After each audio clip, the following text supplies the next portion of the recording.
Okay, folks. Man, got some people here early. Got some people with nothing better to do. Well, look at me. I don't have anything better to do either. Welcome back. Figured I'd start off early because I could. And that way I wouldn't poop out. Then we got some, it's going to be kind of an unusual weekend this weekend.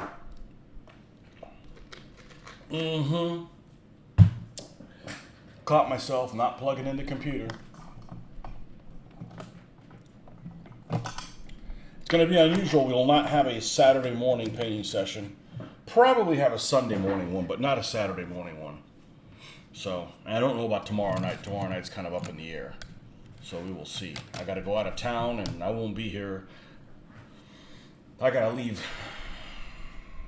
at the time I would normally start my feed. So, anyhow, welcome back. Couple things. I found a pair of tweezers in my office. Who knows how long I've had these things? I have no idea how I got them, but they almost have like a little bit of grippage on them. So maybe in the future, it'll help some of these things from getting away from me. I don't know. Maybe not. Could always use another set of tweezers. Don't need them right now. Let's do a little bit of cleanup here. A little bit of maintenance.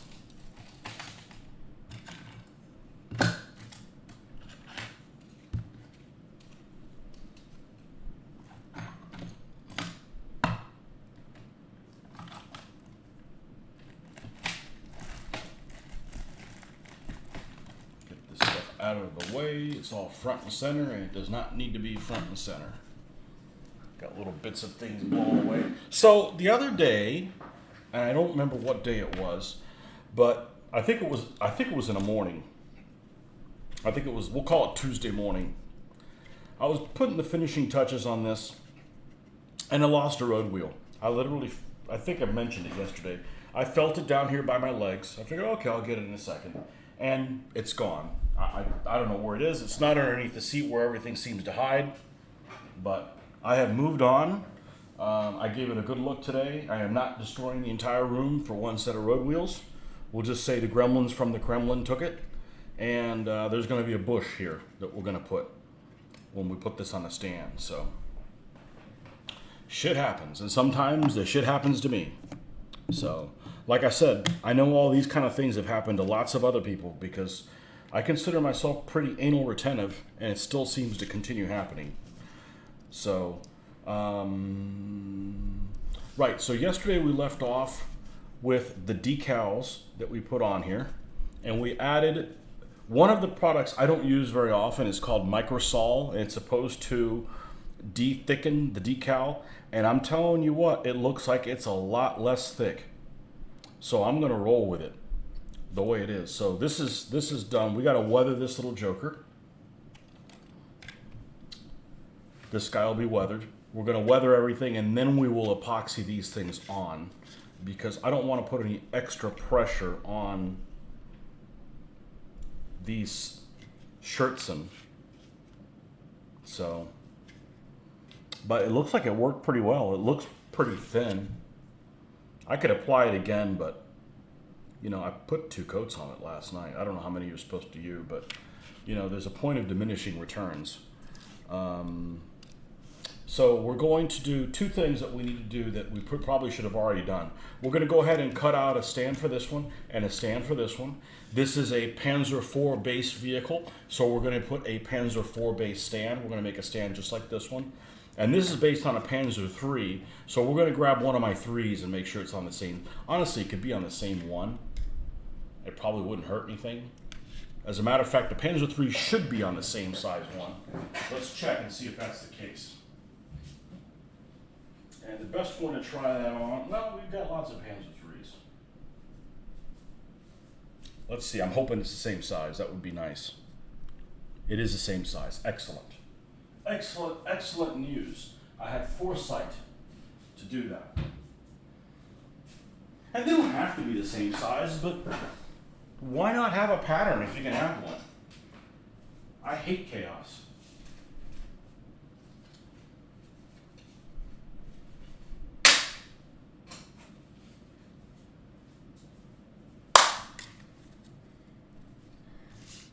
One thing I would like to get, I actually looked at Amazon for today, is I'd like to get a little T-square. I don't have one. But I need one that's metal, so I'm not chipping the damn thing up. I guess I could use this. But that's so I don't have to drop 2 lines on either side of it. I can just cut across it evenly. Let's try doing it this time. Like this. What is the width of this? Hopefully we did not pull a number just right out of our ass. We didn't. Looks like it's 45 mil wide. Buenas noches, Alberto. Welcome, welcome. 45 millimeters. And I actually, unlike most of the people in this country, I like metric. Especially for this stuff. You know, especially for this stuff. I am not a fan of metric temperature. As someone who's not a chemist or something like that, I don't find it very useful.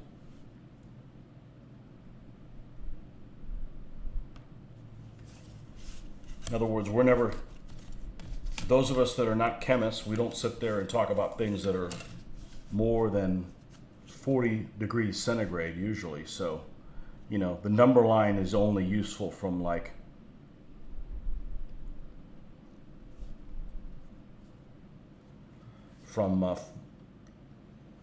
let's make sure we get this in the right place. From 0 to 40.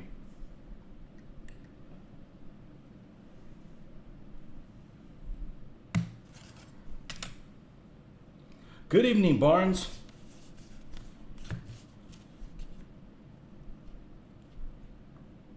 Well, that doesn't seem like it's the right width, even though I cut it.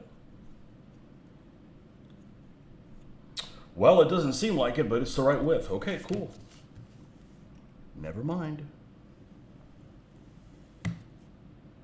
I should have already done this. I would rather just work on one vehicle than just jumping around like a fill in the blank. We'll do the same thing here. We'll put this on 45 millimeters.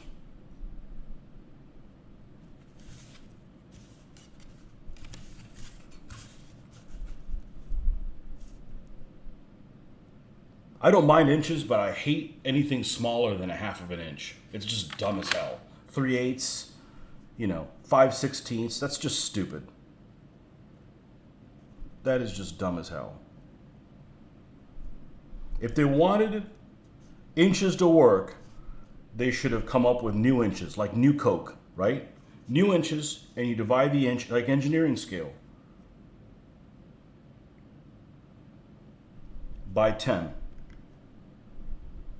Do feet and do it decimal feet.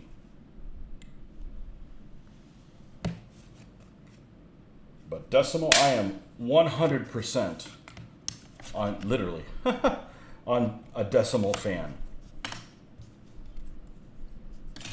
These go into the, we will use you again for a Kugelwagen or a half track. Okay, so this is the Panzer IV. Size based, and this is a Panzer III size. Well, they're both the same one. All right, let's cut the corners.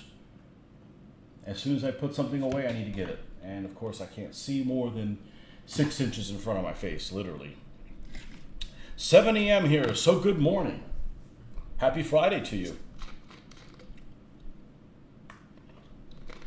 TGIF.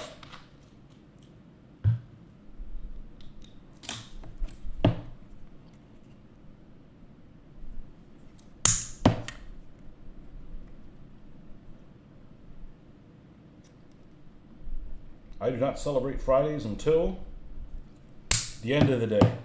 I don't know if I'm going to get on tomorrow night. I probably will. I just don't know what commitment. It is another weekend of open beta testing for Diablo 4. And I played some of it last weekend. I'm not addicted to it like I would have been 10 years ago. It worked kind of well. One of the few video games I play. But the game doesn't get released until June 6th. But last weekend and this weekend, they have a play session. And wouldn't you know, my wife's out of town both of them. And that's the only game she'll play. So, but I did tell her, hey, you're going to like it. She won't play any other kind of game.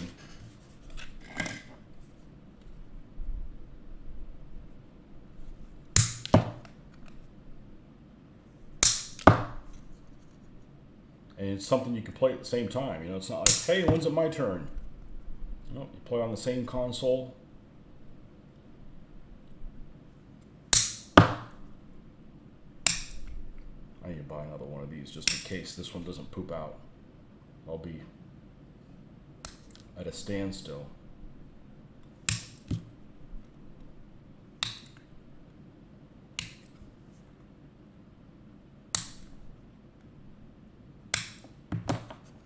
Okay. Because we need to get this moving along while, you know, so it dries. All right, let's get... I've actually enjoyed using the file on this better than the sandpaper. You go through a lot less sandpaper this way. Now, the heavy-duty sandpaper I have is really, really old and brittle.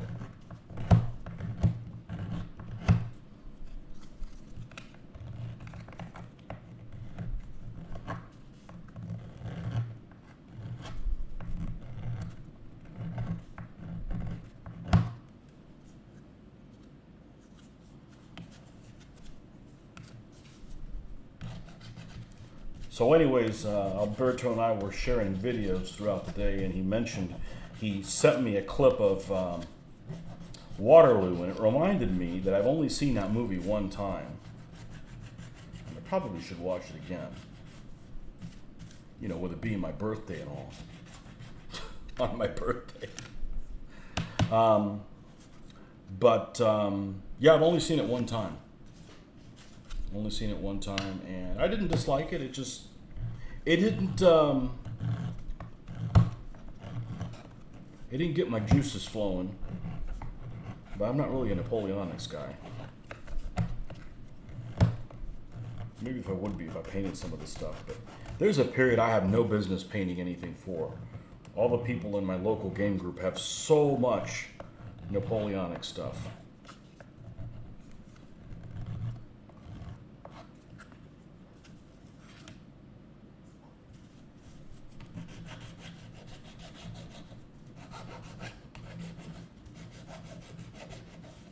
Between playing Command and Colors, Napoleonics, DBN, they're on a tear playing. Now they're playing what? They're playing that and they're playing Rapid Fire. Let's see.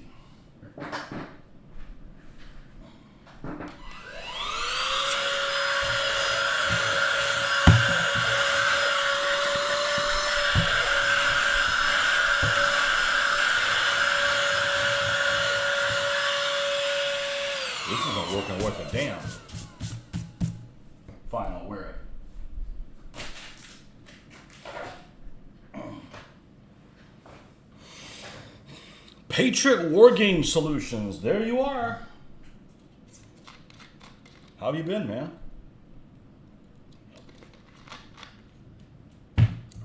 I don't think I've talked to you since I got back on my World War II jam.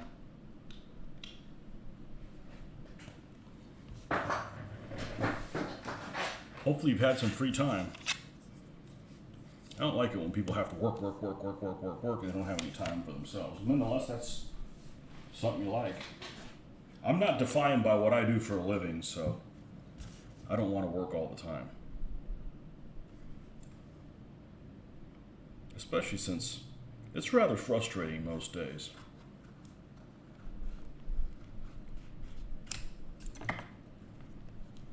Official parts bin vacuum. I've been watching on my TV in bed. Okay. You're bringing me to bed. Hey, whatever works for you. As long as I can put a smile on your face, shouldn't be a problem.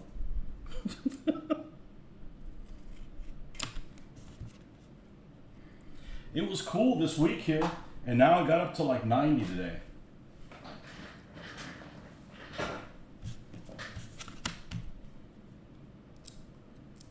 Way too hot.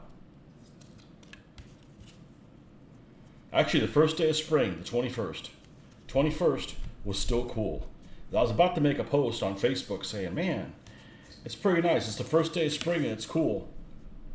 It's almost like I thought it and it warmed up. Painting British Cav AB-18s using Army Speed Painter. You like that? You like the Speed Painter? Is it working out for you? What color are you priming in? Gray or white? Snow? Well, I don't want to shovel it. I love cold weather, but I don't want to get home and have work to do because of Mother Nature.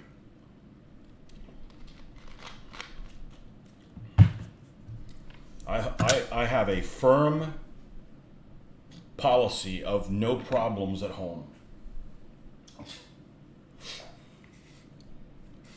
You shot the groundhog. Gray and then white dry brush. Okay, cool.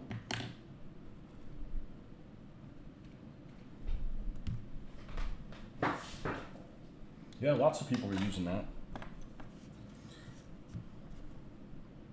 Hey, whatever works for you. I think that'd be a little step backward for me.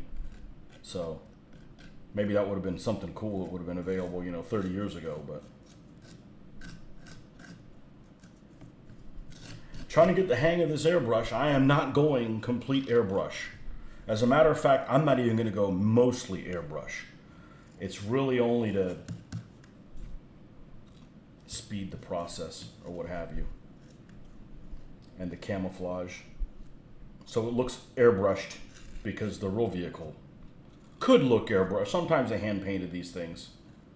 Depends on what they had on hand. But I kind of like that I kind of have a unique method of doing the couple different things. So, all right, that's one. And then the other one, and we got this fan on high. I don't know if you guys can hear it, but we need some air circulation. I work in an office with people that I think they're allergic to the air conditioning or something. I don't know, but I got to have air circulation, and I've got my own little fan that it's a balance between it running and then it blows my papers everywhere. It's like, so I don't get it. That's why I don't give anybody any sympathy for it. Nobody that works from home gets any sympathy from me. Because you can have your work area at whatever temperature you feel like all the time. And that's just been a constant problem for me for the last, certainly since 2005. So.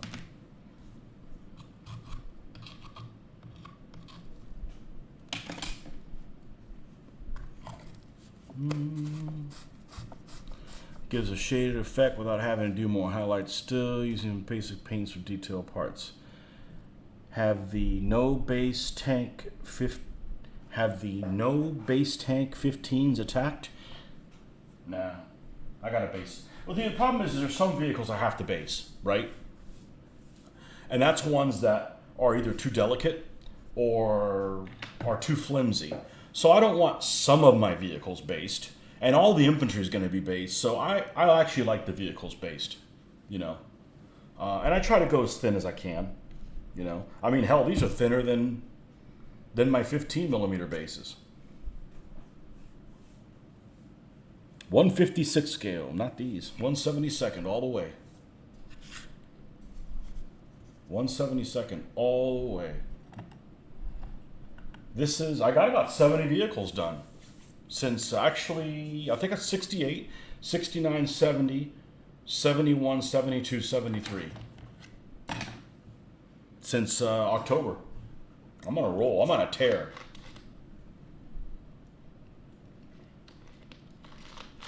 Got my 15 millimeter house that I commandeered, and I use this as a 20 millimeter building.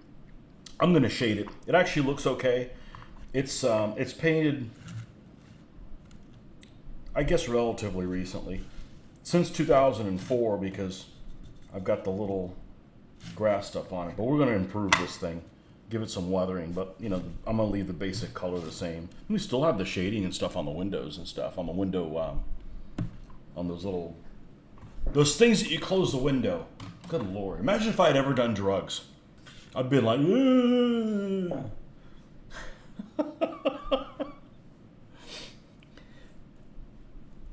They're so poopers on Facebook crapping on base tanks. To each their own. Yeah, well, some people just go, you know, there's not enough people in this hobby to just get pissed off at every other one, you know. I don't tell people what to do, and I don't let people tell me what to do, you know. I'm too tall to be bossing people around. 15 millimeter inches, so you have no idea how many I have. Shutters, there you go. I have so many 15s. I'm probably never going to buy any more. And I'll probably paint them at some point, but I'm not playing that game I used to play again. No. We got a convention coming up, and there's a guy who I've played his games before. He runs everything in 28s. Not that I'm going to do 28s, but I'll play anybody's other game. It doesn't matter, you know. But he's running an all-day Saturday of Lion Rampant. And I've played that system before, and it's pretty decent for what it is. So I may decide to do Lion Rampant with my figures. We'll see. It's, you know, I don't want to go and make my own set of rules. My heart's not in it. My heart's in this. So, and this has been neglected for 20 years or so, 18 years, something like that. Okay, so we've got those things basing, so they're drying. We're going to leave Jagdpanzer 4 away. We've got to weather the track, okay, and we will attach it. I mean, we got to paint the track, and we will attach it, and we're going to take some of this crap off of it. This is an old Fujimi kit that I started building 20 years ago or more, when I had a lot less tools and a lot less patience. Mostly tools. You know, when you don't have a lot of money, you don't go and buy, you know, mandrels and drill, not mandrels, but those drill things. You know, you don't spend money on stuff you don't need, that you can get by without. Pin vices. That's what I'm trying to say. I am just not, I've spent all day thinking, and, you know, I'm like not in thinking mode. Okay, we want to put this towards the inside because this looks kind of shoddy. All right, time to get dirty. Keep your pants on.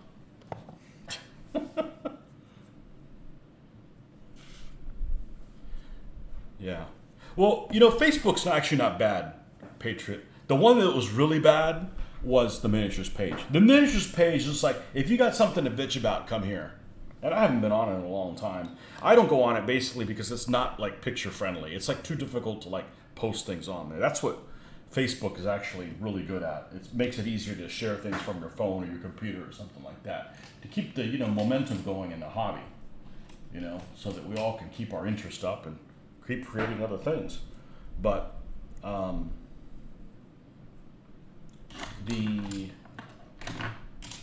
you know, there's lots of things I dislike. It's not like I like everything, but I don't need to poo-poo somebody's momentum, you know. Some people are just learning, you know, and somebody just want to be an asshole. Mr. Nordic, welcome back. Happy Thursday. I know it has no significance, Thursday being just nothing. Everybody gets excited about Fridays, but I don't get excited about Fridays until the end of the day Friday. TGIF was created by some bastard that only worked 410s. If you don't know what 410s are, then you obviously don't work them. I don't either. I wish. Of course, if I had my own business, I would be off Monday, Tuesday. Oh shit, you could call me Mitch then. No, I'm just saying because, I want to get stuff done during the week while things are open, you know? And Sunday's kind of a worthless day off. It's better now than it used to be. It used to be really bad. I remember when I was a kid, this town that I live in, we had about 80,000 people in it, just shy of 100. And there was some traffic lights that just went to blinking on Sunday. There wasn't anything to do on Sunday except go to a funeral or church or the grocery store. That was about it.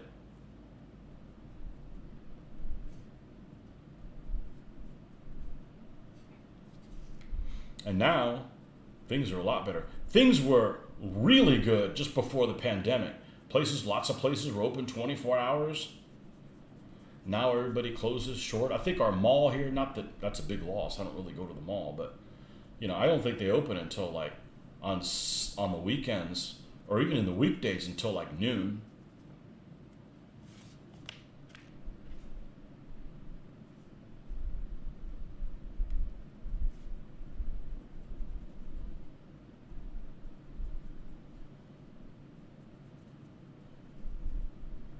But I rarely go to stores. It's a catch-22. I don't go to stores that don't have anything. They don't have anything because nobody goes to them. It's like, all right, it's a Mexican standoff. Who's going to take the first step? I'd much rather go to a store and get it, but you go to a store like retail and employees are too busy surfing on their phone. It's okay to screw around. I get it. Life is stressful, but the easiest way for your day to go by is stay busy. Between customers, maybe goof around then. But now they're just goofing around all the time. There's a particular restaurant in town that I think the food is actually pretty good, even though it's just bar food. And the servers are just always, every single iteration I have seen it, it's a chain.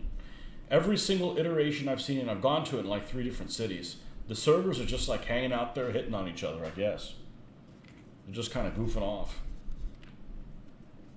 But at least the food's good.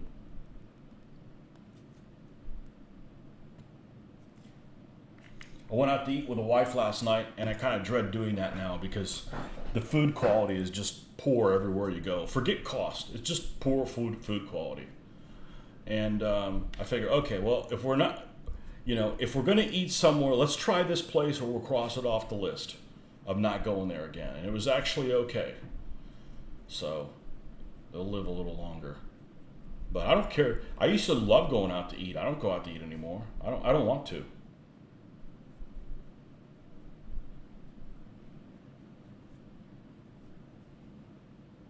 And sure enough, she ordered something. We're out of that.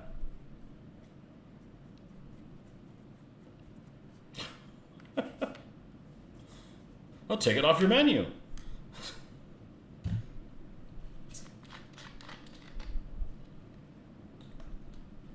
If you go to, I don't really like digital menus, but if you go to all digital menus, make it so that the stuff you're out of isn't on the menu. Then people don't ask for it. You don't have to come up with excuses, etc.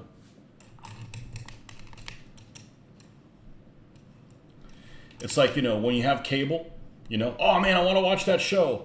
Oh, that's one of the channels you don't get.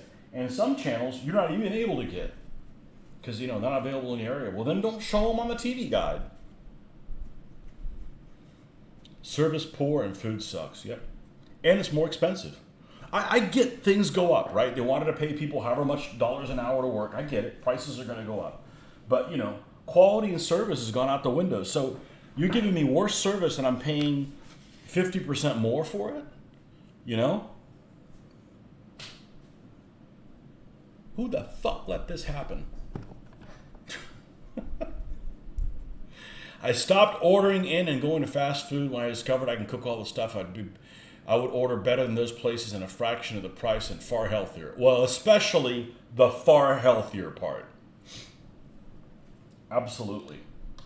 Because fast food used to be bad for you. It's always been bad for you. But it used to be bad for you, taste good, and cheap. And the first thing that went was taste good. So it was bad for you, cheap, and didn't taste good. And now it's like you lose the taste good, the cheap part too. It's expensive. You know, anywhere you go and you get some meal, you know, you get a sandwich or whatever with some side and a soda, a large soda, in case Rick is listening, because, you know, there shouldn't be any size other than large, is $10. Easy. Or more. You know? And I swear the restaurants are more full than they used to be when it was cheaper. We're living in bizarro, I'm telling you. Nothing makes sense.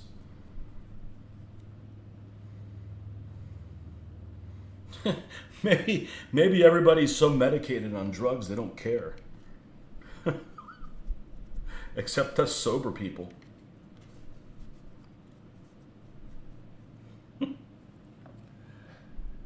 You can avoid greased food like the plague. Yeah, it doesn't even taste good anymore.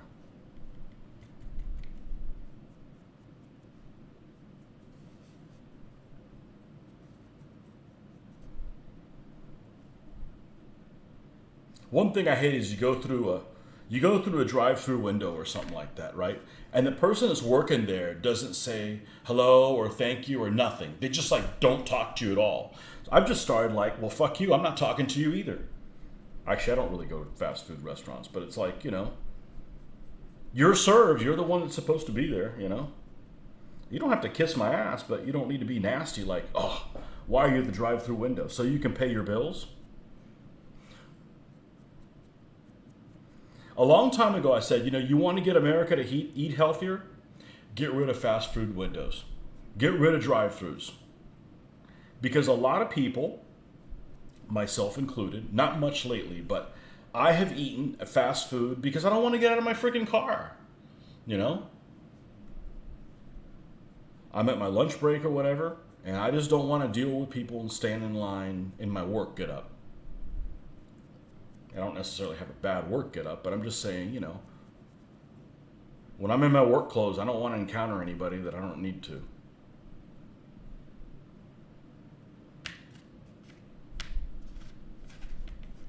Get rid of drive-through windows, then every place is equal, and I'll make a healthier choice because I don't mind eating healthy. I just don't want to eat something that's this big, and that's it, you know. If you're going to make me eat something this small, just give me a pill I take and it just inflates. Kind of like, remember those dinosaurs you put in water or whatever, and the sponge? Do the same thing with food. Like, I feel like having fries, you know. The only things you will make in a deep fryer is mozzarella sticks and homemade French fries, which I seldom eat either. I prefer to cook such stuff in air fryer. Air fry is amazing.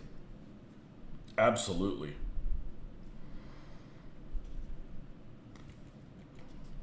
Absolutely.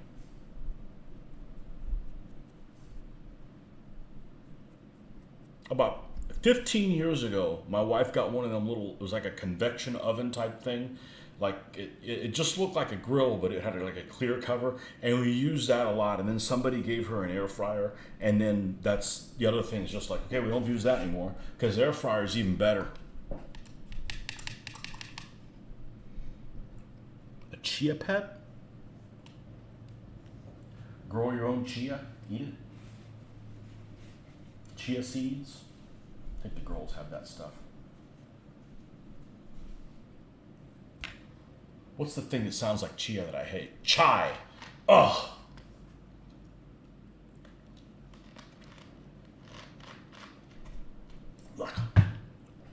And I like most things, but what'd I do wrong? What do I gotta have that?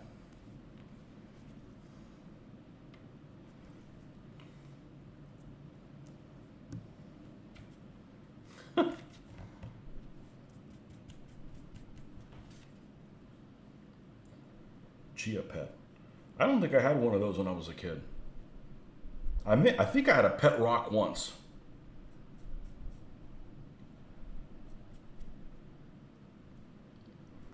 Then he ran away. Why'd you get a pet rock? Oh, that way he's stoned like me all day long. Mm-hmm. Remember the time-lapse commercial for Chia Pet? It exploded with greens. Yep, it did. Wah! It did. Yeah. When Chia Pet was big, the thing is a lot of people that had Chia Pet had kind of the same hairstyle as Chia Pet.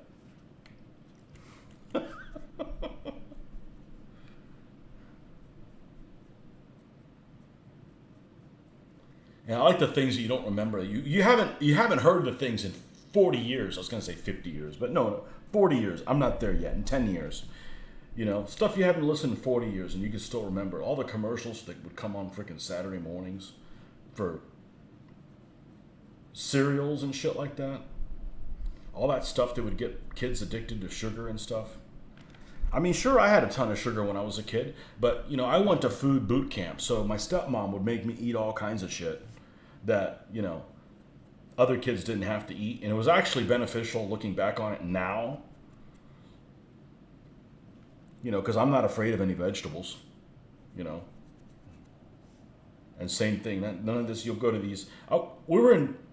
I think we went to Disney or whatever relatively recently, not relatively recently because I haven't been there in a little while, but it was. We were just staying there the night at one of the hotels. We didn't go to the park. And we're listening to this other family, the mother of this family. She had like 2 or 3 kids and was asking the kids what they wanted for dinner and gave them a choice between macaroni and cheese or grilled cheese. Like, that's not real food, lady. They're gonna grow up and you like that, huh? You like the hairstyle thing? Yeah, kids are gonna grow up and be afraid of vegetables. I don't understand where the problem with vegetables is. Because if you're gonna be grossed out by anything, it should be meats. And I'm not saying that I'm a vegetarian, and I don't have a problem with hunting, but if I had to kill my own animal to eat it, I'm not eating animals. I'm sorry, I just don't need to. I don't need to eat them that bad. Actually, I'm not sympathetic to fish at all, but I'm not going to eat Mr. Piggy if I have to raise him. And he is good eating, don't get me wrong. But I'm just not going to do that. Hey, I could mess up some bread and olive oil. I'm telling you what. But there's so many people that are like afraid of vegetables. And like, man, vegetables are cool, man. It's just like, they just grow there and, they don't feel any pain. They don't bleed all over you. Most of the time, you don't even have to peel them. It's like freaking lazy food. Just, it's pretty cool. I don't like the texture. You should have gone to food boot camp with me. Eat some things you really don't want to eat, and then you won't complain about normal stuff. Hold the track up close for dry brush effect once. Okay, let me get done. This track sucks and is unrealistic, but this is 1972 technology or whatever. This is the same color that's in the basing. These 3 colors. I don't do metallic. I don't do the metallic. Oh, you know what I did? I probably screwed up. No, I didn't. I put the base brown first. It's the same colors that are in my... I did screw up. I never painted... I'm not going to change it now. Normally what I do is... See, I'm rattling on. I normally paint the base color this for the rust. And I start with this German camouflage black. It used to be called SS Camo Black, but I guess they had a problem with that. But hey, I didn't name it. I used to do this and then do these other 2 shades on top of it. And I just outright skipped it. Oh well, it doesn't make that much of a difference. I don't even know if it's noticeable. So this does have some sandy color to it. So this is done. And let's dry brush this joker. And the other thing I decided not to do, you can get overwhelmed with too many choices. Like, they make so many aftermarket kits of adding extra detail and put extra track. And if I do that with like 100 vehicles to do, I'm going to get bogged down, not get these knocked out, and throw a shitload of money at it. And I hate throwing money at a problem when I'm perfectly happy building these guys. I mean, I built this thing 30 years ago. The fact that it's just going to go in that I'm going to use it as is good enough for me. Could I do a better job? Sure. And I can also get discouraged and not finish any of them. So let's knock all these guys out. And this is not particularly a vehicle that needs to have all that other other stuff. And there'll be other Stugs, Stugs, whatever. And, go from there.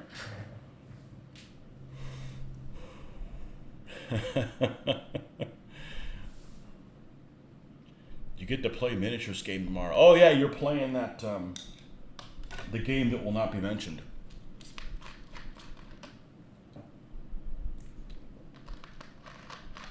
The game that refuses to mention what game its ideas were taken from.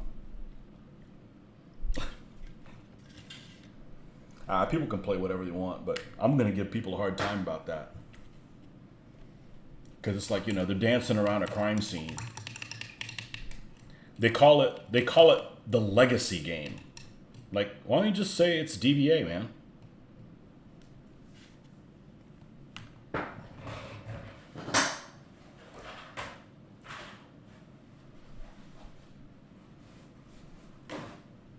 Oh well, I don't care. They got some people to run some DBA at our local con. I won't be playing in it. I hope it goes well for them. I don't wish them any harm, but I've done my time. I'm tired. I am tired of spending this amount of detail on my miniatures, and that's not a complaint. I like that I'm spending this much amount of time, but a game that's as vague as DBA doesn't deserve the effort that I put into painting the miniatures for it.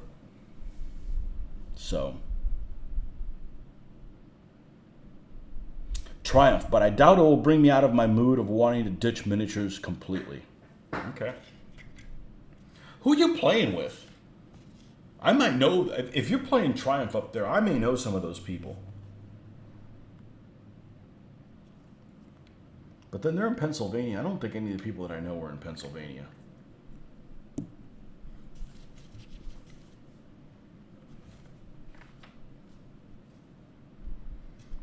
F it. I'm just going to do this here.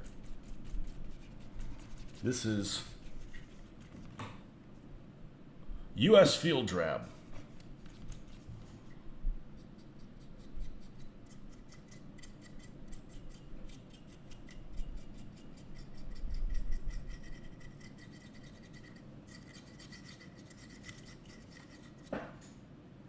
I hate when things move without me touching them. I know it's kind of a wind tunnel in here, but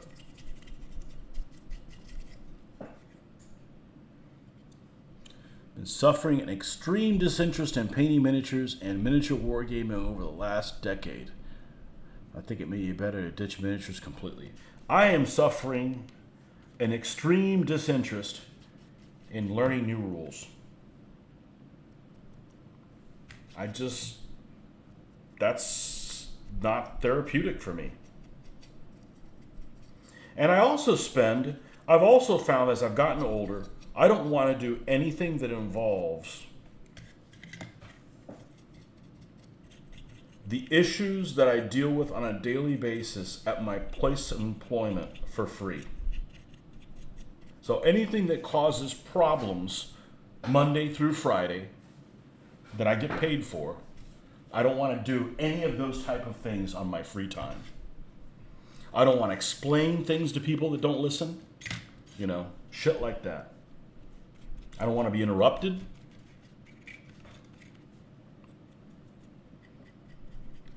Be interrupted at a minimum. Yeah, this thing's missing this wheel. Fuck it. We're still building it. We'll put a bush there and you won't even know. And I don't mind tattling on myself because I think it's good to just don't sweat the small stuff. If you start worrying about every single thing, well, that's not the mantlet on that on this Stug isn't correct. Don't worry about it. I mean, if I was going to buy a new model, I might think about that. Going on one of the sites to see that that it may not be accurate, and then maybe choose a different manufacturer. But I have this miniature. I'm going to roll with it. Which is the whole reason I went ahead and built those 1/87 scale vehicles, and I think they turned out fantabulous, even though they are too small. Well, here's one of them right here. It's too small, but this is fine for an objective. Once we detail the base and everything. I have it. It's either throw it away, or use it. So let's use it. But you get people on the internet and they're all worried about, Whatever. I even saw somebody that did a diorama of a panther and he painted it in gray. I didn't say anything to him. If he cared, he would have asked.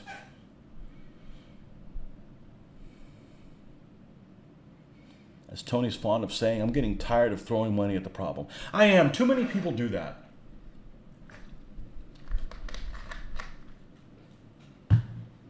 I hate that. Keeping up with the Joneses. My wife's in Miami right now. And Miami is the worst of capitalism. And I'm not a socialist by any stretch of the imagination, but if it's all about money, money, money, money, money, and you spend a lot of money on stuff and you're still unhappy, then you're doing something wrong. You know? So you need to do what's good for you, not what's good for your neighbor, you know? I hate the keeping up with the Joneses. So Miami's like the worst of capitalism. Everything possible is bad about it. You know? You buy a $70,000 car and then your neighbor pulls in an $80,000 car and you're pissed off because he's got a nicer car than you. And you just blew $70,000 and it shouldn't matter what your neighbor has. Be happy for him. Unless he's an asshole. You know? In which case, burn his house down. No, I'm kidding. It's got to be a getaway. Exactly. This is therapy, you know? Lots of people go to shrinks. You know why? They don't paint miniatures.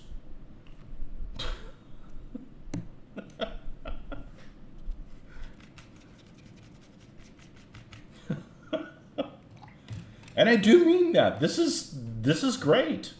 This is a wonderful hobby. And people at work go, you know, I don't know how you can do that. I don't see how you have the patience for it. No, you don't understand.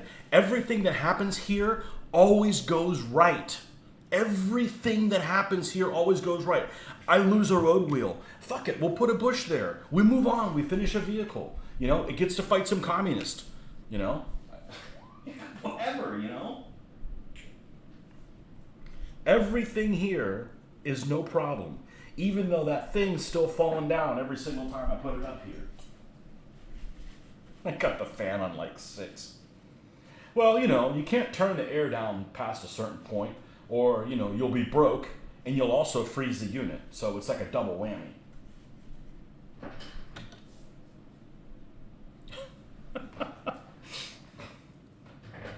Welcome to the hobby of solo play. Yeah. When I learn these rules again, I'm going to solo this. And if my gaming group wants to play it, cool. And if not, F them, you know? I'm just, you know, I'm not going to, this is what the detail that I want to do.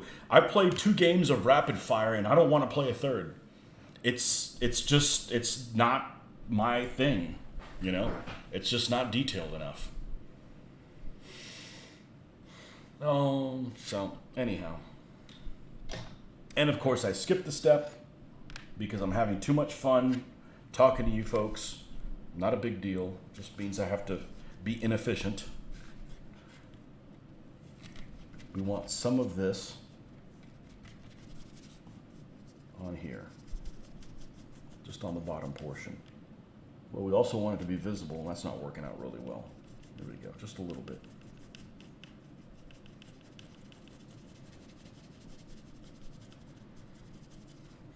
The thing about dry brushing is I was like kind of anti-dry brushing, but back when I was a kid, I'd dry brush in only one color. But the more layers you add onto the dry brush, the more believable it looks.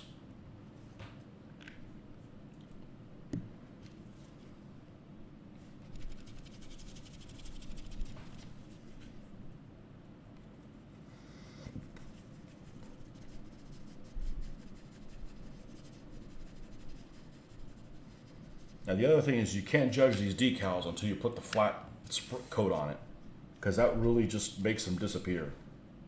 And they're already on a gloss coat background.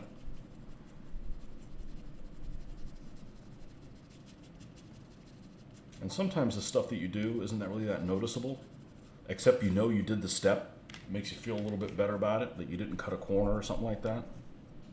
All right, now, do I really have to rinse this? Yeah. All right. We won't use the hand sanitizer. I never did my hand sanitizer video. That just keeps me from pushing out vehicles. I'm on a tear. Gotta go, gotta read the Bible with wifey. Okay, thanks for coming by. Collection of all things Waterloo. Currently fighting Quatre Bras. Ah, yes, the Battle of Quatre Bras. That would be the Battle of 8 Boobs. And Ligny. Have you seen those battles they have? I think it's called pub battles, and they make 2 Napoleonic ones. I think they do Waterloo and they do Marengo, I want to say. They look really interesting. It might be a little too basic for my taste. And I don't know if they involve die rolling. If they don't have die rolling, I'm out. Aw, shh. Okay, good. We saved that one. Man, I'm being awful careless tonight. I didn't make any mistakes while I was having whiskey on St. Patrick's Day. Maybe that's the secret. I need to have whiskey.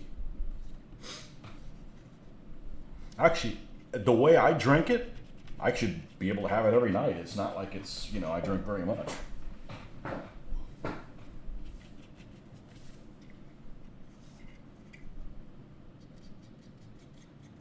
There we go.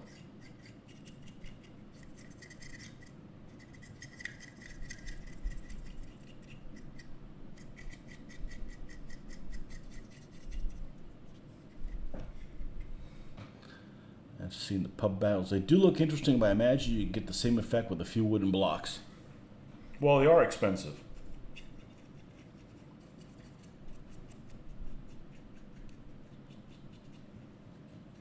Sometimes you got to buy an overpriced game just so you can force yourself to play it, because who wants to buy an overpriced game and not do anything with it?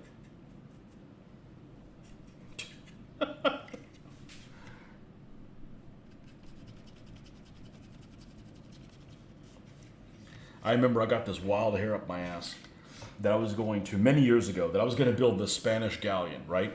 I was going to build a wooden model.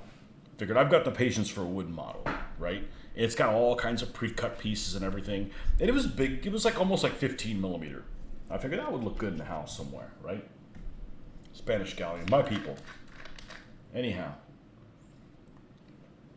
I look at the instructions, and the instructions are well illustrated. But there's all kinds of tools that are necessary to build this hull and hold it in place while you're bending the pieces. That I got analysis paralysis. I ain't dealing with this thing. I sat on it for about 10 years and then sold it on eBay. I'm like, nope. I did the right thing not getting into it. That is just a skill set I do not have. And I don't feel like putting the blood, sweat, and tears to work on it. I can't be into everything.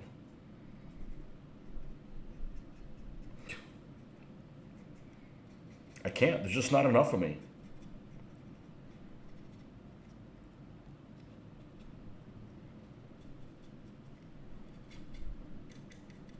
So, never did anything with it.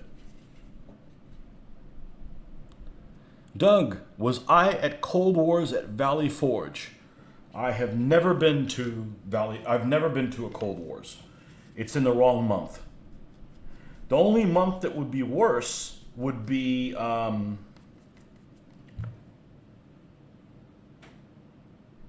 In. Fall in November is dreadful. That would be the worst month. No, I've never been to a Cold Wars. And I've been to Historicon when I first found out about it in 2006, 7, 8, 9, 10, 11, 12, 13, 14, 15, 16, 17, 18, 19. They didn't have 20. 21, they moved it to November. Deal breaker. Can't go in November. I did go last year, but I'm not going this year. So, Historicon is the right month for me.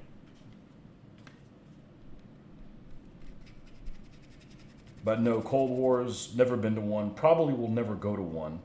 Because we have a spring and a fall convention here locally, and there's only so many things I can attend, and you got to attend the ones that are an hour and a half away, you know.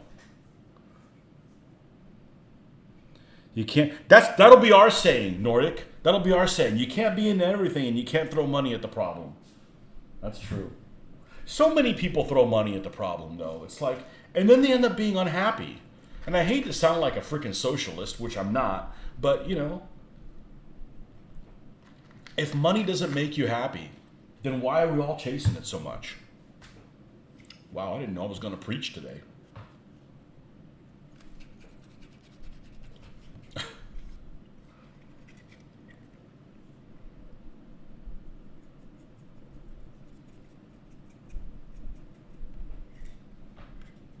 That'll be our saying, man. I like it.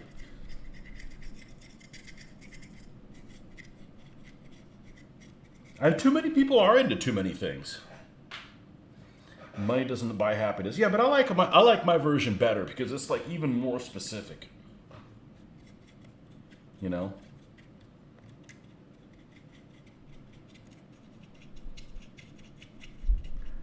You know, those people that are, you know, what we call rich, they got all kinds of problems we haven't even thought of.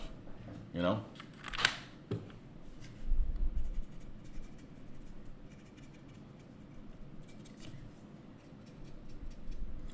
I don't think about what I do for a living when I'm not there. And that is huge. That's probably what's kept me young. Well, that and playing with toys like a small child. Because I still feel like I'm 25. I mean, unless I got to bend over to get something. But other than that, you know, I mean, I don't feel old.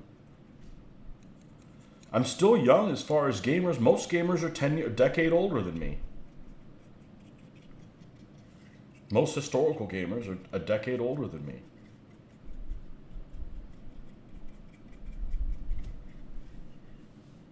I gotta get away from this thing to look at it. That's another one of my sayings I like to use frequently. Okay. I think we're good. I think we're good there. Let's not get batshit crazy. But no, I've never been to Cold Wars. Did you go? I don't care too much for money. Money can't buy me love. There you go. It's actually one of the Beatles songs I do like. I like the early stuff.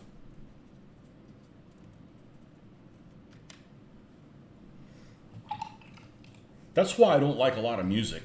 Because a lot of music doesn't make a lot of sense to me because I've never done drugs, and some of those people have, and I don't know what the hell they're talking about.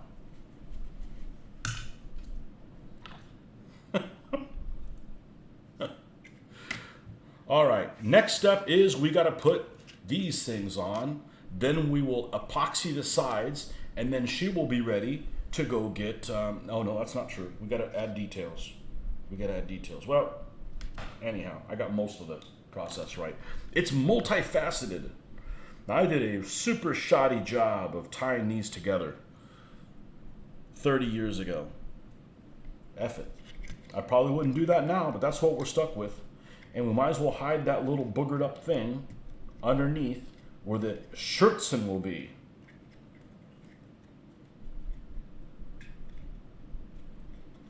You gonna tell everybody your secrets? Yep, I don't care.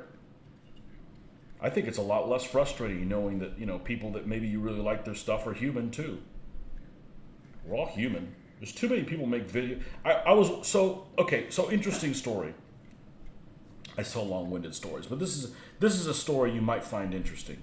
So my wife flew out of town today, really, really early. And I'm like, I don't want her to take an Uber, so I'll take her to work. I'll just take her to work, and then I'll already be at work. I'm not going to get to work super early, but you know, I'll go to Starbucks, have some liquid motivation, and watch some YouTube videos because I have a lot of things on my watch list, and I never seem to get around to watching them. And one of the things is this guy who built this castle from scratch, and it's you know what? More than it's amazing, it's overwhelming knowing that that's what you're going to get into and knowing how long it's going to take you. Now, I think this guy does it for a living. He's got to, or he's got no responsibilities, because that is just a colossal amount of time. But anyways, I watched all the steps that he did, figured, okay, well, maybe we can learn some things along the way. But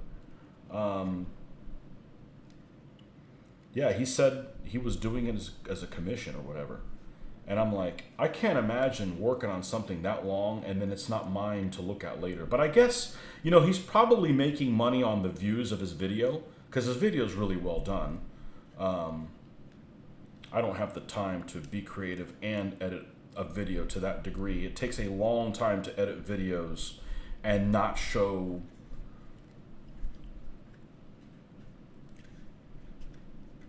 all the things that happen, whether they're self-deprecating or not. I just think it's just too much effort to just not show what's really going on. I just do it because it's lazy. And you see these videos where everything looks perfect and nothing goes wrong, and I think it's very discouraging. What channel put out the castle build? I don't know.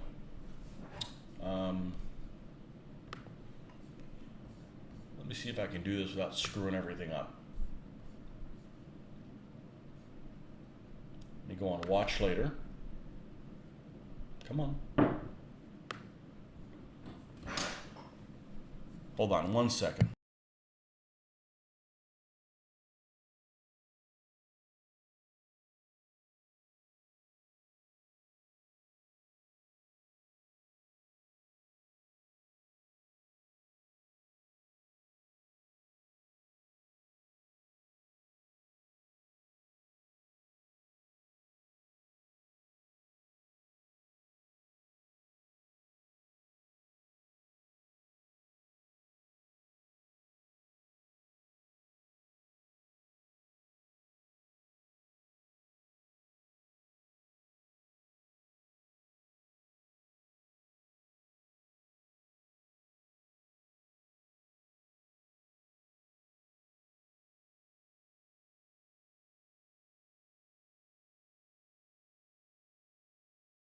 Sorry, I had to pay the drug dealer. No, my daughter needed $10 to pay a friend of hers for dinner last night. So I just happen to have this. I don't carry any cash on me. I just happen to have cash here when somebody pays me in cash for their end of the hotel stay. I just hold on to that. Might need it for a flea market. Okay, the name of the channel is called Real Terrain Hobbies.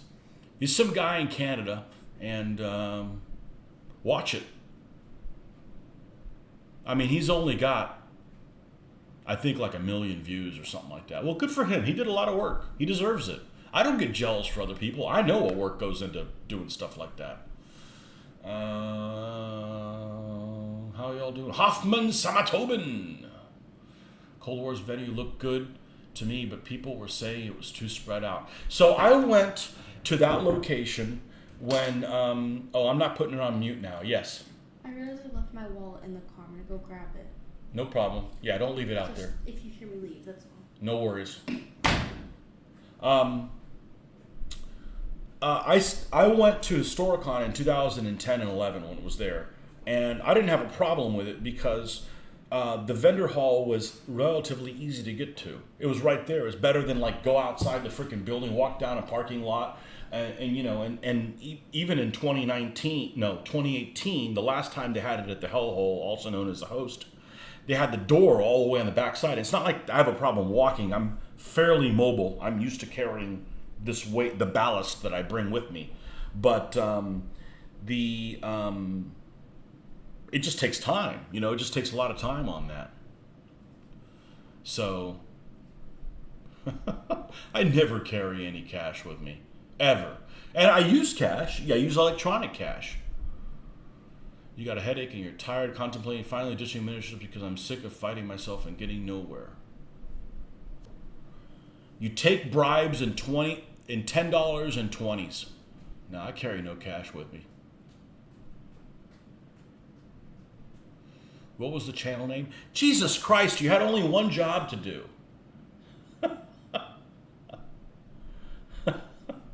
New Windows update. I am not putting Windows 11 on here. And then the next thing you know, nothing works on me. Go fly a kite up your ass. I learned that lesson. I had an iPad I was using, and it updated it. I had just bought a game, and I was never able to play it because they didn't put it. They didn't never remade it for 64-bit. What was the name of that channel? Real Terrain Hobbies. Spaces in between all the words. Real Terrain Hobbies. He apparently made a castle in 28 millimeter based on a video game.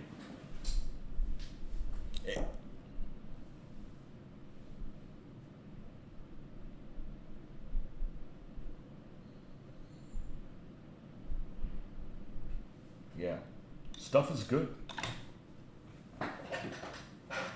Okay, is it epoxy 30? I think so. Let's go ahead and epoxy this thing down, or let's mix it and let it set a little bit because we need to get it pretty gooey to have those things stay on there.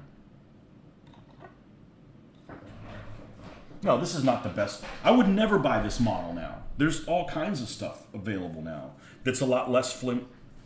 The hell was that all about? It's a lot less flimsy and. But you know, when I was a kid, you went to a store, they had a model that you liked, you bought it. Not because that's what you needed for a scenario, but that's because that's what they had. Them days are over. You can't even go to a store and get anything now. So if I went to a convention, the thing I'd be the most interested in is looking for stuff in this scale. And I don't need anything. So, although I didn't mind playing some demos, I never got a chance to play that Sergeant's game demo that they had a historic on. I was too busy manning the table for the games I was running.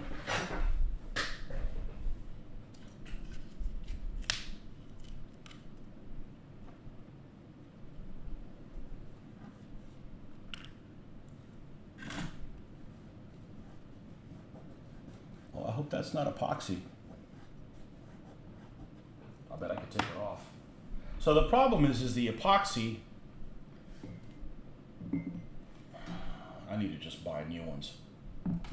One of I was missing a lot of the stuff, so I started holding them upside down, and one of the things cracked.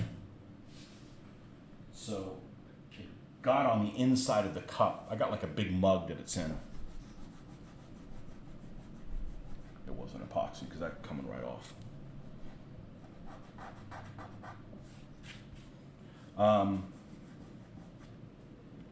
Well, we got to mix them up or it's never going to do its thing.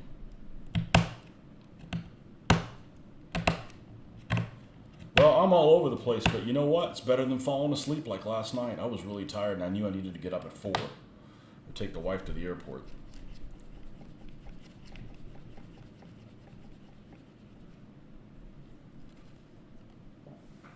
Yeah, I'm going to do what I want to do from now on. I feel like the last 18 years, I've kind of been like, waiting on somebody, waiting to go on a date and waiting for that boyfriend to call you back, and they never do. So, not that I want a boyfriend. Even if it is in style these days. I don't care.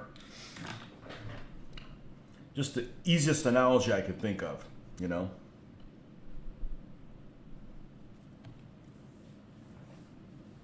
I'm enjoying the living shit out of doing this. Because there's so much World War II info now that wasn't available 20 years ago.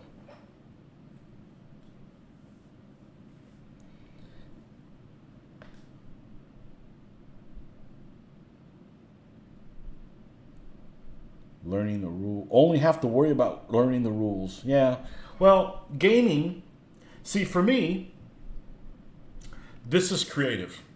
I could play I don't have to play World War II face to face with anybody. I can just play it on the computer if I needed to get my game on. And I get to learn and build stuff this way. And I don't even have to learn any rules. So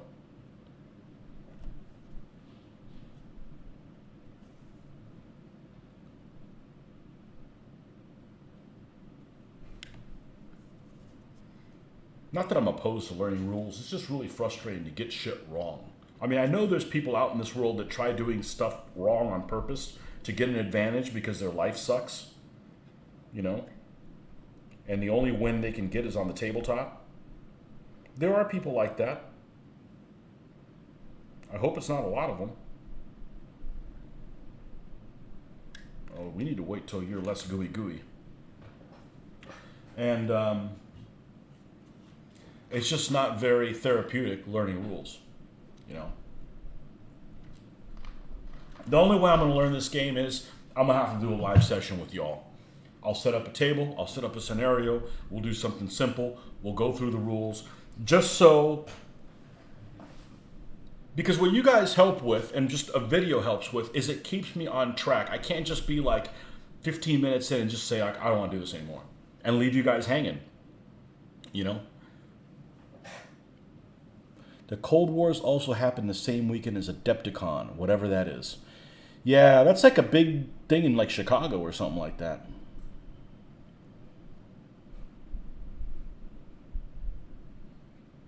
Rick is going to be crushed when he hears you don't want to be his boyfriend. He's got a long list of people.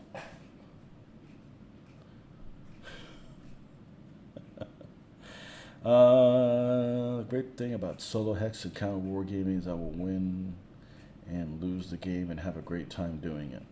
Whatever works for you. I would not be happy playing a hex and counter board game for World War II because, like, I was an avid ASL person. The turn structure just seems so hokey now. It's still a great game. I just wouldn't play it because of that. It just seems too predictable. So, and I really don't like the bell curve 2d6 system.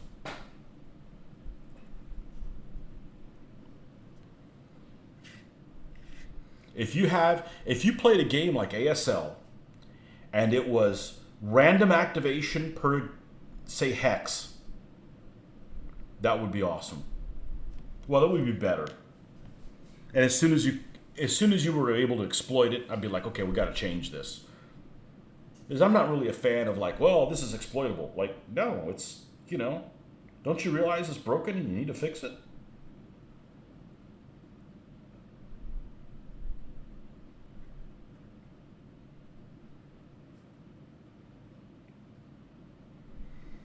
This may not work. This may not work. Well, if it doesn't work, well, we'll figure something out. That's the other thing is I'm doing this stuff.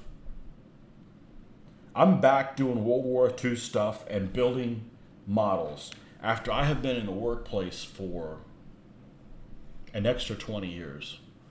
And all I do is seems like I'm fixing problems. And this is like child's play. This is like, I got this, you know? Because all I gotta do to fix this is control this asshole right here. And I know where this one lives. I don't have to rely on anybody else to get the job done. So that's a piece of cake. I may have to do this in 2 steps, and I am not happy about that. Come on. Release. Release, you bastard.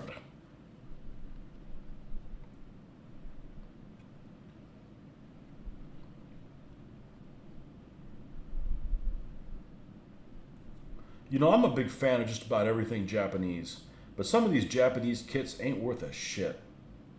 I know they're old, but I'm used to Japanese stuff being precise.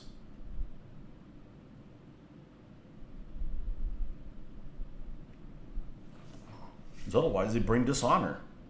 And you wouldn't want that. You bring shame on your family.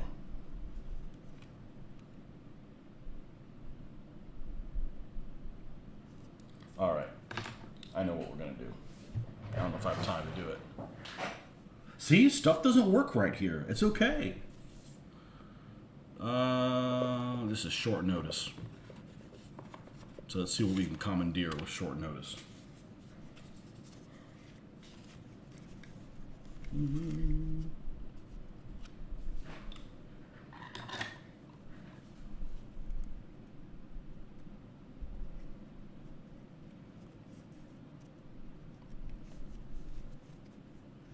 más? Uno más. Of course you're going to fall down because you're a dick.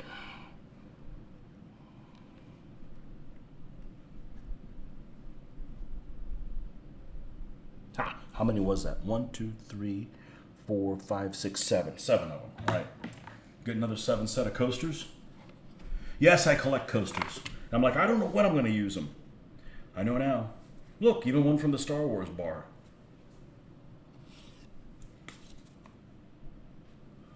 One more. Of course, I don't really have the real estate for this, but okay. We still good there? We are not good there. Oh, fuck this. This isn't gonna work. Let's just do one side at a time. I didn't want to do that because ain't nobody got time for that.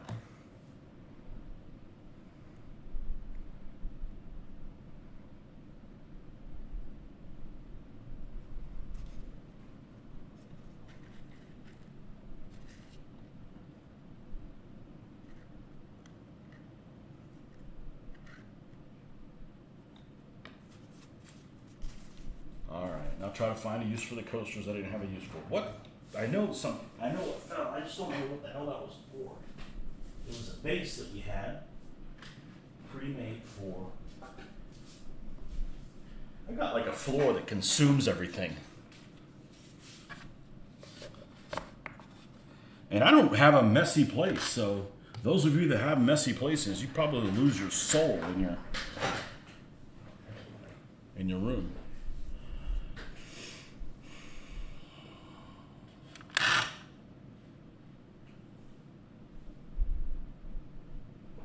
Hope you're done. The solo TTRPGs.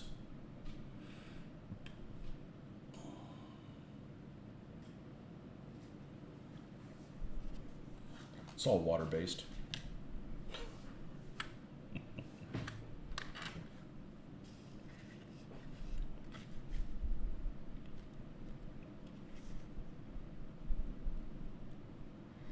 And the thing I love about epoxy is it has a little bit of flex in it.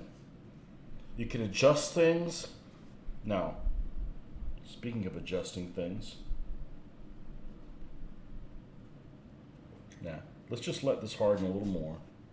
Because this is already too dry to be able to, the epoxy over here is already too dry to be able to use it. All right, let's set this off to the side. But this actually, God, why is this thing so out of freaking focus? All the time. You insolent camera. Okay. There we go.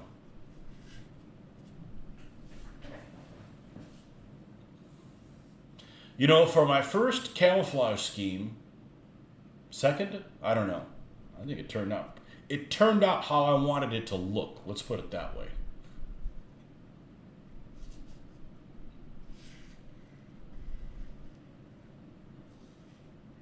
And that's a pretty accurate representation color-wise of what I'm seeing. Now, I know this model is way inaccurate. Look how far forward the idler wheel is on here of the hull. It just looks wrong. But you know what? It's just a playing piece. You know? And these are the original decals that Fujimi model came with. So, and let's kind of, now this one has been sealed. Okay? But, so this is that green that was, I thought, too light. It's lighter. It's not too bad. This was, I used a Vallejo. So this green that's here is the one that was recommended by Flames of War, the reflective green. So, one thing I did different since the last time I airbrushed is I bought two things, and I'm going to mess with them because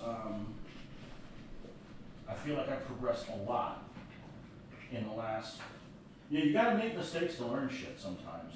You could watch all the videos in the world until you experience them. So I've got two things I bought that I didn't have, and we use very little quantity each time. One of them is retarder medium, and the other one is going to be airbrush flow improver, along with the flow aid one that I have.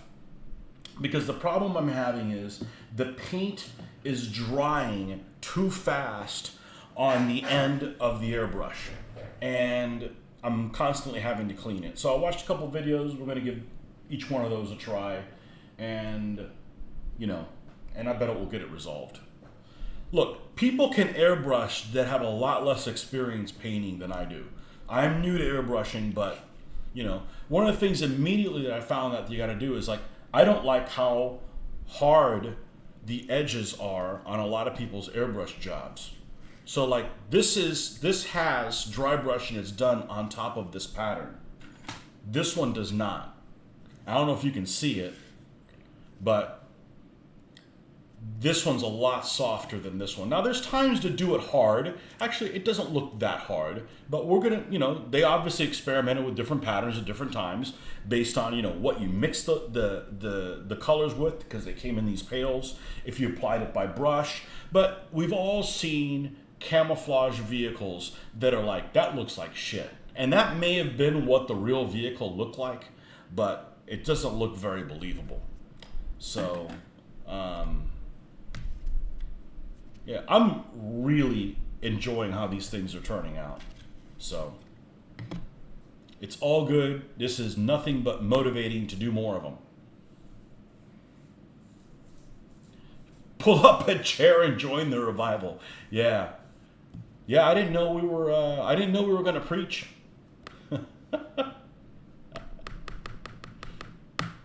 Okay. Is this thing dried enough? Oh yeah. All right, let's do the other side. Let's waste more epoxy. I don't know what that is, but it's coming off easy.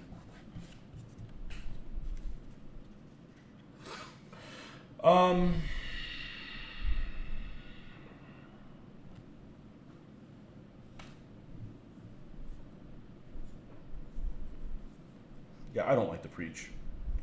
People are like, hey, what basic method do you use? I'll show you what I do, but I don't do it to try to convert anybody, nor do I want to be converted. I'm perfectly happy doing things the way that I am.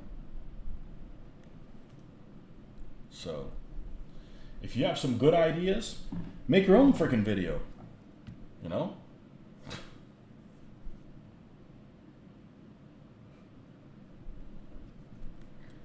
I had lots of people that actually had comments on my JSU, which, hold on a second here. This one stands up, this one goes down. Got it. This guy. Well, I've never seen any pictures of them with a lot of big writing on them. Well, freaking look at the pictures. Well, then the people that made the decal sets are wrong too. Oh, I've never seen any numbers with 4-digit numbers. Yeah, but there's decal sets with them on them. So are all the decal sets wrong? I happen to build this particular guy and paint him that way because I like how it looked. It freaking looks awesome. And that's the problem, is you can't make the Soviet vehicles and the Allied vehicles boring. Well, the British ones don't count because the stuff in the desert's amazingly interesting. But you can't make the American stuff and the Russian stuff extremely boring where nobody's going to want to play it, There's plenty of interesting stuff you can do with the Soviets and the Americans. Lots of stuff you could do.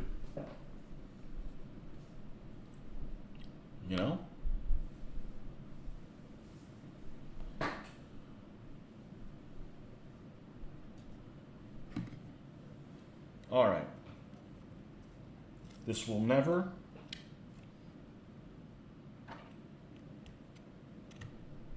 dry if I don't mix it up. Hey, we're having a good time. No more movie recommendations? No more World War II movie recommendations, Nordic? Give me something new to watch. And no, not Kelly's Heroes. Piece of shit film.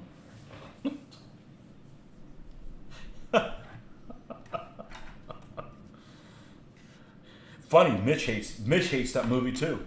Perfect. So, anyways, we'll try this retarder medium at airbrush improver next time I have to airbrush something, which will probably be soon. And it's a lot of fun to do when I take my contacts out like this and airbrush really close.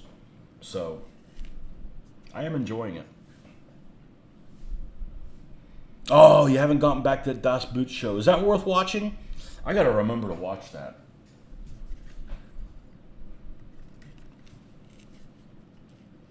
I'm ready to watch Generation War for a third time.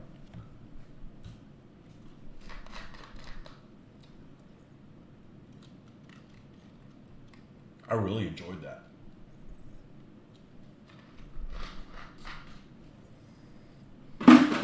I think my daughter would like it. I'll be right back.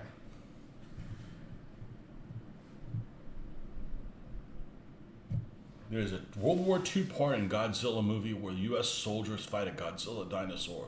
I'm always pro-dinosaur.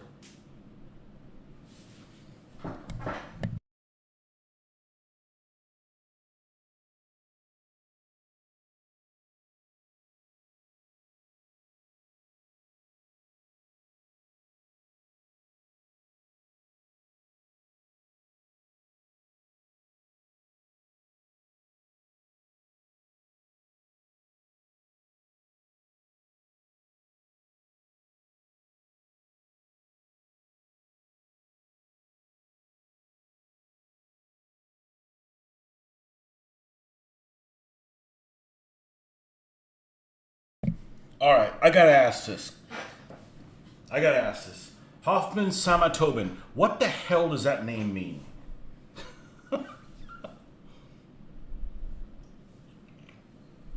What is the meaning of that?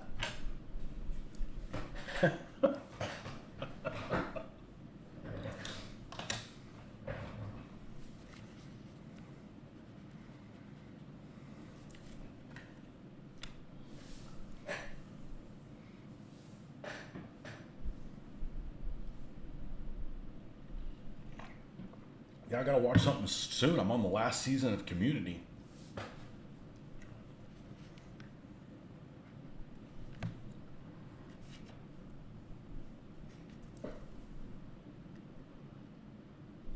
Man, epoxy is just amazing. When I was a kid, it wasn't worth a damn. Epoxy didn't work worth anything when I was a kid.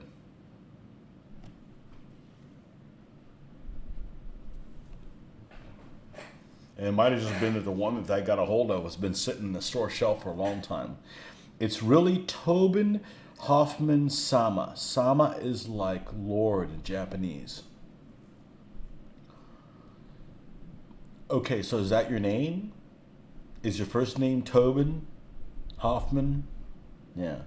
I'll tell you, the old Godzilla movies had excellent miniature terrain, power lines, trains, etc. So you reverse their name like the Jew in Japan.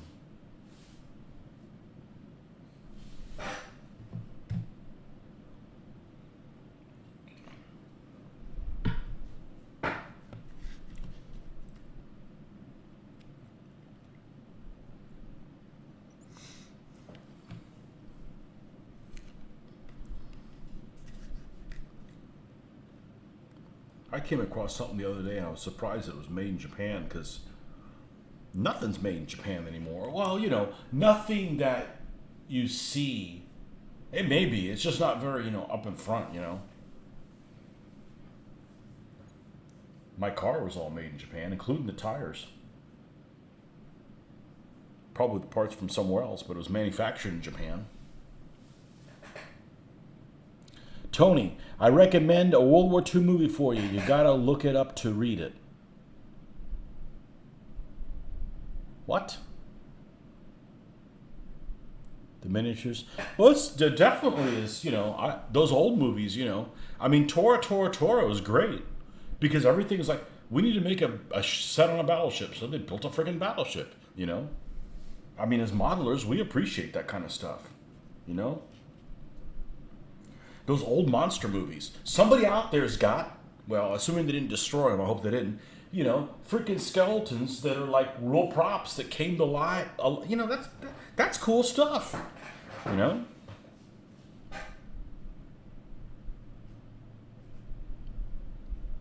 Look up in the chat to see your movie recommendation. What? Oh, I saw that Kelly's Hero bullshit. No, ain't gonna do it. And you know what? I tried watching Fury again. It's garbage. I mean, I thought it was garbage. Some of the special effects were okay. I didn't care about any of the characters. None of them.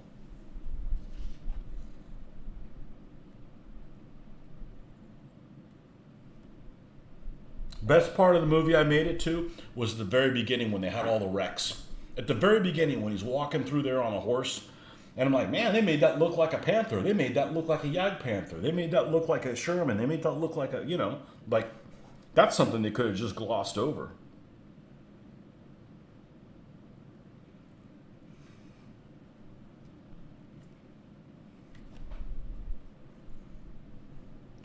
I like Godzilla movies when I was a kid because the first thing I was into was dinosaurs.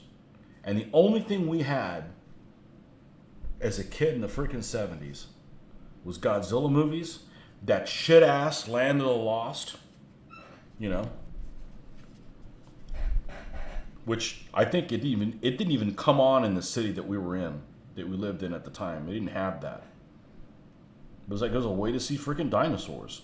I wanted to see freaking dinosaurs. Nope. It's the 70s. Enjoy your corduroy pants.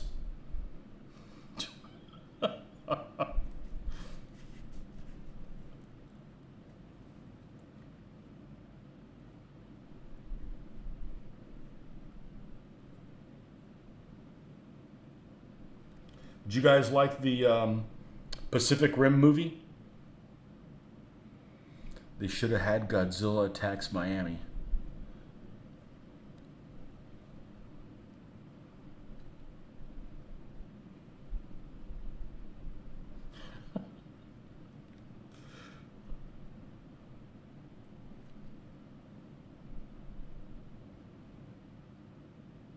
They attacked it now, it'd be less of a problem than the traffic down there.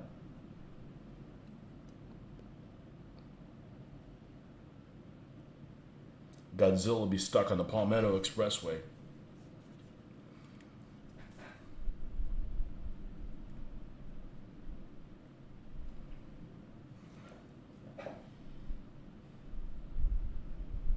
Polyester pants. People always like to rip the 70s for the music. The problem wasn't the music. It's the stuff people were wearing while they were playing the music. I can't do Pacific Rim. I'm more the old school practical effects man. Okay. At Jurassic Park as a kid, I do not feel your pain. Yeah. But I hated raptors. Like, I don't give a shit about dinosaurs are big. I like, if you're going to have a monster, have a freaking big monster. Like the freaking Kraken on the remake of the Clash of Titans. That fucker was huge. I mean, he's like, okay, here's your city. Okay, here's a monster bigger than the city, It's like, he's going to destroy our city. Meanwhile, the monster steps at a province at a time. It's like, that's what I want to see. Not raptors skulking around in a freaking room. F that. I want to see, like, a triceratops and a Tyrannosaurus freaking destroying a gas station, Did I see the prehistoric beast stop motion short film as a kid? Doesn't ring a bell.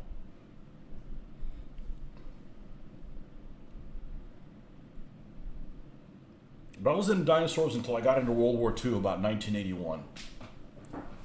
And I'm telling you, between 1981 and now, they have so many new dinosaurs they have discovered. And it seems like everyone they've named has like the shittiest names. I mean, scientists may be uber smart and they might have PhDs and everything, but they absolutely suck at advertising. Yeah, we got like this big raptor, and we found it in like Utah, so we'll call it Utah Raptor. Like, are you stupid? I mean, all kinds of stuff that, When you think about it, even when I was a kid, they'd only started discovering dinosaurs, what, 80 years before? Really? Something like that? So when you add another 30 years on top of 80, it's kind of a big percentage of it. I've got the rules for a dinosaur game, and it actually looks pretty good. I've talked about it before. It's called Cretaceous. And it actually looks like it'd be pretty decent, but I bought it. It's available on, what is it, War Games? Whatever the War Games thing is you can download stuff is. I can never remember what it's called. But it looks really well done. We need another light in here. And it's got counters it comes with, and it's actually a beautiful looking game. I just, if I'm doing that, I'm not doing this.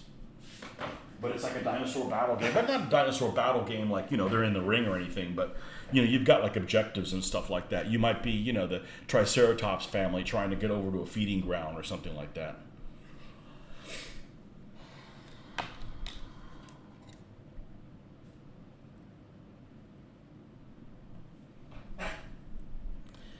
Ray Harryhausen was a master of stop-action movie. Yes, he was. And that's like real stuff that comes to life. Like it's like a real thing, and they move it, and that's cool, man.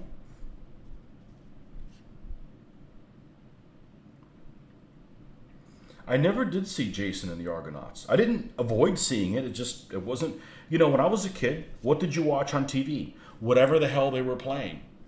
I mean, it's just how things were. Not like now, I'll watch whatever I want when I want to. Okay. Way to rough it. Okay. How does this thing look now on the screen? This cute little thing looks sexy. Yeah, I haven't seen it. No. Yeah, and I haven't avoided it. I haven't seen it.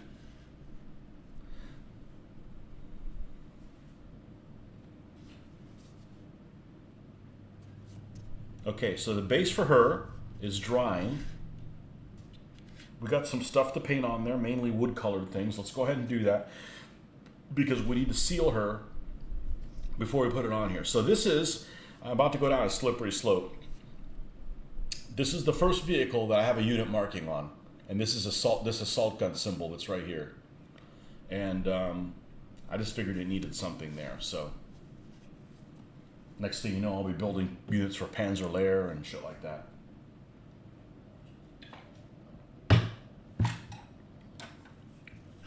All right, let's get the wet palette out here. What time is it? That's still pretty early.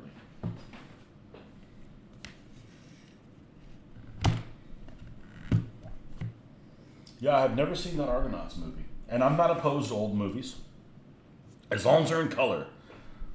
For God's sake, as long as they're in color.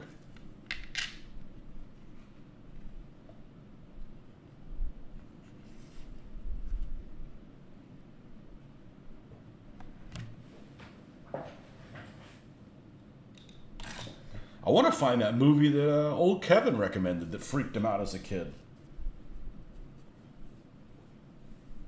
And it's just not available anywhere. I mean, I guess I could buy it, but I'm not going to do that. It's an old-ass movie. Why isn't it available? Some old-ass things aren't available,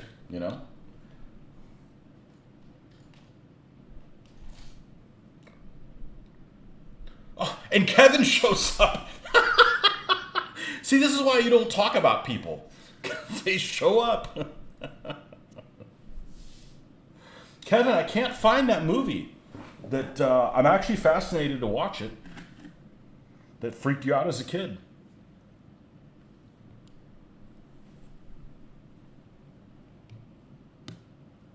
I don't want to buy it. I should will turn up at some point, maybe. What movie? That's the Quartermass one.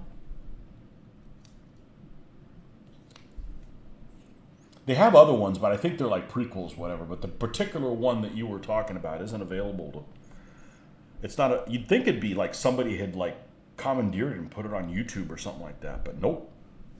Can't even rent it. 'Cause I'm fine renting it, you know. Quartermass in the Pit, I think is what it's called.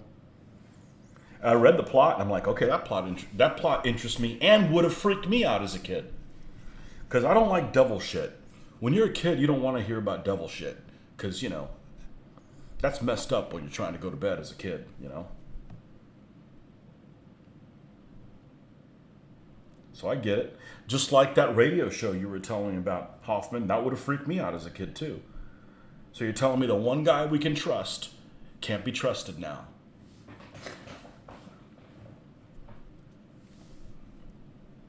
Then you become an adult. You already don't trust people. You're like, yeah, whatever. Just another person that, you know, screwing us over. See, I told you.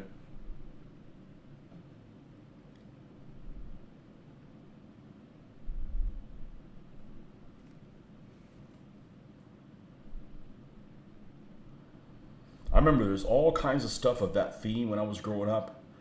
You know, I was in the 70s. I was a kid.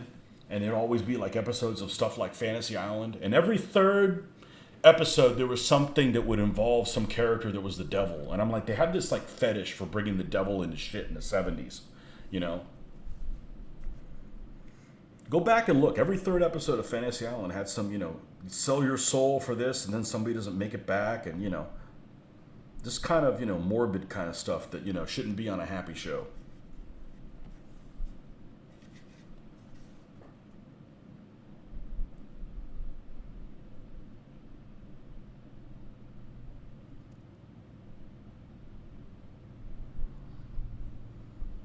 I remember there was this one show I used to like as a kid, and you can actually find it on YouTube.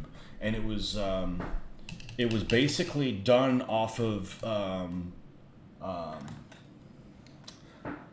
inspired by the Indiana Jones stuff, and it was called Tales of the Gold Monkey. And they made like I guess a couple seasons of it or whatever. And I remember watching it as a kid, and there was this one episode that really freaked me out. It involved like, you know, like these creatures like. They were like these wild baboons that were like, you know, they were worshiping some idol or whatever. This is just one of the episodes. It was basically like a comedy series, but this one was kind of dark, this particular episode. And they were people dressed up in like baboon suits. They weren't gorilla suits, but they looked like baboons or mandrills or something like that. And they were just like basically were attacking everybody, you know, and it like freaked me out as a kid, you know, because, you know, when you're a kid, you don't expect people to just be killed like, you know, that way, you know. You found the Quartermass in the Pit movie in 2 parts on Daily Motion in English, but has like French subs or some other language. Tobin, why does Tales of the Gold Monkey sound so familiar? Because that is the one that was the guy who's the main star in it. I don't know what his name is anymore, but he's the guy that was the preacher in the Heaven Show. What's it called? God, I can't think of what it is. I watched a couple months ago. I watched like 7 or 8 episodes and forgot about it. I think it's hokey, but it's from that same time period. I thought it was worth watching, honestly. You know.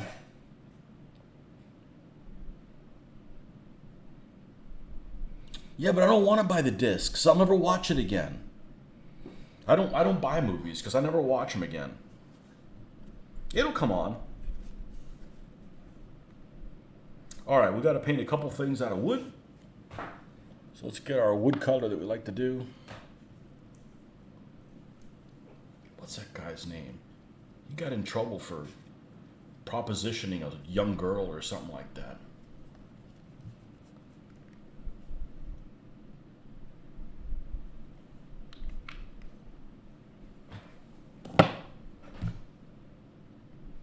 Anyways, it only lasted for a couple of seasons, like around 1982 or something like that. It came out. I remember it being on TV.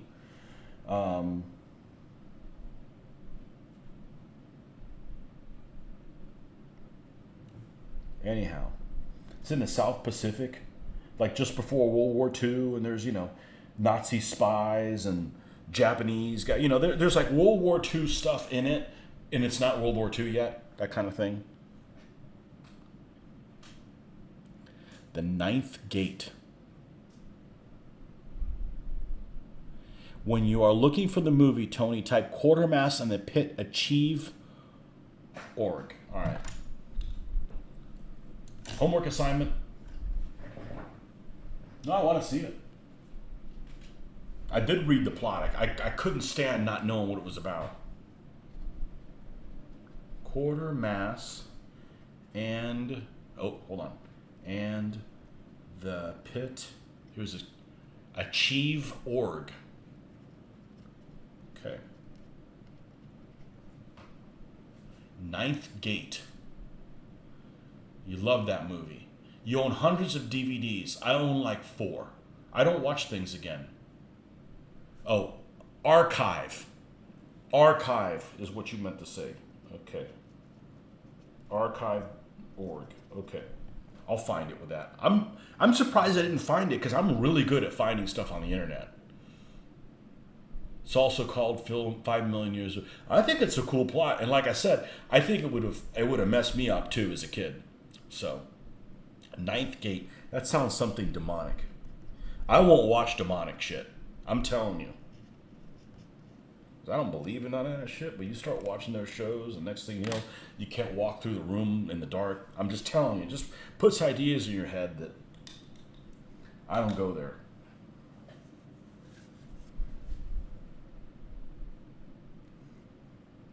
I remember when I was a kid, they had this little, and I've mentioned this before, so you guys have probably heard it before, but they had this little, like, in 4th grade, they had, so this would have been like 1980? Yeah, 1980. They had this like little station in the back where you could like listen to little audio tapes or whatever, and it was my first experience with Edgar Allan Poe. And they had this narrated book, Mask of the Red Death. And it was creepy as freaking shit because the guy did all the voices and stuff like that, and it was... I didn't know there was a movie. I didn't see the movie until 15 years ago, probably from now. And I was like, okay, this is lame compared to the audiobook. Because sometimes just hearing things, you imagine it to be worse than it could be. Because, so you make it as realistic as you want when you're listening to it. When you're seeing it, that's what you get. And if it's like a bad cast or if it looks lame or hokey, yeah, it's not very believable. That's why I get what you were saying about that radio program, creeping you out as a kid. Because it probably would have creeped me out too. Like to watch movies, and in my defense, I started my DVD collection back in 2002 and I got a DVD player for Christmas. I just don't rewatch shit. I just, I don't buy CDs of music. Well, music isn't that important to me anymore. I'm not 19 anymore. And I don't rewatch stuff.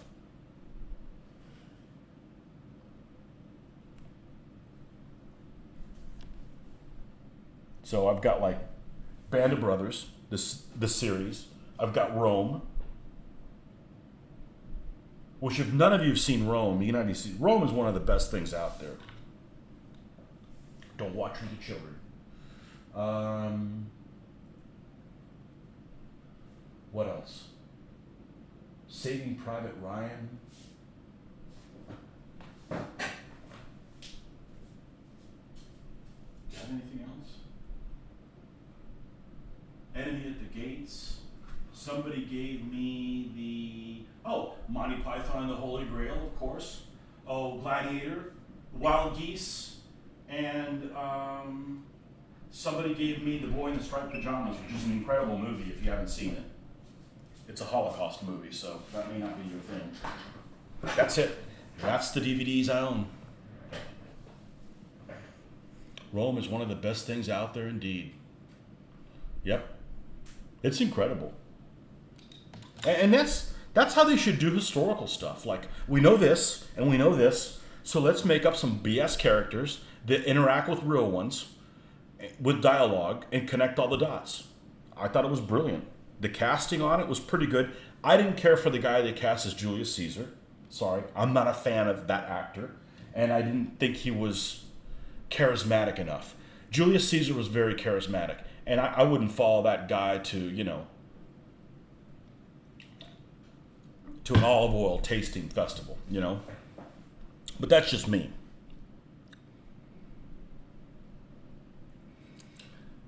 With how woke movies and shows are getting, I'm going to look back to a time and find decent. Stuff's always been woke. See, we want history to come to life, right? And other people want to push a story, you know, or push a lesson. I don't give a shit about the lesson, you know? I'm an adult. I come up with my own lesson. Just tell me what happened, you know, or bring, you know, if it's something that involves tanks, let's show this stuff in action, you know? That's what I go to movies for. I don't go for a life lesson from some druggie, you know? Speaking of Rome, I think we're playing Romans versus Barbarians tomorrow.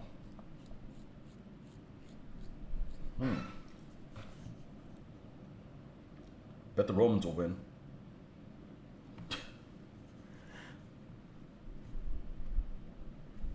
It's an uphill battle for barbarians almost always, especially in that early period.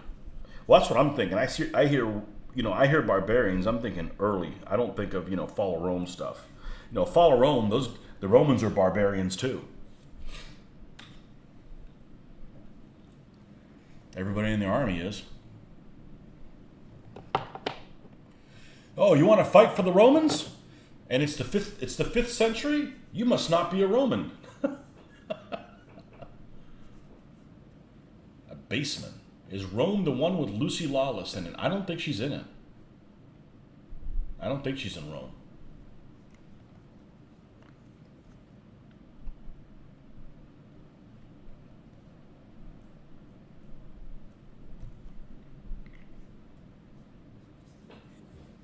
I need to watch it again. Just for all of Mark Antony's lines. He was freaking awesome. But again, I like that actor, so that helps. I never did finish watching the show he was in where he was the serial killer. Whatever it was called. But I really like what's his face. Again, can't think of people's names.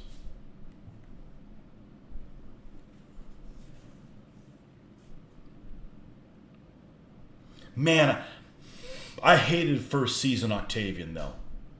He needed a freaking spanking. She's in Spartacus. I didn't care for Spartacus. I tried watching enough episodes of it and just didn't interest me.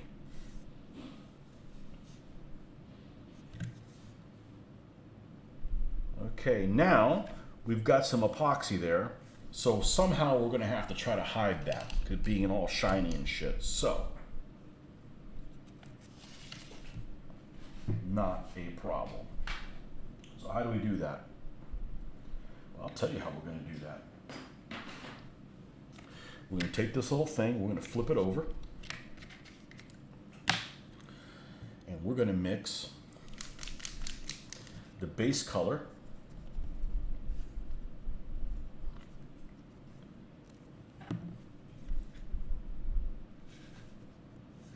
and see what that looks like. Nope. And mix a little bit of black. Whoa! Wasn't expecting that. Hello.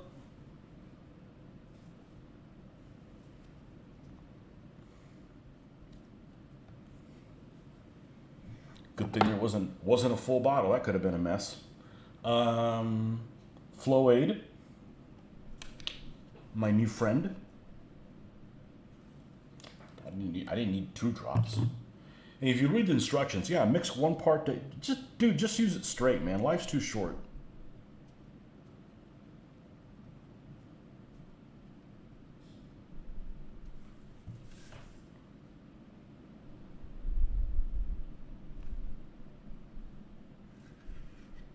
Life's too short.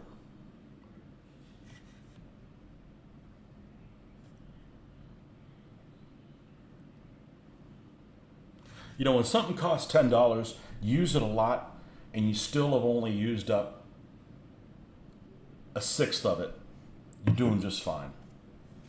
And the product works fine straight.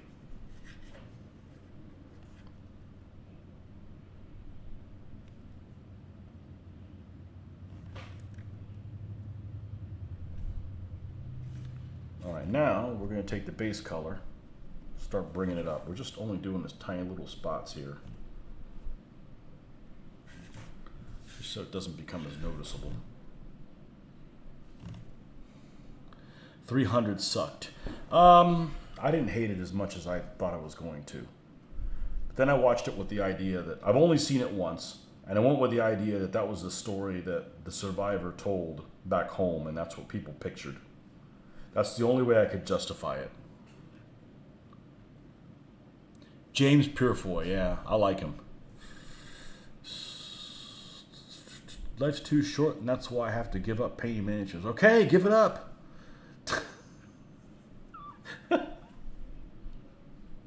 As they say in Spanish, ya basta. Nobody's making you paint miniatures, man. I'm glad you stopped painting the ones you weren't enjoying, though. That doesn't do any good. Shouldn't paint stuff you don't want to, and you shouldn't play games you don't want to. Which is why I'm not going to play that game that won't be mentioned.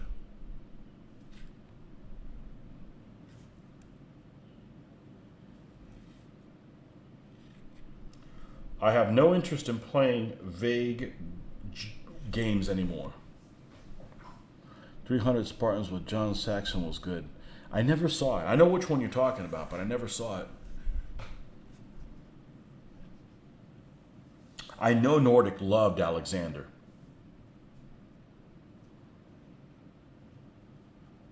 Of course, they have an older Alexander with the Welsh dude. Again, I can't remember people's names. I don't follow famous people. The guy that was married to Elizabeth Taylor. The guys in the Wild Geese.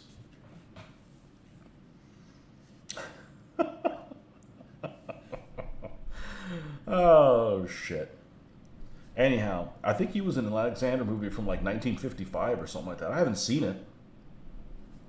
Can't imagine it being very good.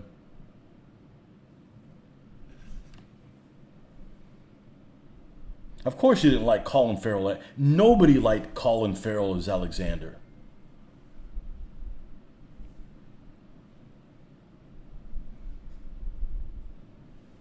Nobody said, man, I loved Colin Farrell as Alexander. No one.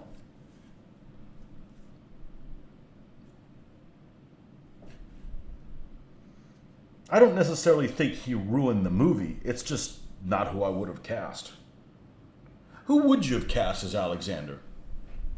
That's a good question. For starters, I would have cast somebody whose natural hair color was like Alexander's natural hair color. There's a start.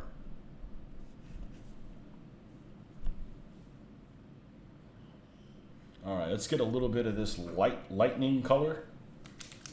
Richard Burton, there we go. I was all right with that Alexander movie. There's 3 versions of it. I saw one, and I saw one that was the editor's one, and there's one that has a lot of male nudity in it. And I don't think I saw that one because if I did, it didn't have too much male nudity. I'm fine with it as long as it's done in the correct format, as long as it's, you know, and it serves a purpose, you know. Not like Caligula. I remember seeing Caligula. I was at a party one time, and I must have been, well, I was old enough to drink. So, or was I? I don't know. That wouldn't have kept me from drinking. I must have been like 22 or something like that. And I remember seeing that, and I was like, that was just fucked up. That was just really fucked up.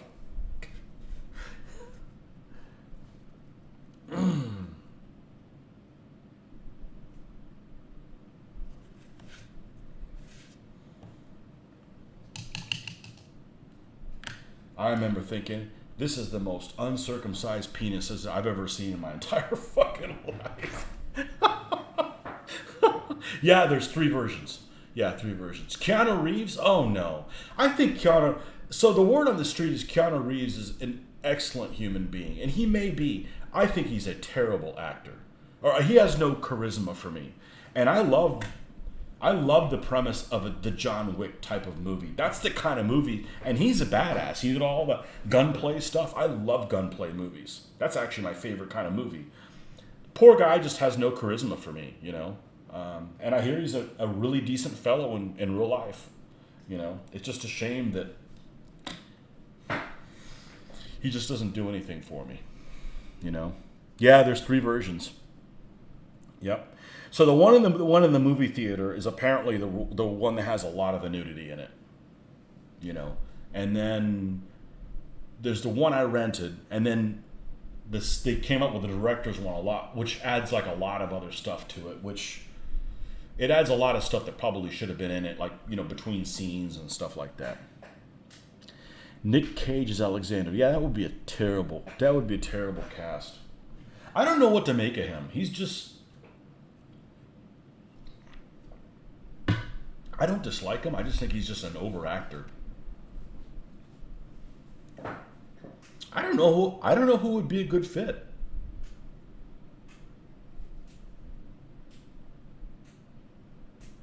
I should look at that online and see what people have suggested. 'Cause I'm certain there's a ton of discussions at it. Chris Pratt.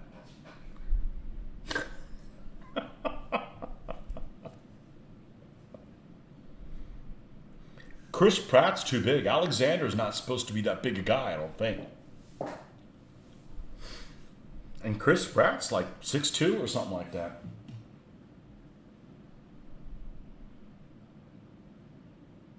Well, when they redo it, maybe they can put Denzel Washington in it. I think I've only seen 2 movies Denzel Washington's ever been in it. He's in Glory, right? And then The Manchurian Candidate. Not that I have a problem with him, I just haven't seen his movies.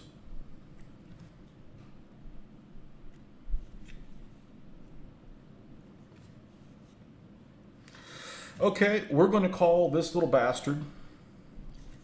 Oh, let's pull the highlighting color and never put it on. It's your turn to watch me. I think Val Kilmer's Philip was terrible. Would like a Philip of Macedon movie. What'd you think about what's her face? I don't really like her, but I thought that at least she did some kind of an accent as Olympias. I didn't think she was that bad, and I'm not a fan of hers. I don't think she did that bad. I guess there was so many other choices that were bad around that you don't even notice her, or I didn't notice her.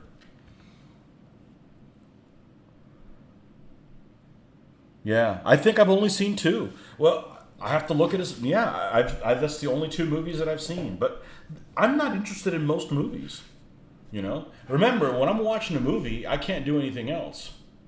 Yeah, Angelina Jolie, she doesn't do anything for me. All right, let's find out what movies he's been in. And he's supposed to be a pretty decent human being too. And that's important to me because, you know, there's enough Hollywood weird people. Let's see. Man, he's 68? I didn't know that.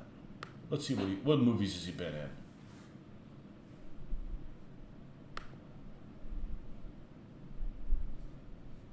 Let's see. Haven't seen Equalizer or Training Day or Equalizer 2 or Man on Fire. Haven't seen Flight or Fences or The Little Things. Certainly haven't seen Equalizer 3 if I haven't seen the first one or the second one. Haven't seen American Gangster. Haven't seen The Book of Eli. Haven't seen Remember the Titans. I don't watch sports, so why would I watch a sports movie? Have not seen Malcolm X. Have not seen John Q. or The Magnificent Seven or Two Guns or The Bone Collector. Deja Vu. Nope. Inside Man. Nope. Tragedy Macbeth. Nope. Safe House. I've seen Glory once. Unstoppable, Little Pelican Brief. Nope, I don't like Julia Roberts. I haven't seen Out of Time. It was Falling, Philadelphia, Taking a Pelham. Nope. Crimson Tide. I may have seen Crimson Tide, but I don't think I have. No Hurricane, Anton Fisher. See, man, he's been in a lot of movies. Preacher's Wife. Nope. Courage and no. Manchurian, there it is. I've seen that one. Missing Messiah, Carmen and Palmer, Dama, Beverly, Defiant Quinn. Okay. Nope. I've only seen those 2 movies of his. Sorry. Got my homework assignment.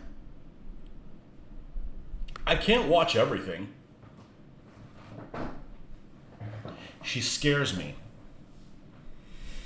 She doesn't do anything for me. And sorry, that's the only reason I would. That doesn't do anything for me. I thought she was a terrible cast for. What's the video game movie?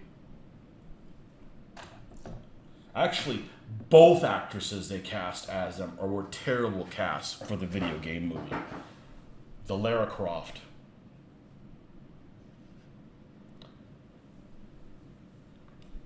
Both of them were terrible. I don't like either one of them.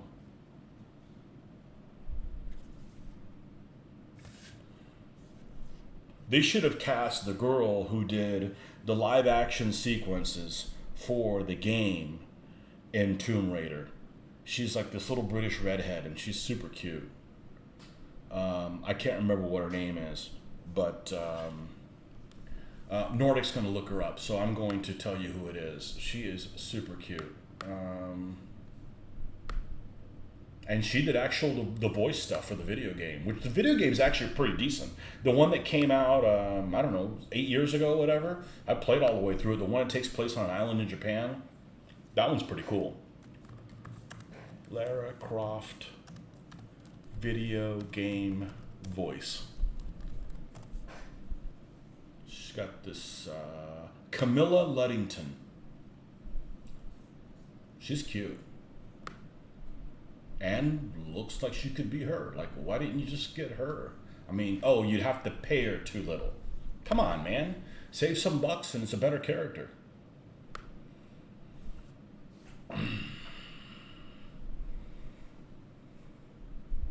Alicia Vick, she doesn't do anything for me. Look at Camilla Luddington. Look her up.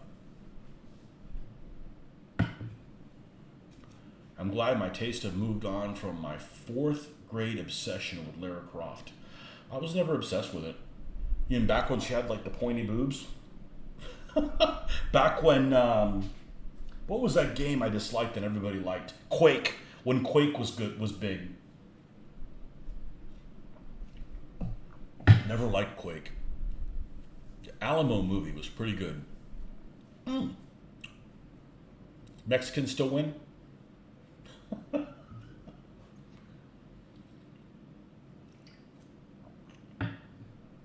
Didn't live in San Antonio, the Alamo stuff kind of bores me. Yeah.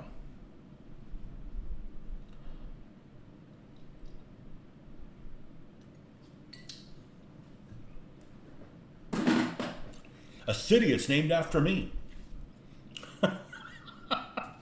Actually, technically, my dad. All right. So this little bastard is ready to be sprayed. Okay, cool. Well, I don't feel like basing these vehicles because that's some boring, uncreative shit. So let's work on the Jagdpanzer 4. All right. I said I was going to go down the rabbit hole.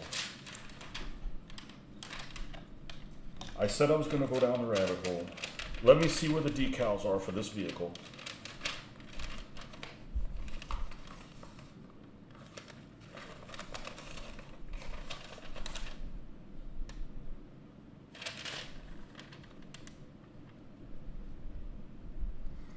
Oh, I think I saved myself.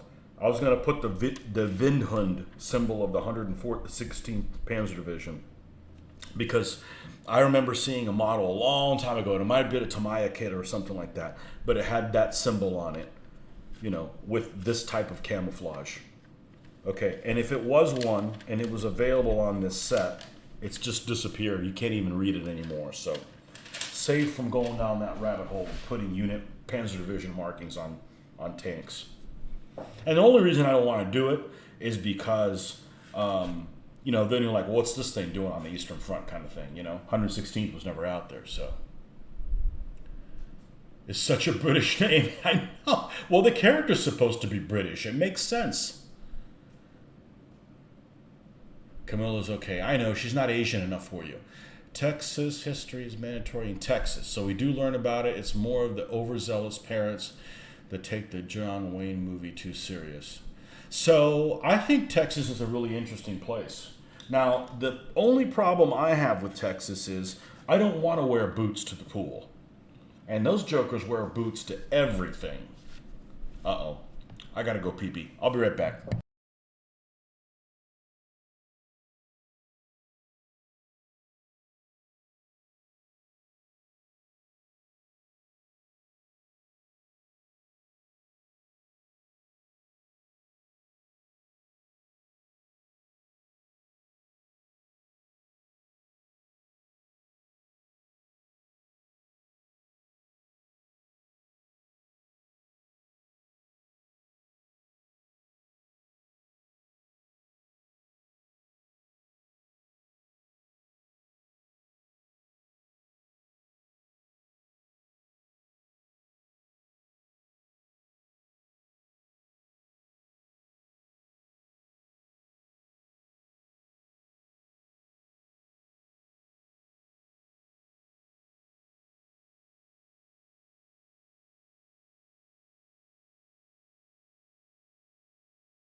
All right, time to turn the fan down a little bit.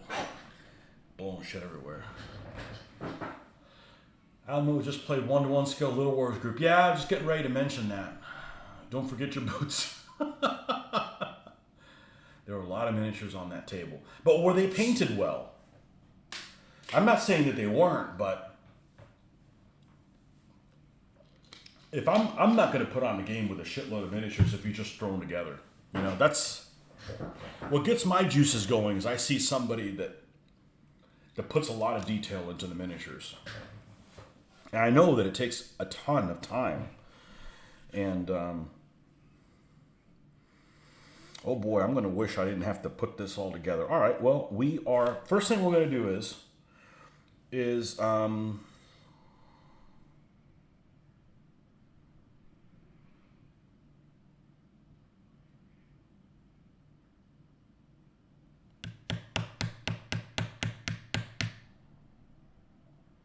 no, we need to go ahead and bring this thing up. We need to bring it up first.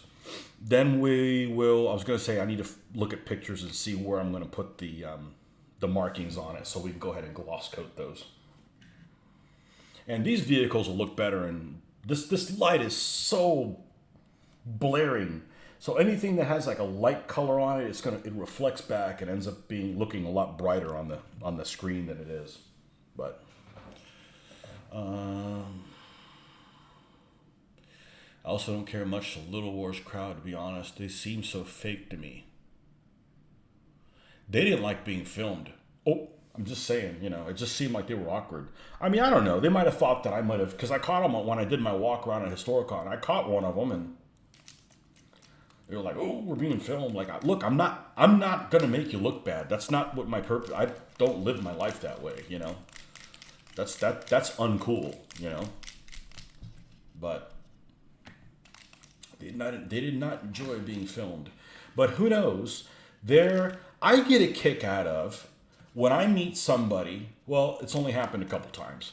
When you meet somebody that you've seen them on video and they're the same way in real life, There's a guy, I went to a car show earlier last week. There's a guy who does car reviews who's awesome. I think he does that. That's what he does for a living. His name is Joe Rady. And he does car reviews of, I think he puts out a video like every other day or every day or whatever. And him and his wife travel around all around the country, and he does really good, intense car reviews about stuff, driving and everything. And I met him at the car show, and I'm like, I know who that guy is. So I talked to him for a while, and he was exactly the way he is on his show, on his programming in real life. And I personally appreciate that a lot, because I'm not a fake person. I'm what I am, and if you don't like me, well, I probably don't like you either. Just be who you are. That's who you are. So if you don't like it, then change who you are. But I value that a lot. I think Miles, maybe the guy who does the accents, words, homes, one, two, seems. I don't know. I'm not gonna judge anything. I'm gonna say the guy I talked to for quite a bit was very nice, and seemed actually a lot nicer in person than in the video. And I don't remember what his name is. It may have been, I don't know what his name is, but he was talked all about. If you watch my walkthrough video, I guess he was the one that did all the terrain and the battle in Italy, but he was very nice in person.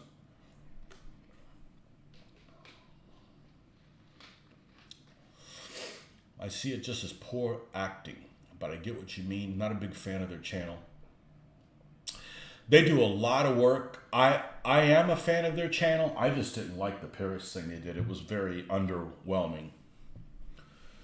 The thing that gets me is, I bet if I went out to Western PA where they are and asked to join the gaming group, they would turn me down. Well, a lot of people are very cliquish. A friend of mine moved into an area where there was a big group of gamers of a game that we play, and they never invited him to play. And he's a nice guy. So,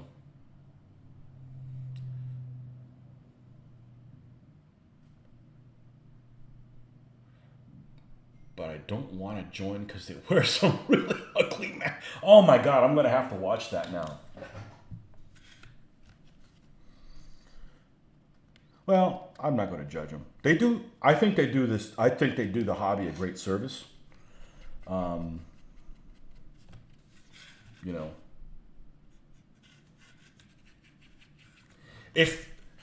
If they are in real life like their on-screen personas are, there's a couple of them I never want to play a game against, because they just seem like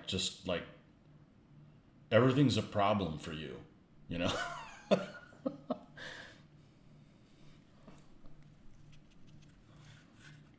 And I don't know what the person's name is. It's a he. I'll tell you now. I'm just, just like I told you that I watched several of those chain of command videos, and a couple of the opponents the author's playing against just are guys I wouldn't want to play a game with, because they just seem like they're trying to get away with stuff knowingly. It's different if you make a mistake, but if you knowingly know how to play the game and you try to bend the rules to get away with murder, I don't think a whole lot of you, So,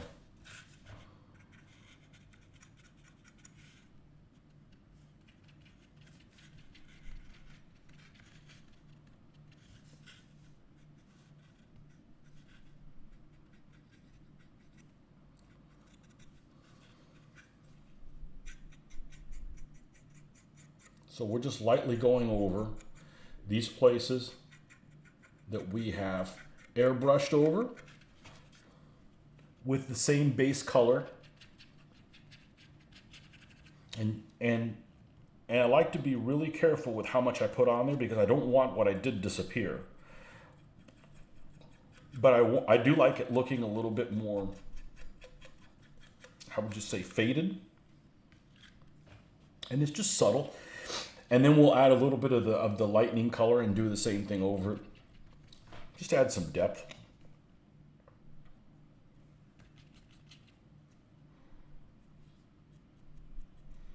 But I've edited videos. They spend a lot of time editing the video. And I just think I'm lazy. I don't feel like I cut corners on this. I feel like I cut corners like making a video. I don't want to spend a ton of time editing. And the more time you spend editing, the more time it takes to compress the file to send it to YouTube. And that is infuriating because it ties up my phone. I do everything on my phone because my phone's actually a lot more consistent than to do it on the computer. And it's just not worth it. So if you're going to make a video, the number one rule about making a video is don't hate it so much that it burns you out from the hobby. Because if you do that, everybody loses. You don't get to make more videos. Other people that enjoy your videos don't make them, don't get to watch them, that kind of thing. So if the videos start becoming too much of a burden, then it's just going to put you in a bad mood. Now, I don't make any more videos for a game system because I don't play it anymore. Not that the videos burn me out. Actually, they were kind of burning me out, and then I took a step back. I'm like, all right, we're not doing a pan of the troops anymore, because all of that extra stuff I was adding was really was jamming my phone. I wasn't able to get the video out in the proper amount of time. So I just kind of dumbed them down a little bit. Like, I know I kind of did the contrast paint version of making videos. I'm like, okay, well, we got to do this if we're going to have any more, So there's one guy in the video that painted all the Alamo miniatures. Real labor of love, yeah. Am I putting clear coat on your tanks? I am.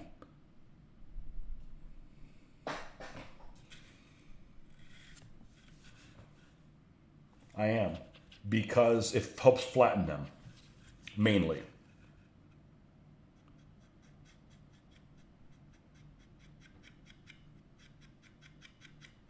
That's the main reason.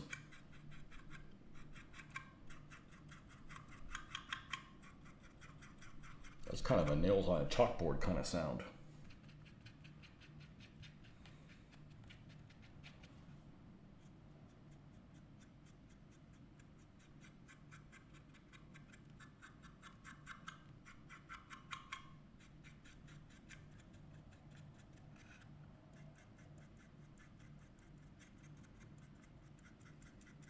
The other thing you need to consider is that a lot of people that are, let's say, famous, well-known, have a lot of people that are groupies. I'm not a groupie type person, right? It's cool to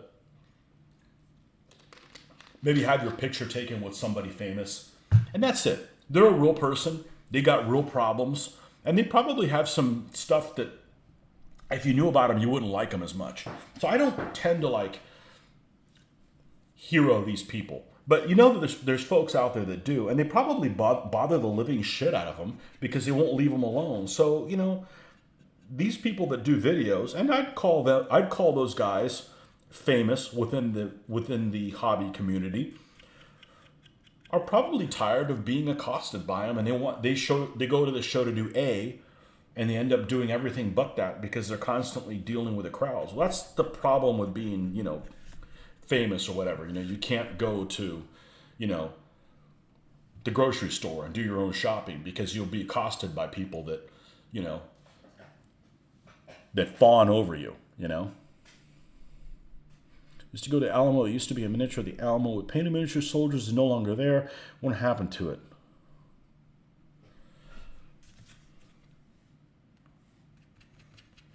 Yep. So that might be some of it as well, They're probably tired of being bothered by, hey, I love your videos. Yeah, whatever, You just get enough of that.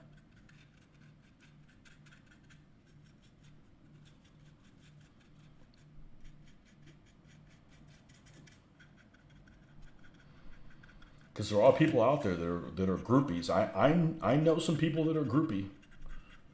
I'm not. It'd be cool to have,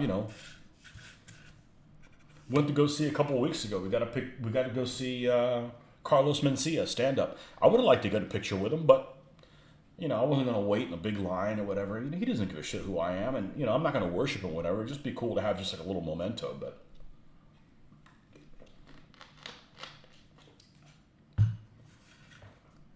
you wouldn't see me getting William Shatner's autograph and stuff like that. That's just, well, I'm not into Star Trek either. But, that kind of stuff. It'd be cool to talk about it, but that's it,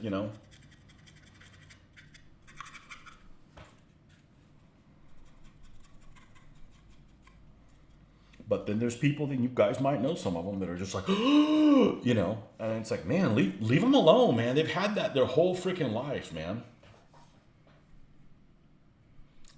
They don't want bad stories about them in the Inquirer also. That's right. There's people that are up to no good that, they make a living making other people look bad. And we don't get that because we don't live, that's not, our environment.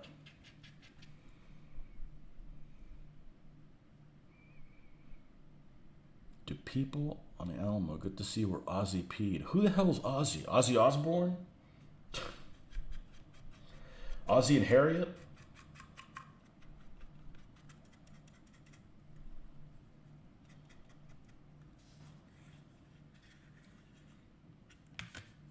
Who is at the Alamo? You know who I always get mixed up? Daniel Boone and Davy Crockett. Are they the same person? I'm not into American history. Sorry. I get those two people mixed up. And the Bowie knife guy, too. I lump all those guys in the same category. There's things that I just associate together with each other, even though they're probably totally different if you're, into it. Like somebody else would be like, well, how could you get Rommel and Paulus mixed up? They're totally different people.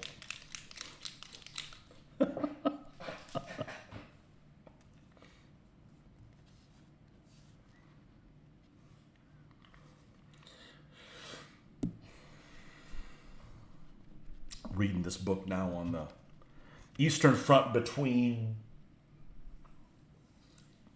January 42 and like March 43, and I'm at the relief of Stalingrad part, and which is one of my I think one of the most interesting campaigns on the Eastern Front, the whole Wintergewitter thing.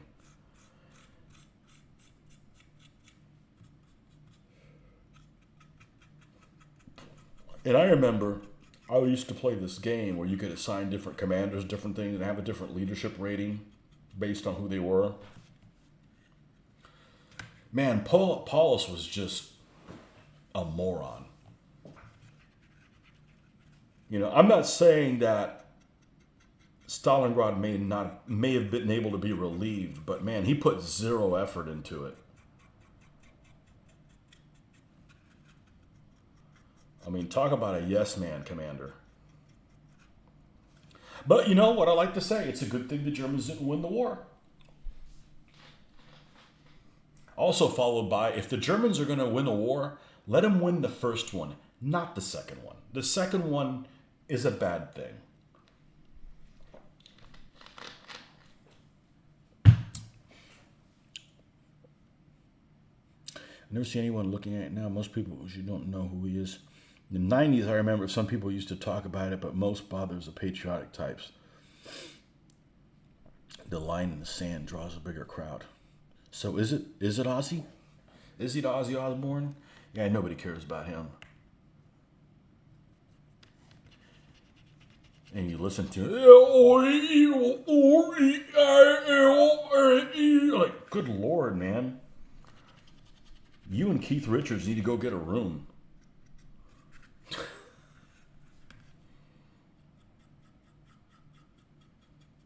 I know Keith Richards will outlive him. Keith Richards may be a necromancer for all we know. He might have been dead years ago.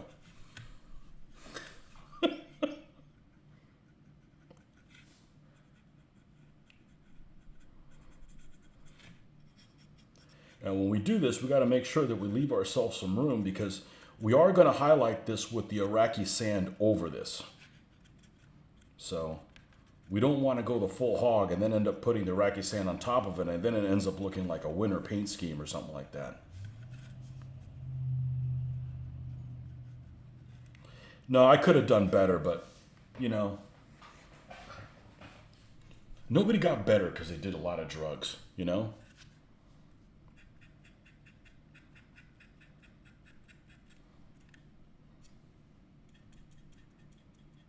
And I like some of his music.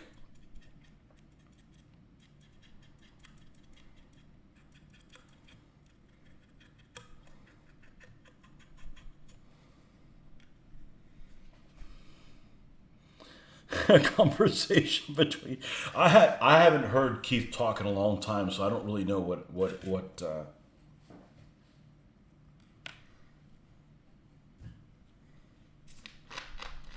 he sounds like. I'm a big fan of rock music. I don't want to meet any of them. They're just musicians. But I sometimes do catch shows that they're being interviewed on. And sometimes it's kind of fascinating that they're very different. They speak very different than you expected to. I saw an interview with David Lee Roth, and I think David Lee Roth, there's somebody I would not want to live with. But he was interviewed by somebody, I don't remember who it was, and he was like really freaking intelligent. He, not like his persona has always been. And I'm like, I just assume, I'm very, what's the word I'm thinking? Gullible. But I just assume that people are the way they present themselves. Just because that's the way I am. If somebody acts like an idiot, I'm just like, oh, they're just like an idiot all the time, right? That's who they are. But I never realized it could be an act. But I think I saw an interview with David Lee Roth. He sounded very intelligent, and same thing with Paul Stanley. And I'm like, very odd, but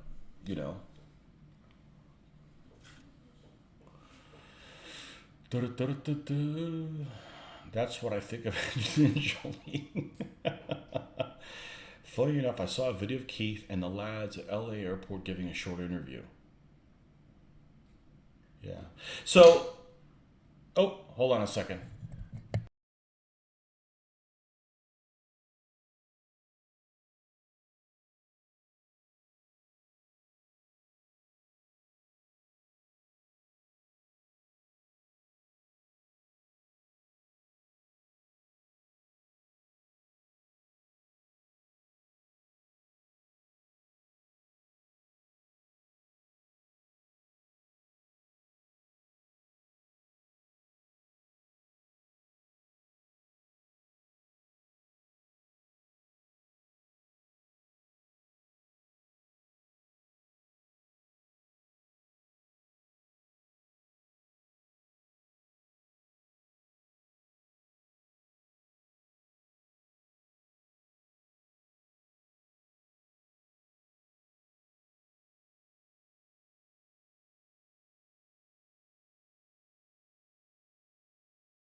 All right.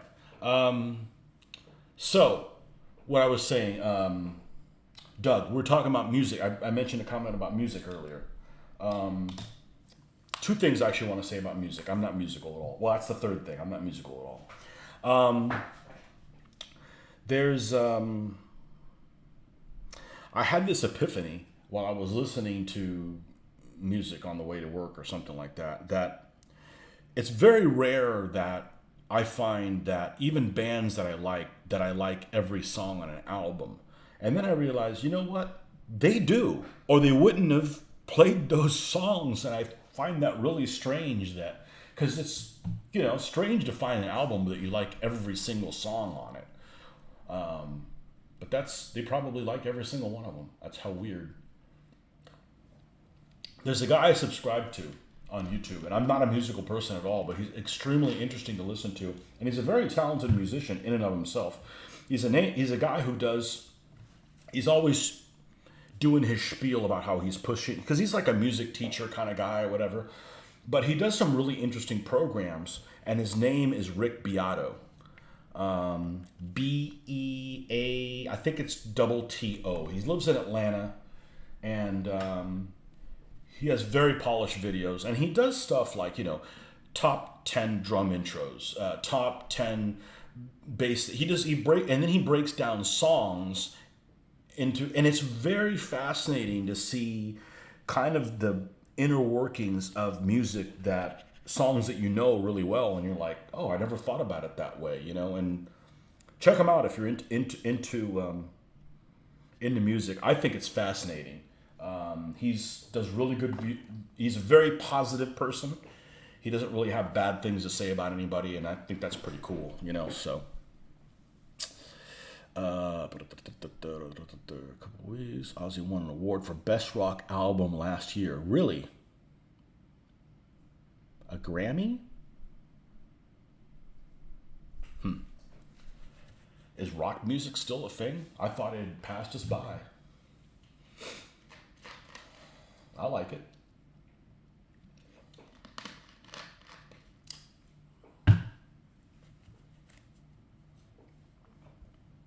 I could do without the vocals. I don't listen to rock music for what the song's about, or a life lesson, or...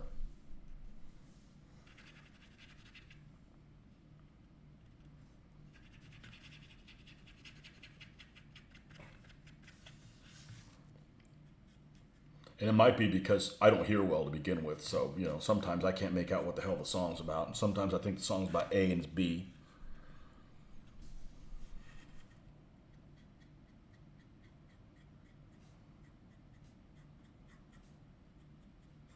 They have some really interesting stuff on YouTube. They got another guy who does, I think he's from Brazil, and he does these face-offs. And the one that reminded me said Ozzy, so I think of Randy Rhoads, and he does a Randy Rhoads and Eddie Van Halen face-off, and he plays himself kind of like in a mirror. And he does like he'll just, and it's just, he's really, really talented to be able to do all that stuff on there. And he does a lot of, I don't know what his name is, but he's pretty funny. He'll be like wearing one thing as playing one guy, and then he'll have a different wardrobe, and he's face to face with each other. So he's got like that whole double thing on there. But he's really, there's some really, really talented musicians out there that aren't famous, so to speak. And patient number 9.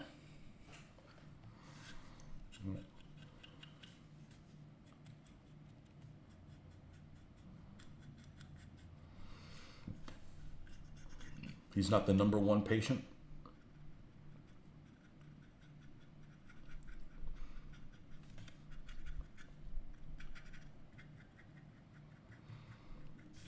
Yeah, like this splotch is a little too harsh on there. So let's just go over it. And we'll lighten it up some.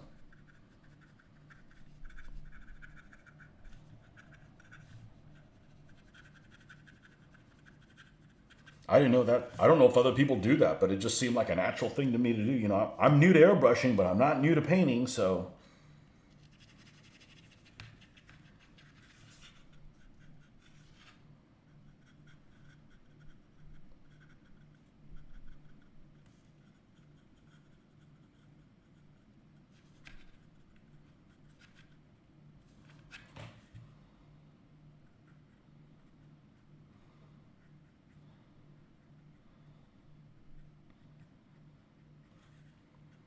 And then we get to do my favorite thing to do, Well, I actually didn't know this was my favorite thing to do, but it's just kind of turned into that.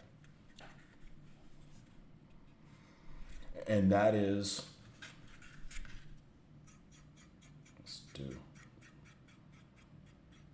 like this has been, some of this paint has been washed from the rain.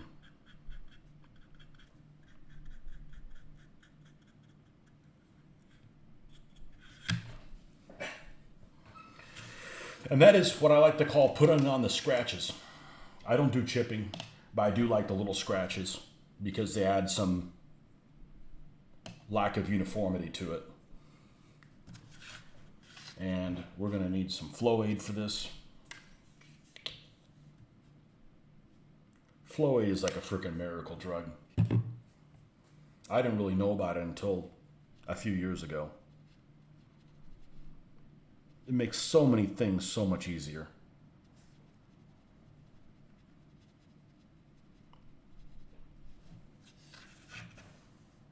So let's do a tester down here.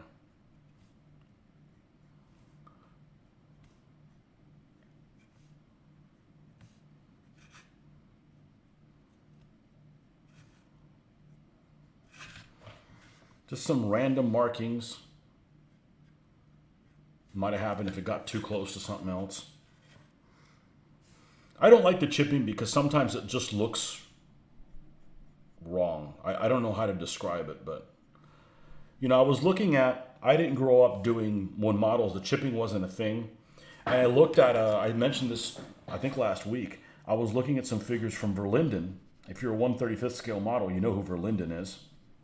Back in the early 90s, his stuff was amazing. His catalog stuff was amazing. And he didn't have, so he had this pack that was, I think it was on eBay or something like that. It had a picture of the pack and the figures, of course, you know, beautifully painted. You know, they looked like real people.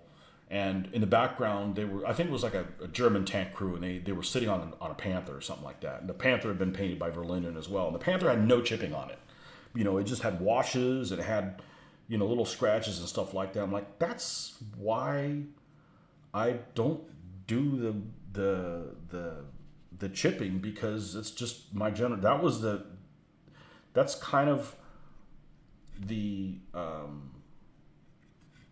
how people were doing stuff of my generation, and I just kind of like how it looks, you know. So. And I always like to say is that people that do the chipping on it, there's people out there that paint tanks better, that look better than the real tank. If you put a real tank next to it, real tank would look like shit. Okay, these guys that are on YouTube and so forth, they do some incredible job. It's a little too realistic for what I'm looking for. I want kind of a graphic novel type look to it. Not cartoonish, but you know, they got to kind of match my figure style. And I'm going to be painting probably some figures pretty soon. But I keep saying that, but I feel like I need to complete all these vehicles. So. Last Aussie album I listened to was back in like 2010. Last one I bought was. What was it called? Was it called No More Tears? That would have been like 1990. When driving in desert back in the day, would get scratches all on the sides of vehicles from cacti. Called it Arizona pinstriping. Yep. Just imperfections and shit, you know. Things happen. When you add the weathering on top of it, you're just adding like little points of interest and just... I think some people call it like modulation. That was a word that didn't exist for this 20 years ago. Or I don't think it did, or I didn't know about it. Have you always lived in Arizona?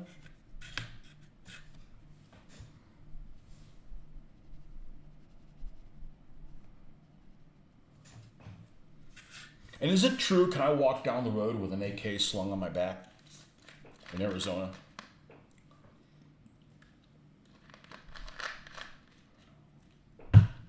I wouldn't do that. I don't like Soviet weapons. Screw those guys.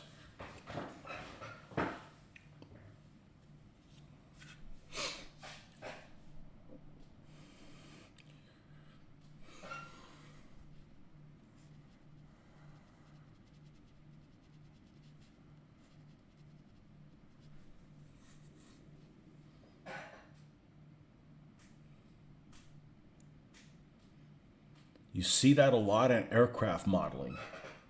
The scratches, and there he is. There's Mr. P40 himself, Eric. Welcome back, Eric.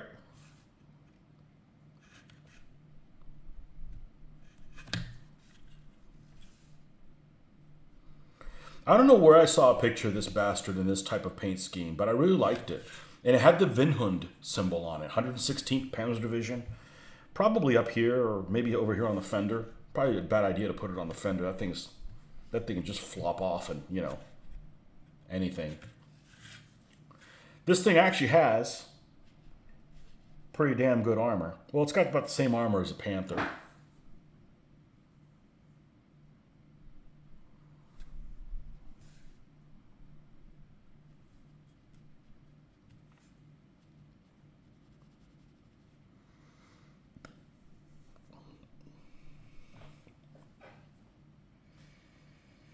I think scale modelers of today go way too overboard with the weathering stuff that would never get that weathered. Modulation is easy to do, especially with the oil dot weathering technique. Yeah, I don't think that would work too well for me. It looks cool to watch it. Have you ever seen where they do that oil dot technique on like a real painting? Like there'll be a painting, they'll get a canvas and they'll put like 4 dots here, 4 dots there, and then you just pull it down, and the next thing you know, it's like a couple walking down the sidewalk in the rain, and you're like, holy shit.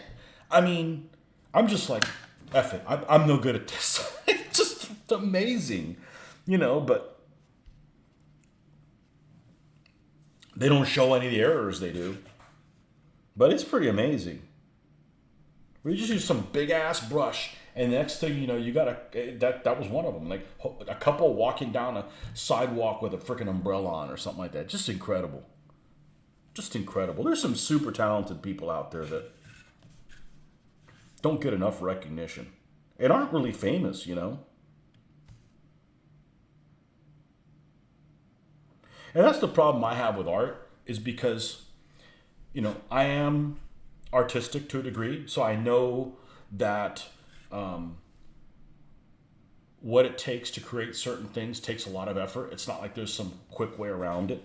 And I've seen some people out there that aren't famous and are really, really talented and spend a lot of time perfecting their craft and don't have the recognition. And then you see famous people that just basically take a dump on a canvas, and because they decided to, you know, wad the toilet paper up and they wiped their ass and threw it on there, it's like it's famous. It's like, you're an idiot, you know?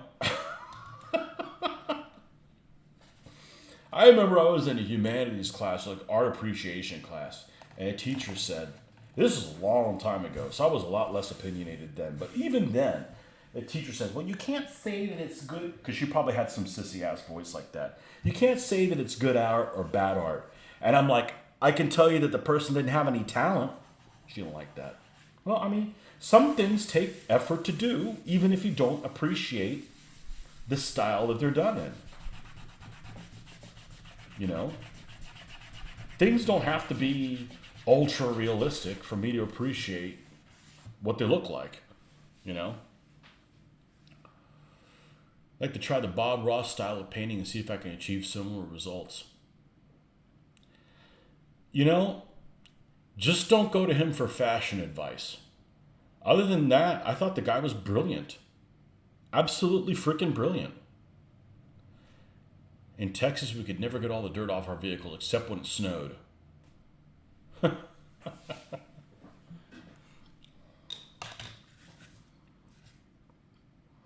Okay, we have achieved that. Let's go ahead and gloss coat. What time is it? 9:30? Nah, we're going to finish this fucker tonight. That's right. I got to pee again? Well, I am drinking tea. So, it's not like I can't hold it. I just don't like being uncomfortable. Let's look at a picture of a Jagdpanzer IV. And see some inspiration for where the numerals are. Although they're probably going to be up in this zone. Okay, I like the German cross back here. That's cool. And if I don't have one small enough, then I can just paint it. It's not a big deal. And the numerals all seem to be in this zone here. Okay, how about one with this camouflage scheme?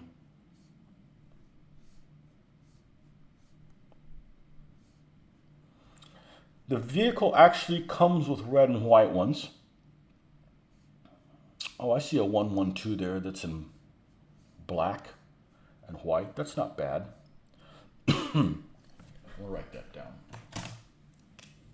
112.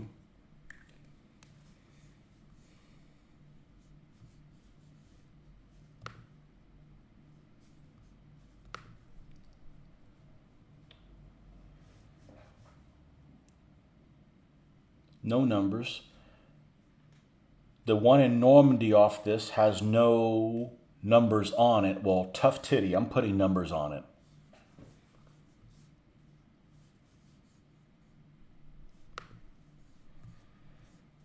All right, I'll be right back.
Let's see here.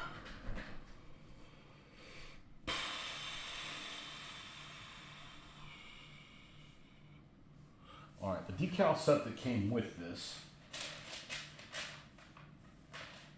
was this, and there's only one set of each number. So if I want to use these numbers, I can't do 112.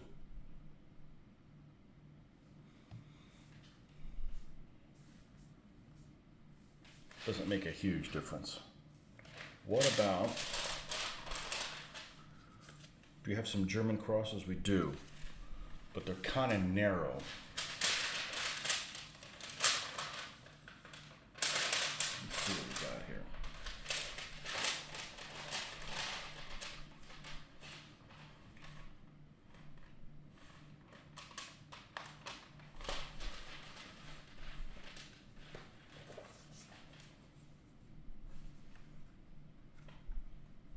No, we could use these, but this is a unique style that I don't have anything of.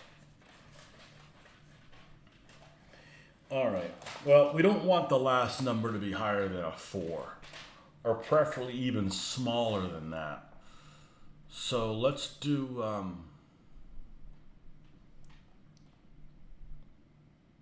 and they may shatter, so I guess we probably need to figure out if that's going to happen or not. I don't really want a headquarters vehicle. So the 0's out of the question. I don't know why the hell give you a 9.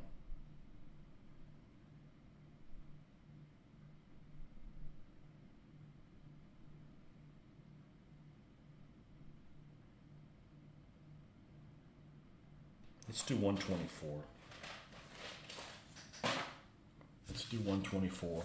We're going to put that number up here somewhere. We're going to put a German cross down there. Let's go ahead and gloss coat with this wonderful stuff that has served me very well called Pledge Floor Care. And this was a pain in the ass to get it. To be a prison officer. You got to be a prison officer? Which here is my difficult and my...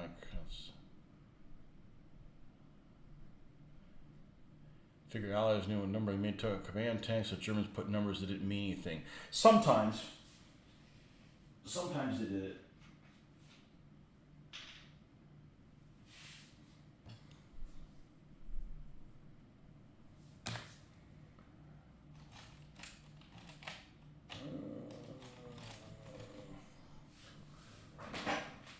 that stuff smells good.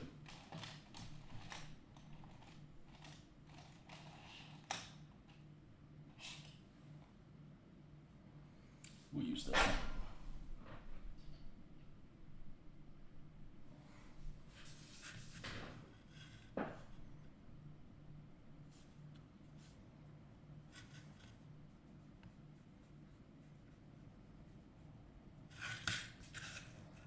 Oh, we got a number here.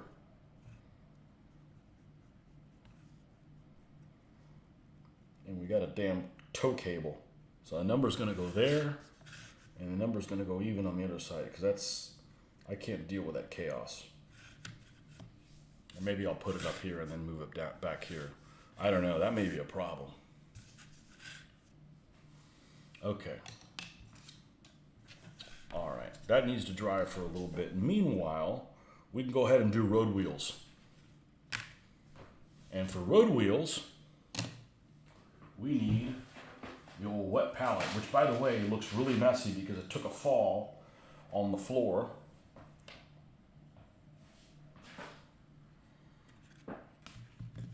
And that's why you've got this wee splat. And I just decided not to switch the paper on it yet.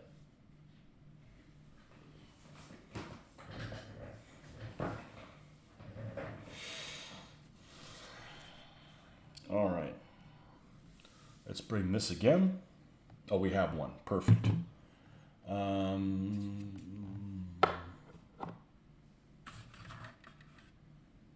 Now that we know that black is dangerous, actually, that might have been a different one. Finally made it. The hell have you been?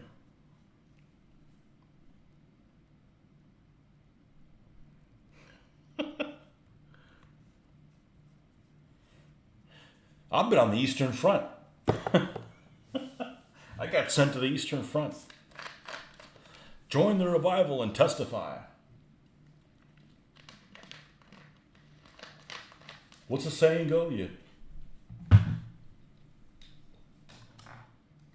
can't be into everything, and you can't throw money at the problem. Both things are true. Working softball game. Any fights?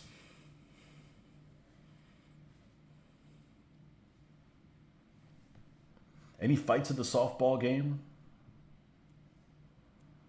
You said it was adults, though.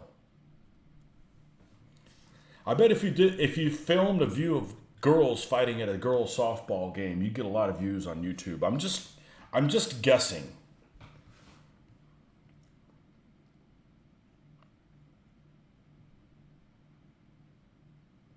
Some of those softball girls would whoop my ass if they catch me, and unfortunately, I'm not that fast, so.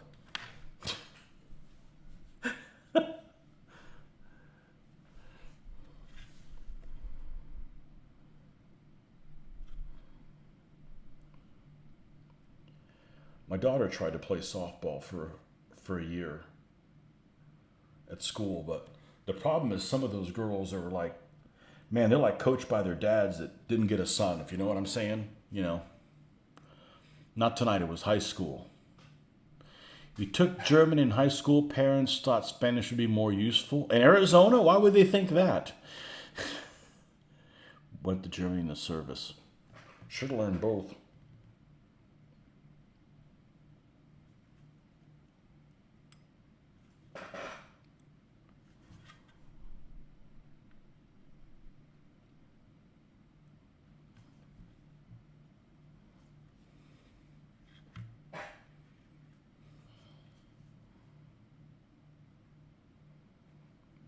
Como está el tiempo?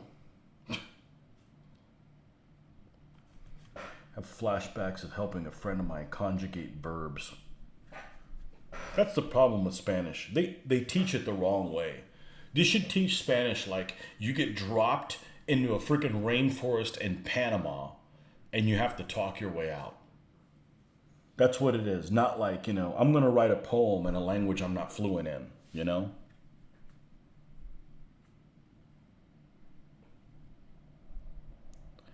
$2:50 in the morning. Coño.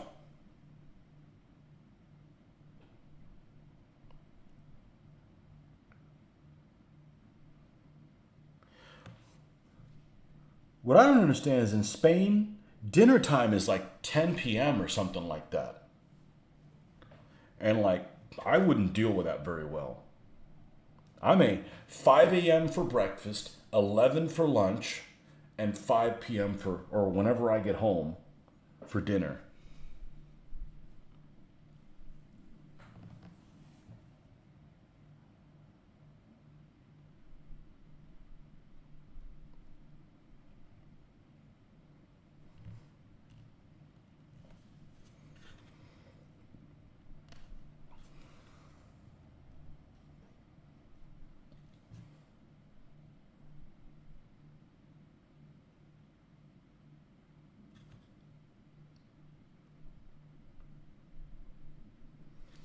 We're going through a list of places that we're going to in Europe at the end of the year. I mean, if we get to go, I got to put that in there because you never know.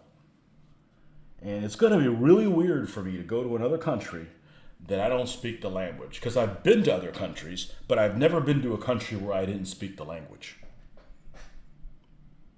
That's going to be really weird for me. But I think if I go to Italy, I'm just going to talk to them in Spanish. We'll figure our way out. Talk with your hands, you know.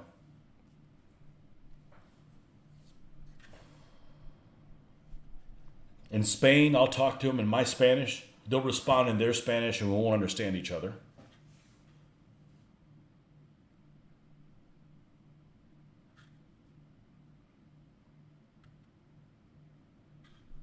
Because there's all kinds of Spanish colloquialism stuff that I don't know. Meanwhile, the Spanish I know is the one, like, you know, that a 10-year-old would know about talking to their parents, because that's basically what my is. Do I have a fan on nearby? Yeah. It's at a speed where it's making that sound. Why? Are you expecting, are you getting scared that Huey's going to come pick you up? Yeah. I don't know what speed that is. It might be 3. Every fan has that, the speed that doesn't like. It was on 5 before. Let's bump it up to 4. Let's bump up the volume of air. I guess I got to get rid of my microphone. I can't like fart or anything. You guys would know about it. We figured out how to get laid in Spanish, and that was about it.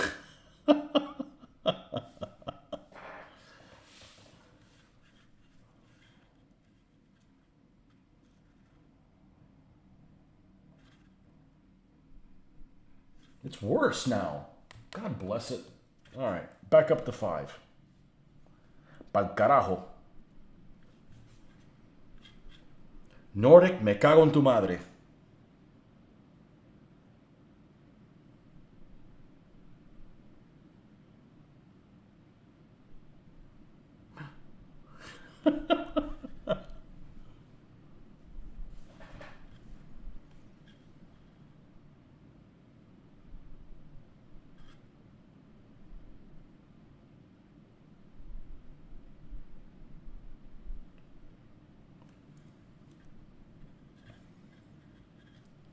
I'm only scared of ketchup and roaches. Oh, I don't know which one's worse.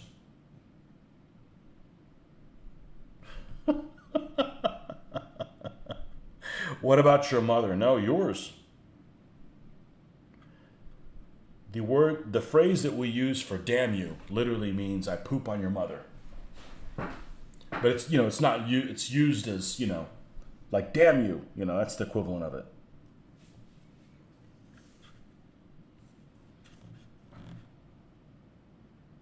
It's weird that it's at 5 and I bet it's making less noise now, isn't it? Than at 2 or 3.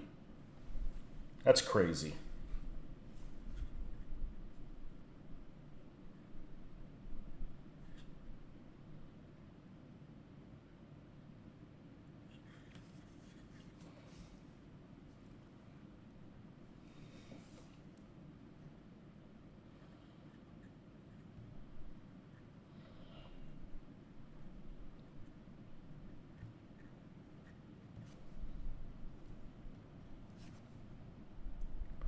So it's kind of a pain in the ass to paint this like this with the shirts in on it, but it'd be more of a pain in the ass to glue the shirts in on afterwards.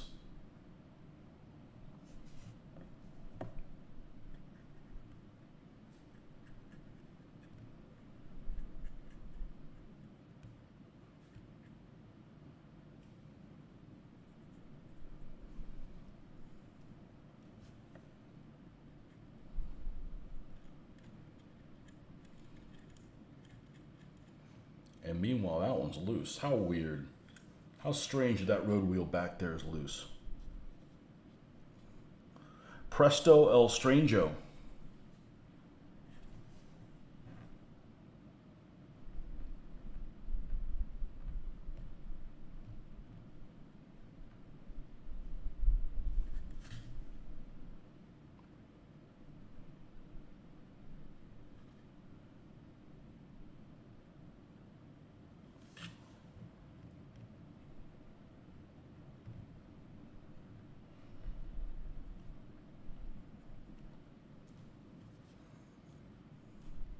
So we're going to have to narrow down the places that we're going to take tours because we're going on a cruise, but you can't take excursions at every single port you're going to because we're going to 11 freaking ports, something like that, or like 10 ports.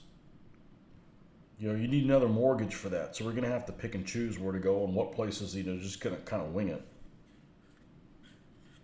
Well, a lot of the stops, unfortunately, are pretty far away. The coast is pretty far away from the places you would go to.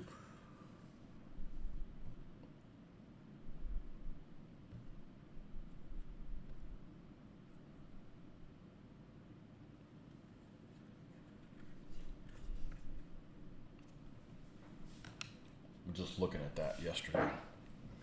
But it's quite a few months away and might as well be like 5 years away as far as I'm concerned. As much I'm paying attention to it.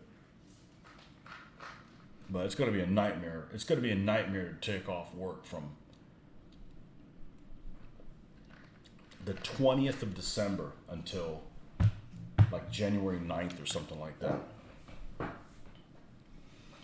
What ports am I stopping at? I'm going to miss a few. I don't know why. I just can't remember them. It supposedly leaves Venice, but it doesn't because it's actually in Trieste, which is an hour and a half from Venice. But no, we don't Disney cruise. No, we're going Norwegian. We're big. We're big with Norwegian. Disney has no gambling, so because Disney has no gambling, you have to pay more for your cruise. I don't gamble, but I don't have a problem if other people get ripped off by the cruise line because of their addiction, because that helps subsidize my cruise price. No, we always cruise Norwegian usually. We've done Royal a couple times, but let's see. It puts in they call it Venice, but it's really Trieste, and then it just does like a little hop, like really 30 miles away in a place called Koper, I think, in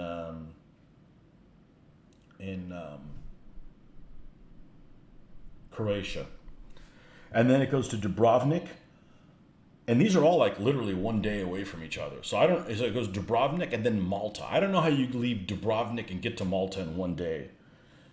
Maybe it turns into a hydrofoil or something like that. Only if Disney hires Anna Kendrick to hang out with me on the cruise. She has a strange look about her. You know what? I can't believe that her and Tina Fey have not been in a movie together as mother and daughter. Because that would be a good match for them too. But anyhow, Malta. Then it goes to Naples, Rome, which it isn't really at Rome, but it's at the port there. Then it goes to Livorno, which is considered their Florence stop, but that's probably the one that's the farthest away from everything. Then it goes to Cannes in France, Palma de Mallorca, Barcelona, Malaga, Cadiz, and ends in Lisbon. I think I didn't miss anyone. I didn't think I missed one. So I think the Spanish ones we'll just get off and just figure it out. You know, because you got to go to freaking Rome. You have to. You know, you can't go to Rome and you can't go the first time you go to Italy on a Mediterranean cruise and not go to the Colosseum. I mean, you just can't. You know.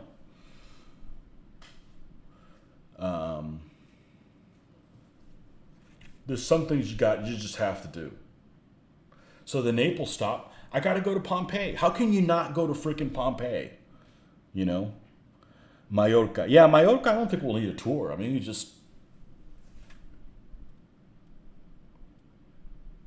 we can speak the language. Kind of. Better than most people on the ship with us. Probably. In Dubrovnik, they actually do a cruise that's... no, I wish I could go to Greece too, but they don't make one that... I can't go to Europe and not go to Spain. I just can't. And the only way you can do Spain, Italy, and Greece on a cruise is a 20-dayer or something like that.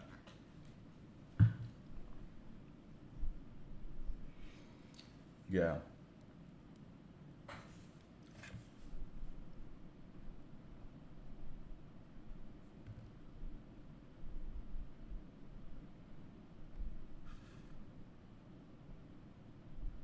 But that's if we get to go. And I'm putting that out there because, the whole world is different than it used to be. I try not to get too excited about something. I'm still not excited about it because it's so far away. There's so much work that has to be done to plan for it. How much work I'm going to have to do before I leave at work is just, I almost don't want to go.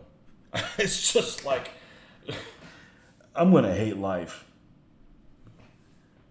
I should just quit and just find another job when I get back. The mess. And I think we're going to be closed the plant's going to be closed between Christmas and New Year's. So that helps tremendously. That's 1 week where nothing happens. But that first week in January is super, super busy.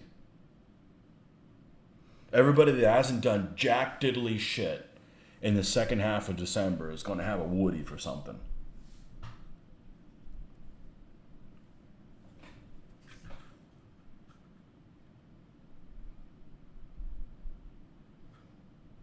But December is usually slow as crap, except for the people that have been sitting on their lily. And their boss finds out about it and they need to have something.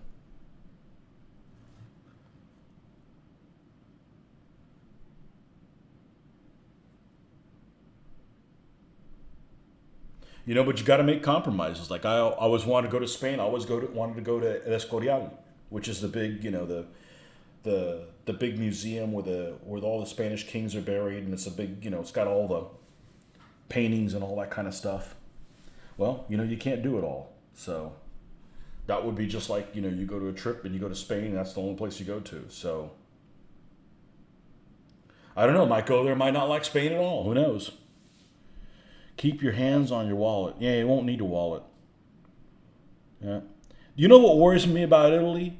The other drivers. So if we're gonna go on a tour, we're going on a big effing bus, and that way there's tiny shitty little cars that they have in Italy. Like if they mess with a bus, it's just like suicide. So just stay on the big ass bus, and if they want to play, Crashaholic, they're gonna be. It's basically a flea messing with an elephant.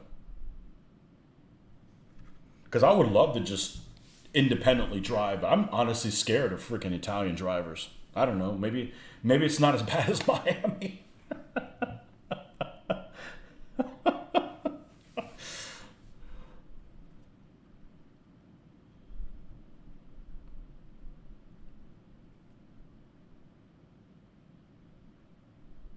I would love to go to Europe and rent a car because they're all stick shift. Awesome! Yay! I'm in heaven. Oh man. But not Britain. Cause stick shift and driving on the wrong side of the road, no, that's a recipe for disaster. Nothing good can come from that. They don't pay attention to lines on Rome roads. I'm just saying, if I'm driving around in a shitty little vehicle, I'd be freaking careful. But the same thing happens here, right? Who's usually the craziest people on the roads? The guys on the little ninja rice burner motorcycles that, if somebody sneezes the wrong way, it's over. You think like if I'm driving a paper mache something or another, I'm gonna be really careful. Nope. That's the crazy folks.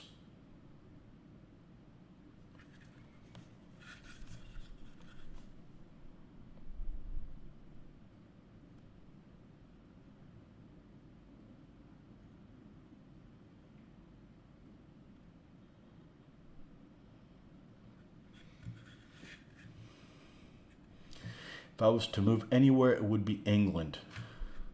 I can't deal with that driving on the wrong side of the road. I could deal with everything else. Probably.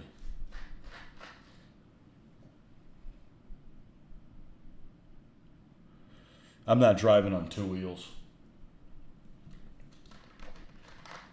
I had a bicycle as transportation, and Mother Nature would just pee on you when it freaking felt like it. I'm not dealing with it. I'm not getting soaked by the weather. Sorry.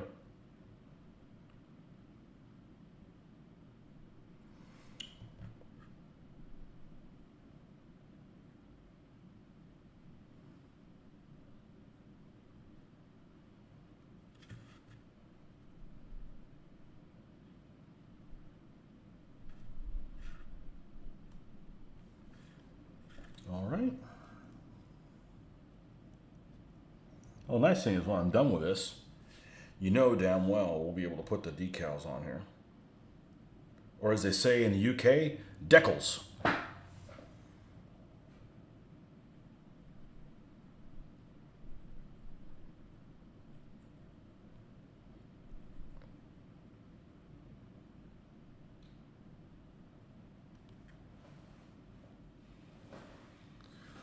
Isn't England have the ultra high taxes? Every place has ultra high taxes. Even you guys have a state income tax, don't you? There's only like 5 states that don't have a state income tax. Florida's one of them.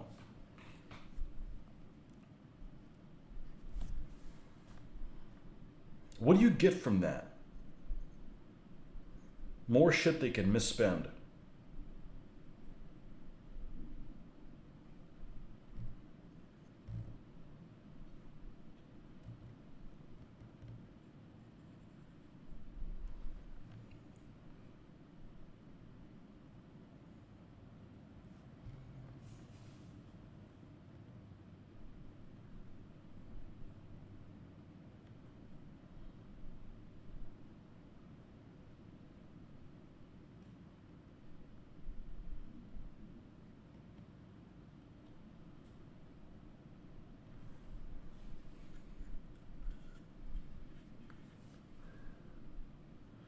The way they pronounce decal and aluminium makes me giggle.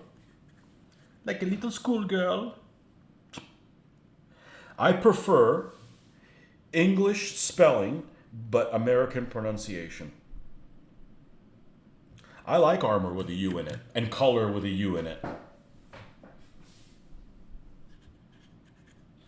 And I can deal with schedule, but no decal for me.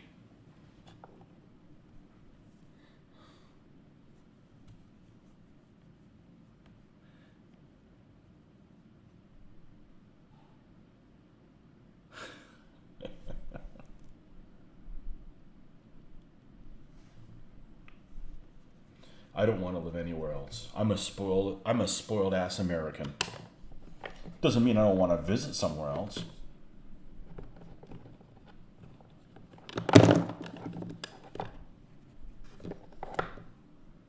I like ice in my drinks. I like air conditioning. That's it. That's all that's important.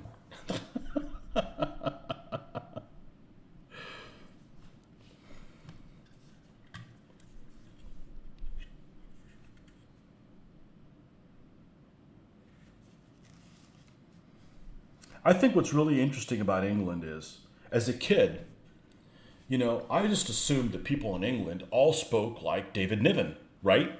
Or the Queen, like proper English. Not yo or you. I'm like, what the hell? There's a Mississippi in England? A good whiskey, I'm not picky. In English, the English think we talk like Hicks. Well, if you're using RP, I can see you saying that. But if you have some Cockney slang or you're from Essex or a Geordie accent,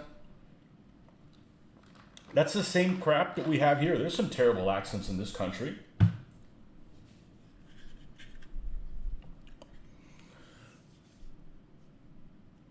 If you have a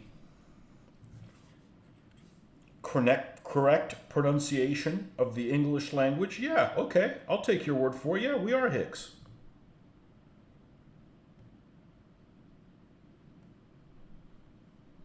But if you sound like a chimney sweep,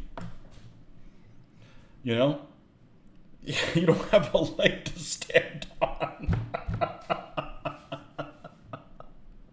Really, as a kid, I just thought people were from England. They were all, like proper and, and all that kind of stuff, and go watch some programming. Wow, there's some, I don't know what they're saying with subtitles.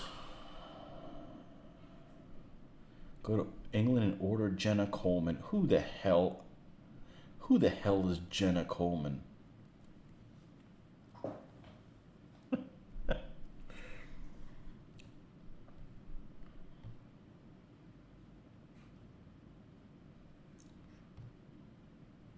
You just can't order women in England. I thought that's Russia.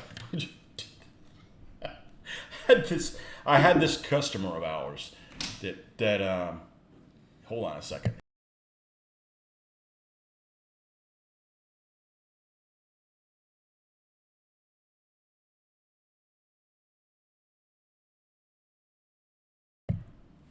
I had a customer of ours that had a mail order bride from Russia.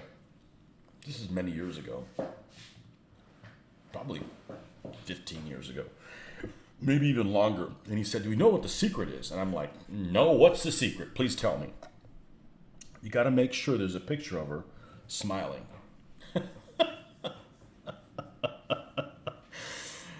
I said, "Okay, no explanation necessary. I get it."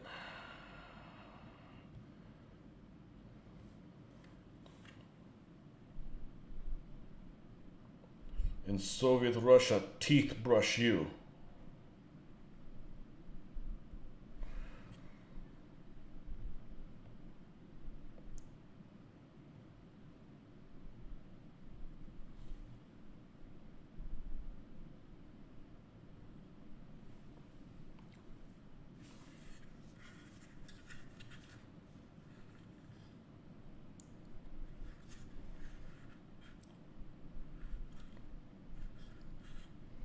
Okay, I think that'll work.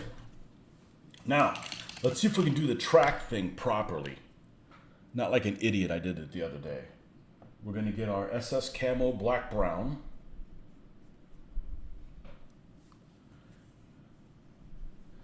Spain is late.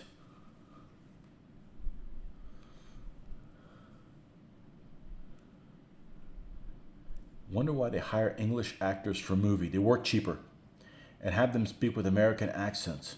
Well, you know what? And they do a good job. But then you can't get Americans to do an accent worth a damn. Although, you know what? English actors can't do French accents worth a damn either.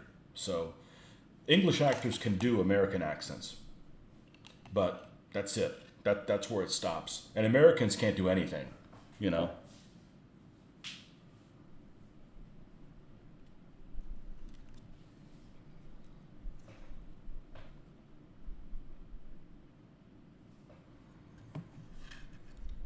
All right. Let's get this piece of track painted.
we do the top portion of it.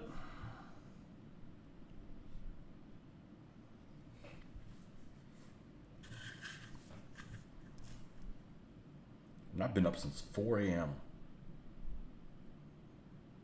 I guess I should probably go to sleep. I want to see this Joker finished, though. Actually, I need to put the decals on there and make sure that if I use any microsol, it has time to set before I mess with it. So that's really where I need to get on there. But these are steps that all happen afterwards because we will have to dry brush.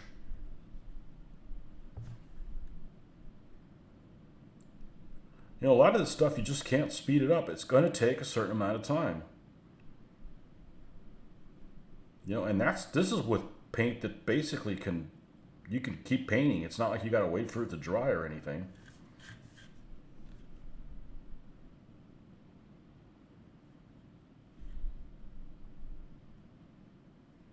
But all these tanks and stuff, they have all kinds of detail sets. There's a company called Black Dog that makes some amazing stuff to add onto these tanks and customize them and stuff. But you can end up spending more customizing it than the actual model. At some point you have to say, you know that's good enough, you know? I have an addiction. What am I addicted to? Spanish women are very independent and do not accept war game players well. That's probably the world around, you know? Nerd burglars unite. Where is Rick?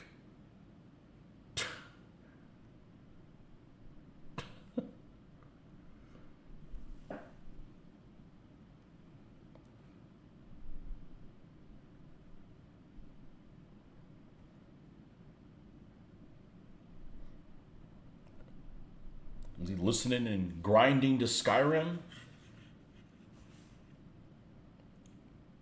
That's what I need to do in a couple months. I need to listen to somebody's podcast and grind Diablo 4.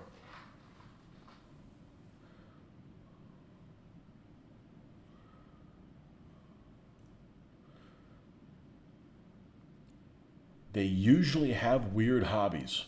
Spanish women usually have weird hobbies. Continue.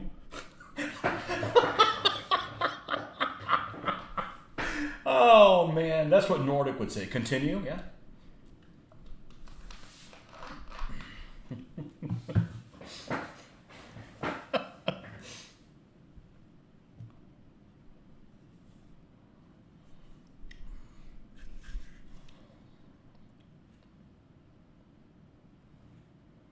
What's a weird hobby? What exactly is a weird hobby?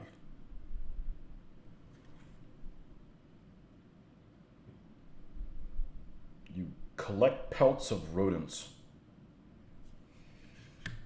Speaking of which, we went on a trip a couple years ago when we stayed in, I think it was a winter trip. Yeah, you know what? It was the winter before the pandemic. That's what it was. So that would have been 2019, 2020. And we stayed at a place in North Carolina that my mother-in-law's boyfriend had a timeshare there in Sapphire, North Carolina. And it was fine. It's no problem there. But on the way there, we went through the Rocky Mountains. And which I thought, not Rocky Mountains, that's the long way to get there. The Appalachians. And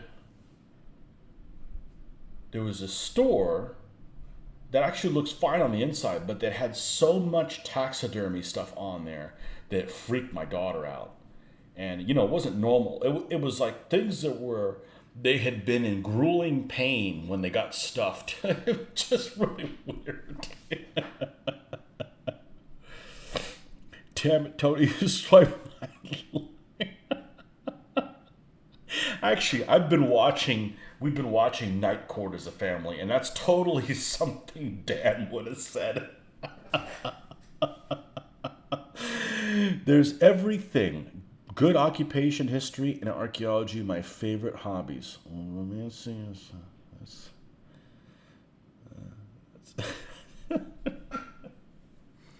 That was something right out of Dan Fielding's playbook there. Continue. Oh, man. Weird hobbies. I don't think that's a weird hobby. What would be a hobby that is too weird for somebody you thought was attractive to be into you for you not to be into them? There's a run-on sentence. What's too weird that's legal? There, I went there.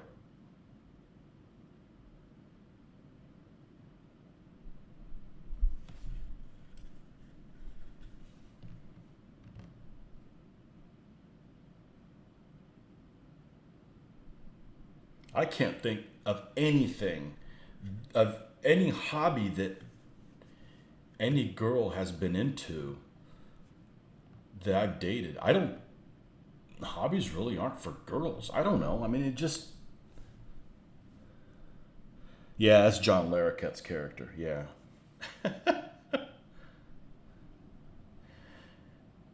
As my daughter would say, oh, he's the original Barney, from How I Met Your Mother. I said, of course he is. There might have been somebody before him, but, of my generation, yeah, he's the original Barney.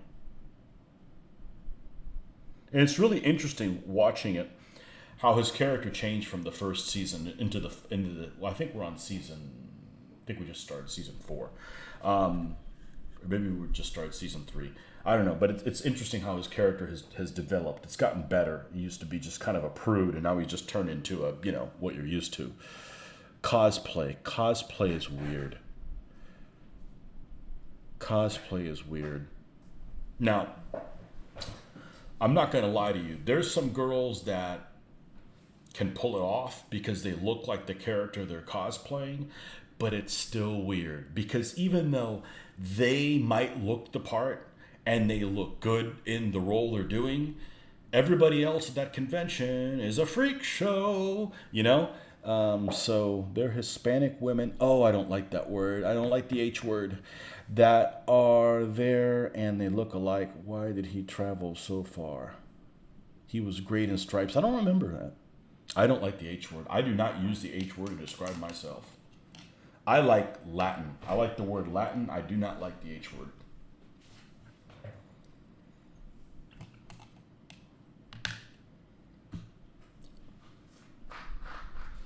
I don't like girls that like Pokemon. Yeah. I don't think I've ever dated somebody that was into, odd things, gamer type things.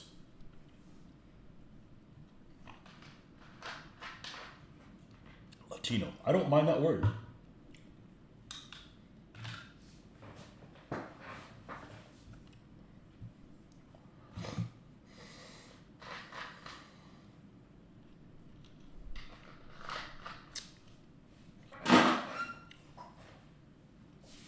By and large, most cosplay women are very large with green hair and rings in their noses and poorly done tats. Yeah.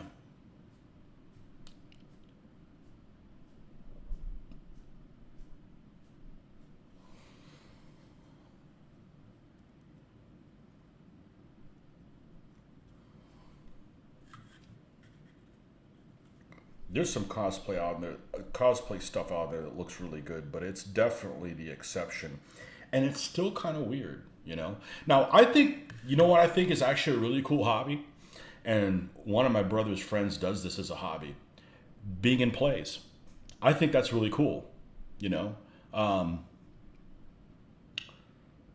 I can appreciate that. I think that's not to do that for a living, but I'm just saying as a side gig, he does that here in town. And I think I can appreciate that. Um, I did plays in school. I thought it was okay. I wouldn't do a musical because this Joker can't sing. For your own good.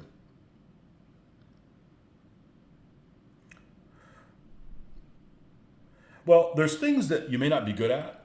Like, for instance, let's say I was good at singing. I enjoy singing. It's not something that I enjoy doing, you know. So I would enjoy, like, you know, playing an instrument, but I can't play an instrument. But at least I can visualize being enjoyable to do that. I can't visualize standing in front of people and singing. And I know people.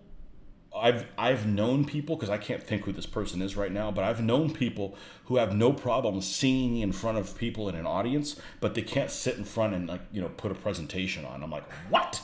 You know, that's like really, really weird.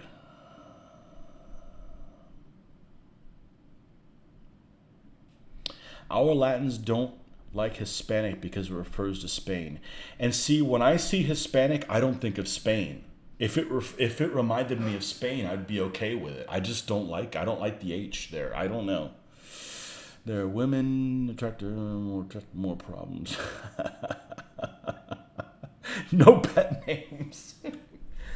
Yeah.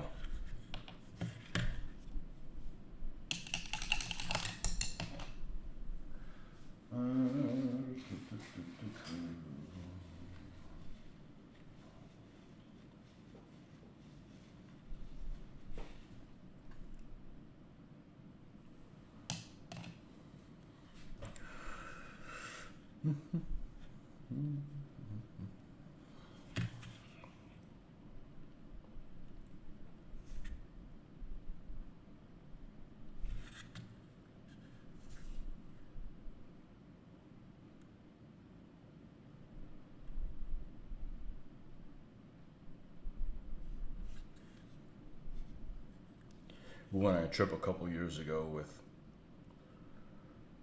some of my wife's family. They're all from Miami. Her brother and so forth. And halfway through the trip, they're like, "Man, you're awfully gringo." And I'm like, "Thank you.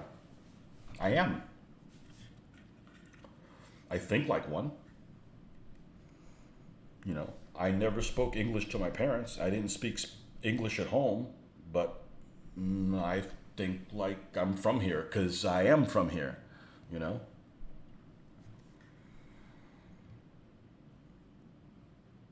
My dad loved this country. He never forgot where he came from and his heritage, but he loved this country. Always did.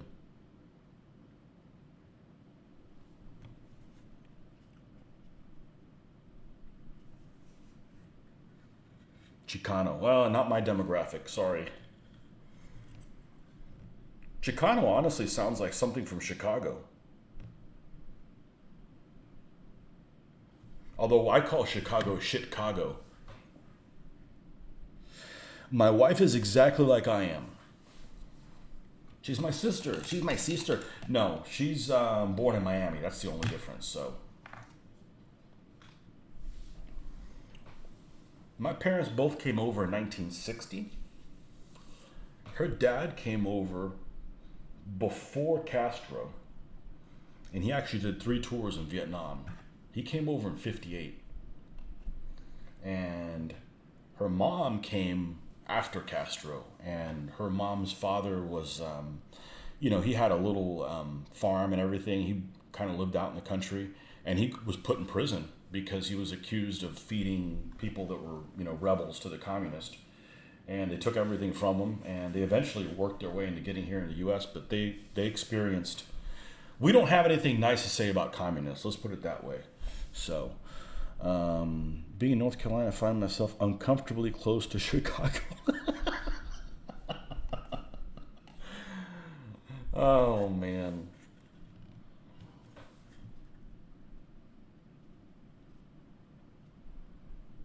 The place I went to relatively recently and I liked, I mean, obviously there's places in the state that are not attractive, but as a general rule, I like Tennessee. I like how people were. Now, I didn't go into,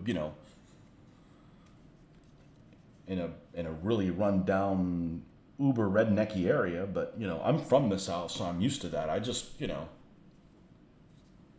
was just kind of old school. It was kind of like old school America, like it was in the 80s. Stationed in Philly for a time. Yeah, big city. I don't want to live in a big city. People just nasty to each other because there's just too many people.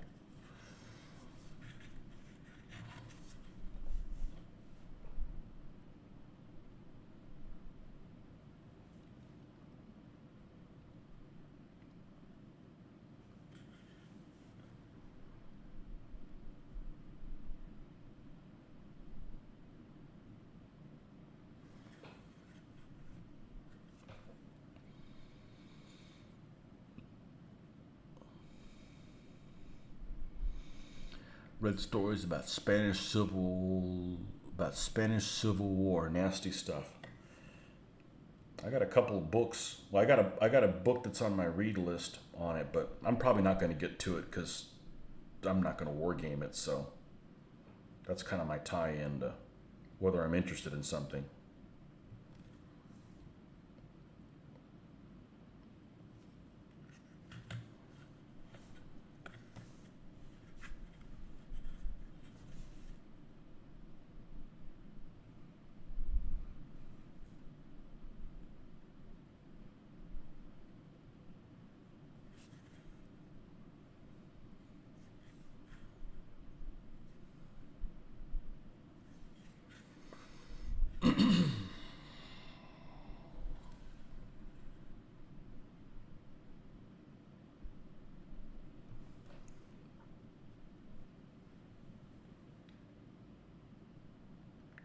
But luckily, my family is extremely small. We don't have anybody left on the island.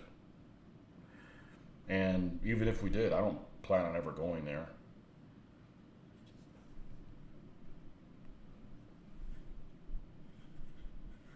I mean, my great-grandfathers came from Spain. That's where I want to go. Not some place that's only 2 generations old and is ruined by, the communist paradise. I got no interest in going there. And neither does my wife.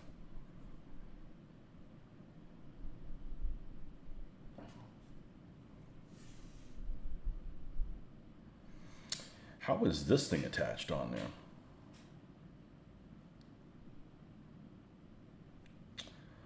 I'm going to say it's these attachment points on the end. We'll paint all those black. And then we have a shovel blade here.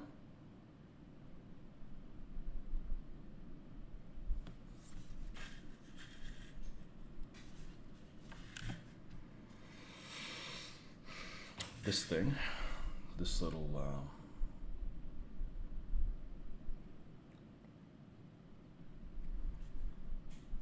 and then the snips.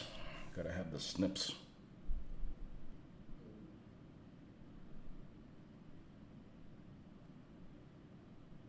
Your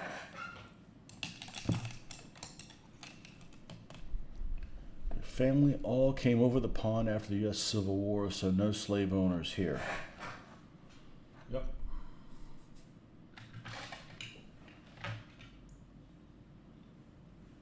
Yeah, I remember my dad telling me he was surprised when he came to this country that there were separate bathrooms for. He thought that was weird. Because it frickin' is.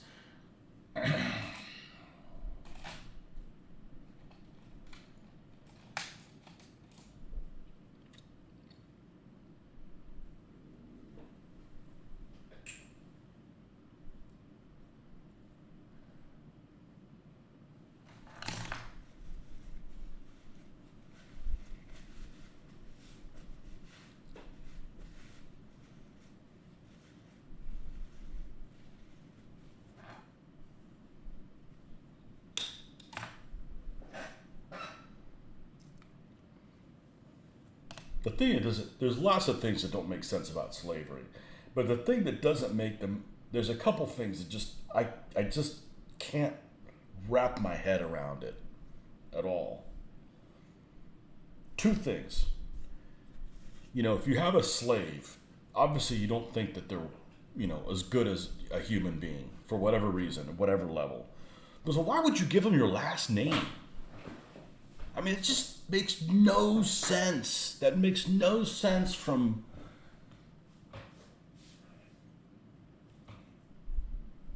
the vestiges of medieval feudalism that's stuck in my bloodstream to think that you would, that's the stuff that you go, your name is what you go to like freaking duels and stuff over. You're just going to give somebody you don't think a whole lot of your name? That doesn't make any sense. And then the other thing is why would you have them cook food for you? They would like poison you, among all the other stuff that doesn't make sense about it. That's just like, what? My German grandfather came over to get away from the Nazis. Good move. Nazis suck. They were sharp dressers, but they sucked at everything else. My earliest ancestor came over from Germany, came over in the mid-1730s. Me voy a dormir. Mañana nos vemos. We will see you tomorrow. I don't know how you stayed awake this late.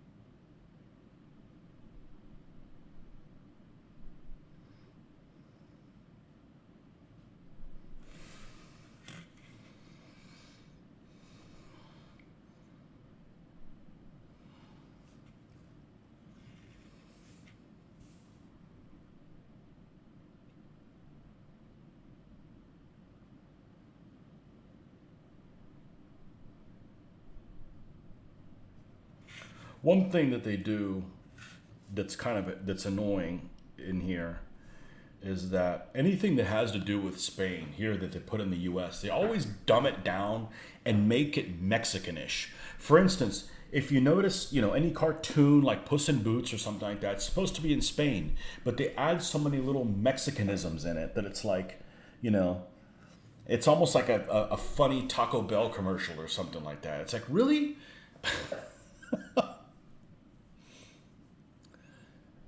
Tomorrow we will see you and talk about the Spanish Civil War if anyone wants to. Oh, I don't want to talk about it. I don't know anything about it. I'm not educated enough about it. We can talk about the Eastern Front, though.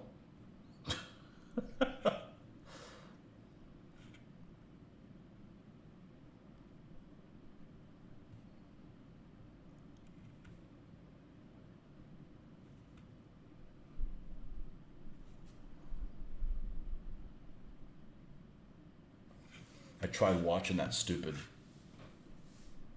Man in the High Castle a second time. I just couldn't get into it. It just seemed hokey.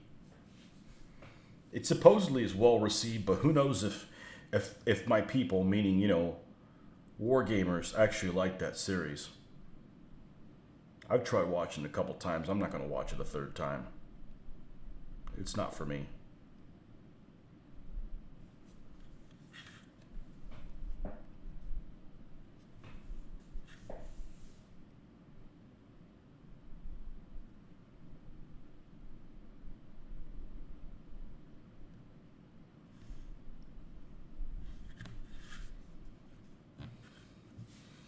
I'd rather talk about Reconquista and Andalus. No kidding.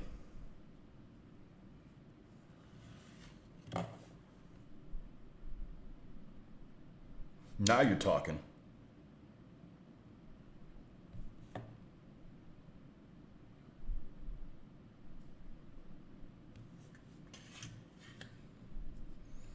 Peninsular War? The hell are the Brits doing traipsing all over our territory? Well, we had a French king and it went to shit. That's what happened.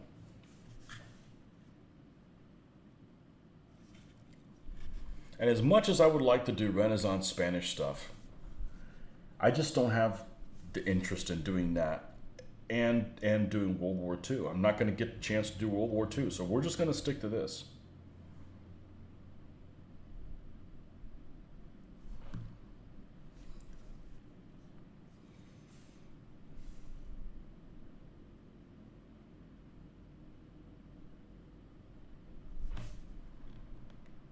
We're just going to stick to this right here. This is going to take us where we need to go.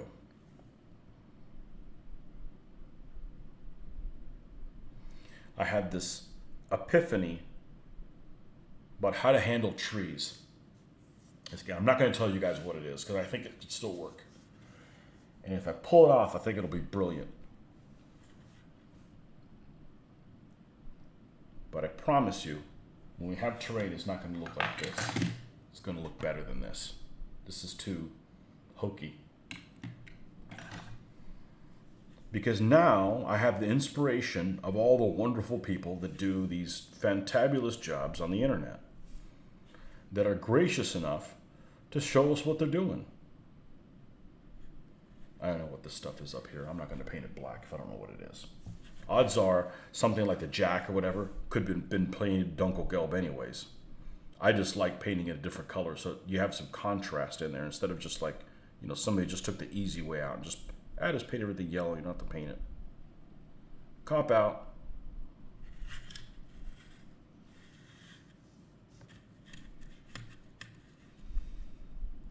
The answer to that question, Tony, is reasons. Reasons so complex I can't explain. Yeah. My ancestors were idiots. They were idiots that took all the gold and didn't invest in any infrastructure whatsoever. And they wanted to be playboys and let somebody else run the country and ran it into the ground. And fought everybody at once. In a nutshell. My ancestors were the people who invented inflation.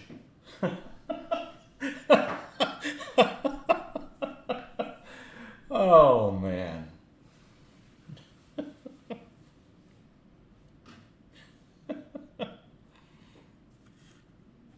And if you look it up on the internet, it's one of the 10 worst civilizations ever to existed on the face of the earth. Okay, yeah, that and the British Empire too. Okay, sure, whatever. Whatever. Never mind the Assyrians or the Aztecs. The British Empire and the Spanish Empire were just the worst assholes on the face of the earth throughout all history. Okay, sure, whatever.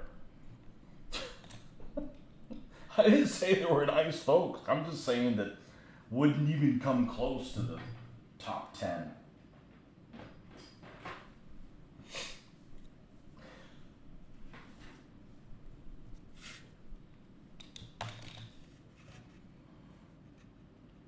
All right. Where are the decals? Decals the hall. Okay. Let's get some. Oh, we have water from yesterday. Excellent. Perfect. We're just going to drop these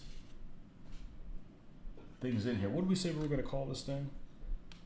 Well, I'm going to go ahead and use these from here, even though they're the size cross I don't want to do. Can I fit one back here? Maybe. Shit, I didn't put the gloss coat on there. Well, we'll put one of these without the gloss coat.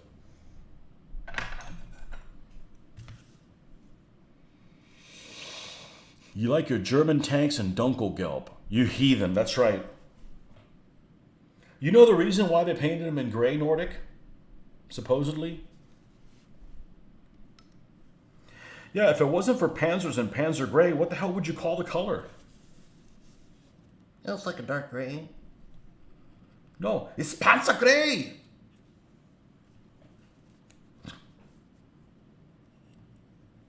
You know why the Germans painted their tanks in gray? I found this out the other day. And I never thought of it. It's almost, I don't know if it's true. It just, I happen to see it. What did I say this guy was going to be? 124? All right, let's take, and these decals could shatter, in which case we will just pick some other numbers. I want to leave this attached.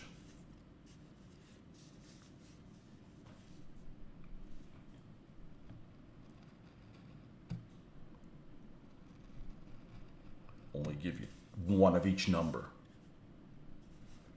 Somebody's out there running tank 987. Like, no.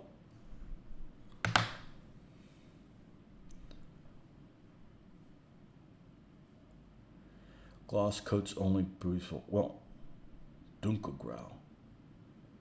There you go. Black and white photographs. Yep. Kind of a cool reason.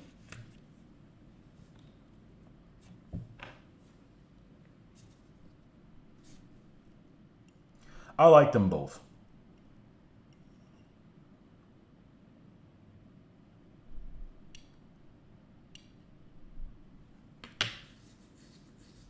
You know what I don't like? I don't like Africa Corps vehicles that are already painted like this color. I want gray and then like heavily weathered, or like oversprayed with a desert color. Not just so I don't like the Tunisia crap, where they're already like in this dark ass color. Don't like it.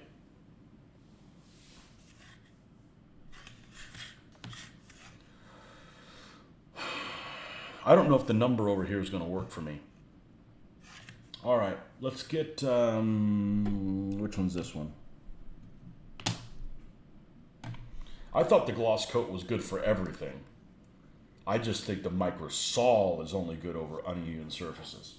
Oh well, I'm moving forward without it because ain't nobody got time to wait for that. I'm not sure if it's going to fit there anyways.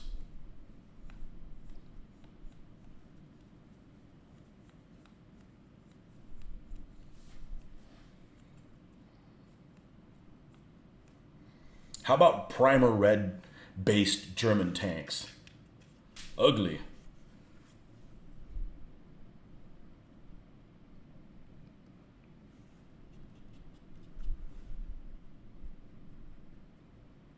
How about what's your least favorite German tank? Or, okay, what's your least favorite armored fighting vehicle, German, from the Second World War that everybody seems to like? So you can't, that's not everybody seems to like, but that is a popular choice. So you can't say like, the Panzer I command thing, which is kind of ugly.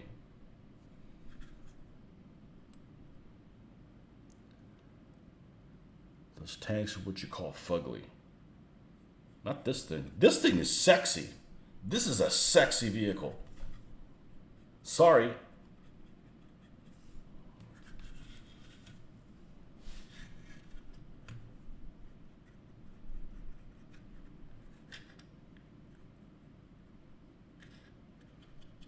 Put this in two places. We'll see where that decal fits.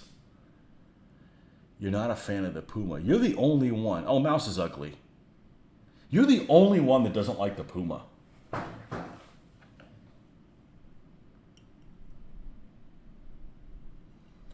I don't like the Puma.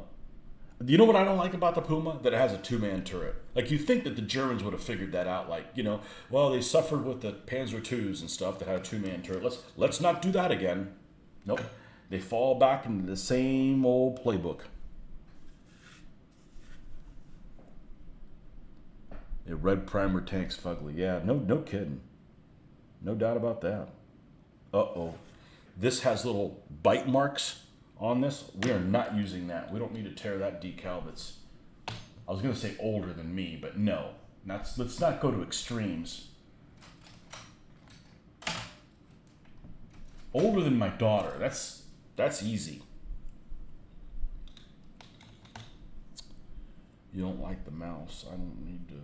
I am not a Tiger 1 fan. That doesn't mean I think it's ugly. I'm just not a Tiger 1 fan.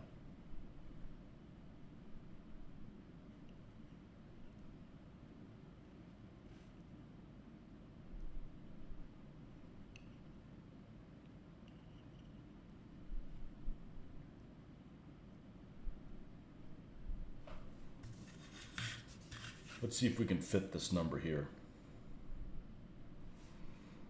I have my doubts.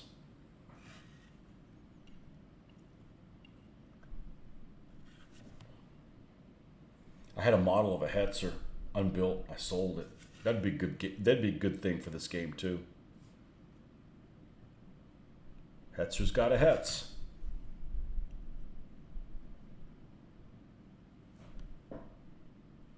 I don't like German tanks in France. Well, I don't like German tanks with a freaking white cross like the Swiss army when they're in France. I mean, when they're in Poland. And I don't like Panzer IVs without the basket in the back. They look like a bald baby or something. It just doesn't look right to me.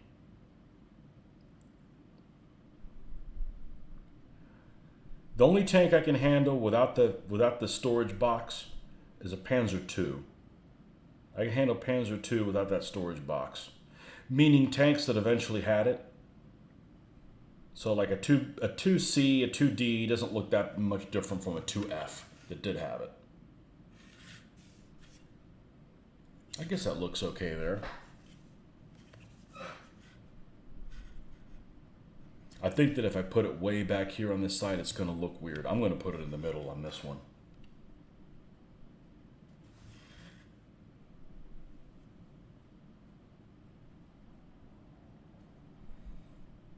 Mark III Special was the best looking German tank of the war.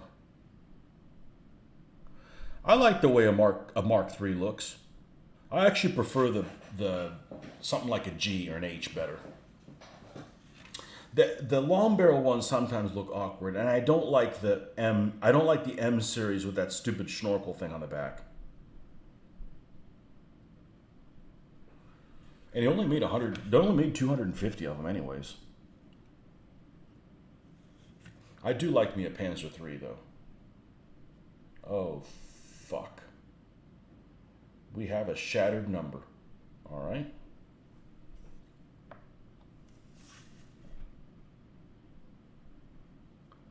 I have other numbers, but I'd like to use these.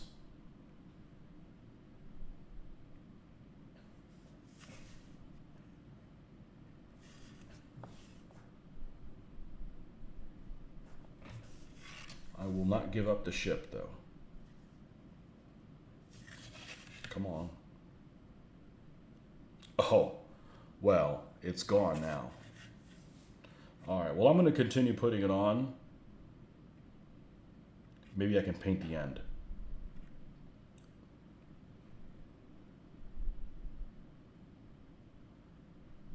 I know I can paint the end. I mean, these decals are very, very old.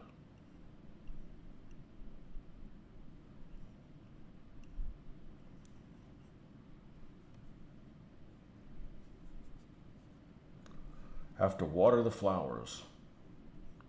Wait, that'll kill them.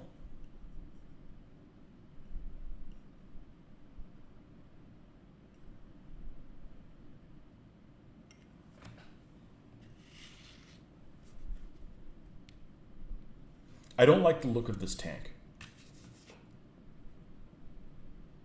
I just don't. It would look so much better if it didn't have the Scherzen on it. Not a fan of Zimrit. Especially the Panther Zimrit. Because it's just squares. How about a German flag on top? Not this period. These guys want to hide. They don't want to let anybody know they're even there.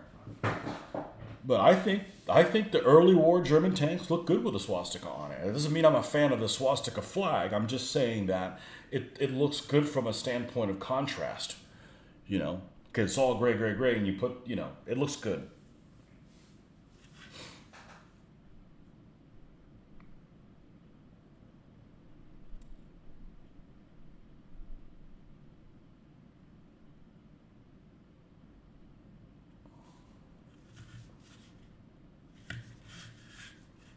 So that's what I gotta repaint. We'll try it, and if not, we'll take it off, and we'll put other decals on it. But these are kind of narrow, and I like them, and they work really well for this size, and we'll just roll with it, you know?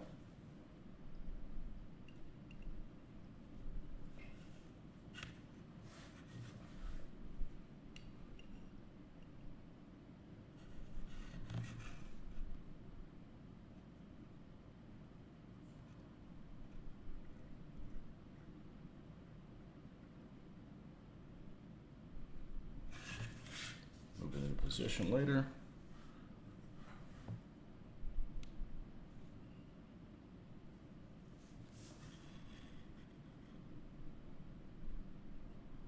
I don't like that Martyr that I have. That Martyr 2D, it's ugly as sin. Yeah, they started using mesh towards the end. I think with the J series, Panzer IV, that's when you start seeing the shirts in that are, you know, look like lattice, so to speak. I like that in the center. But then it's going to be really smoky. See, we can have it in the middle or we can have it down here.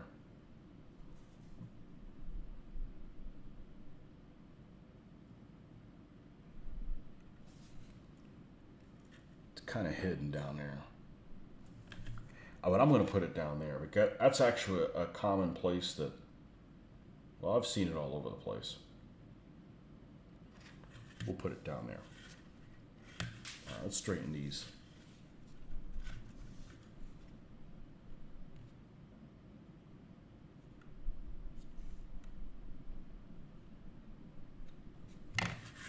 We need to get that little. I like the way this vehicle looks. Better than a Yak Panther. Because this thing's low to the ground. I'd actually like the way it looks like with this barrel better than the super long one, than with the Panther's gun. And I definitely like it with a muzzle brake on it.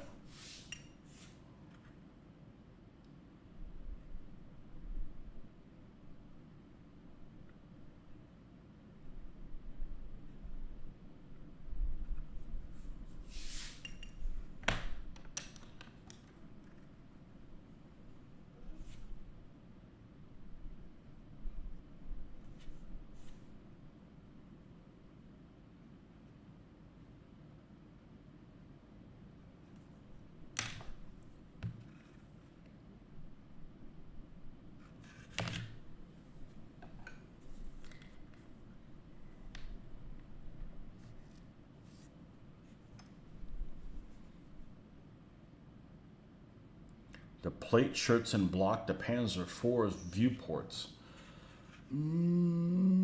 Yeah, the ones in the door. The ones in the turret side, they were already gone by the time they... The Model G doesn't have them. I'm not saying that because this one may or may not have them, but I actually like the way the G looks, as I like the smoke projectors up here on the front of the turret. I like that a lot, actually. Smoke projectors look good on a tank.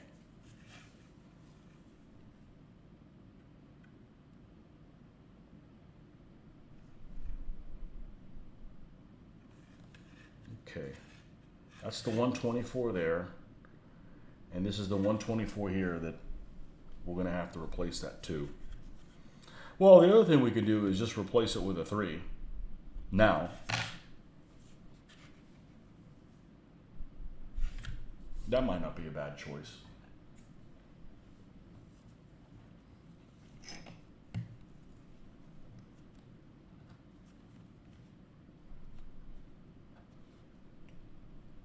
That might not be a bad choice.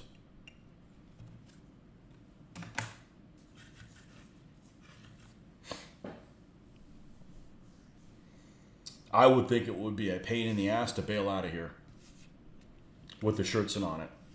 They go open the door. Oh, frick, how do we get out of this thing, you know? Or however you say frick in German. Wait, frick is a German word.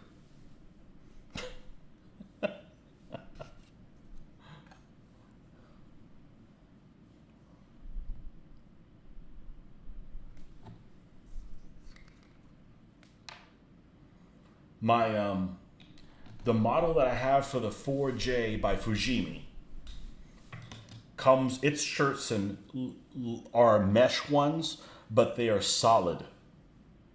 So remember, they're supposed to be mesh, but they're built solid with a mesh pattern on them. So I'm like, we're not using them at all. So I just have Schertzen around the turret on it, and then I have the hanging devices on the side where it won't have any plates. Because the one thing you don't see is, and there might be an example of it on there, but you don't see a tank that has Schertzen on the side but not on the side of the turret.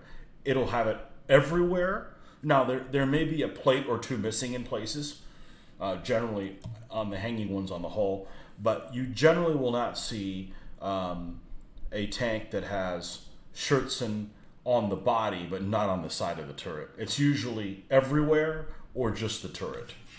So, and that goes for Panzer IIIs as well.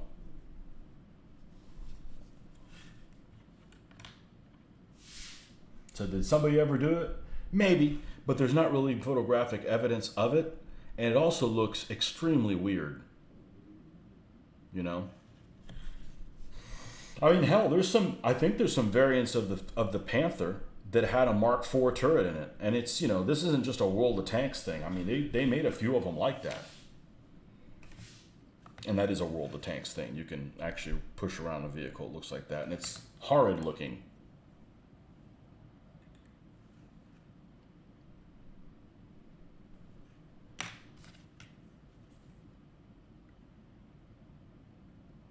Yeah, this 2 is just falling apart.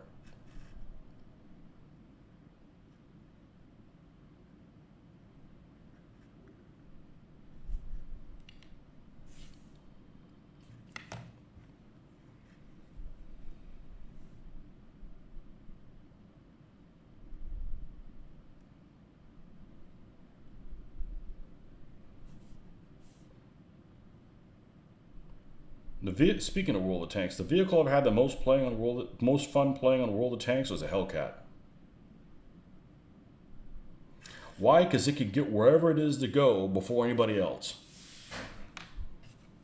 Because it's fast as shit. Now, I don't love how it looks. I mean, it's not ugly, but it just, it's not the most attractive vehicle. Okay, 3, don't rip.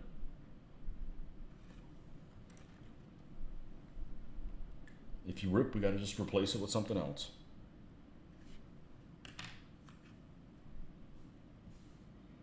Yeah, that's what I thought about it. And then I just thought about it like, let's just put the 3 on there.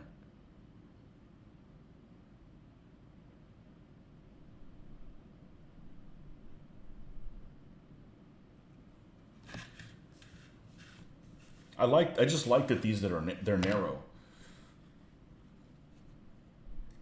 I also don't like I don't like show. It's generally Panthers that do this, that have turret numbers that are either really, really big or the numbers are really, really round looking.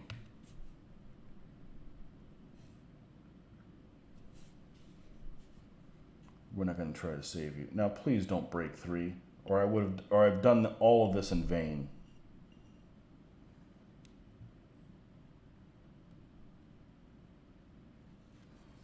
No breaky, okay?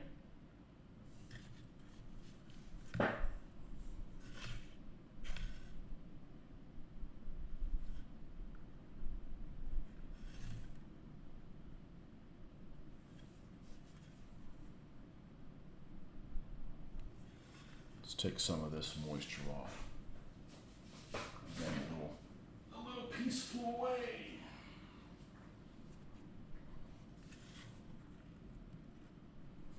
Well, we had a really successful evening, haven't we? Over 4 hours on a school night. That's pretty extreme. But as you can see, this shit takes a long time to do.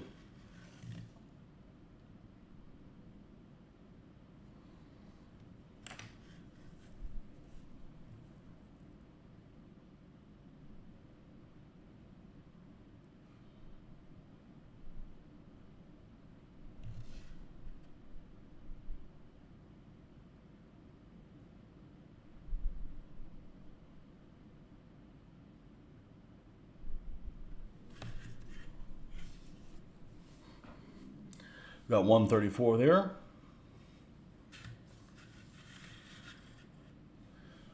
$134 there. What's my thoughts on historical vignettes and dioramas? Well, they're no value to me because I'm just not motivated to do them if I can't play them in a game. That's all.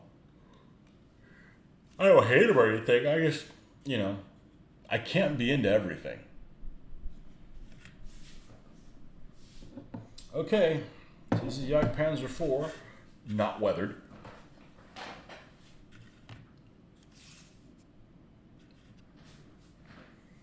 How's this Stookie looking?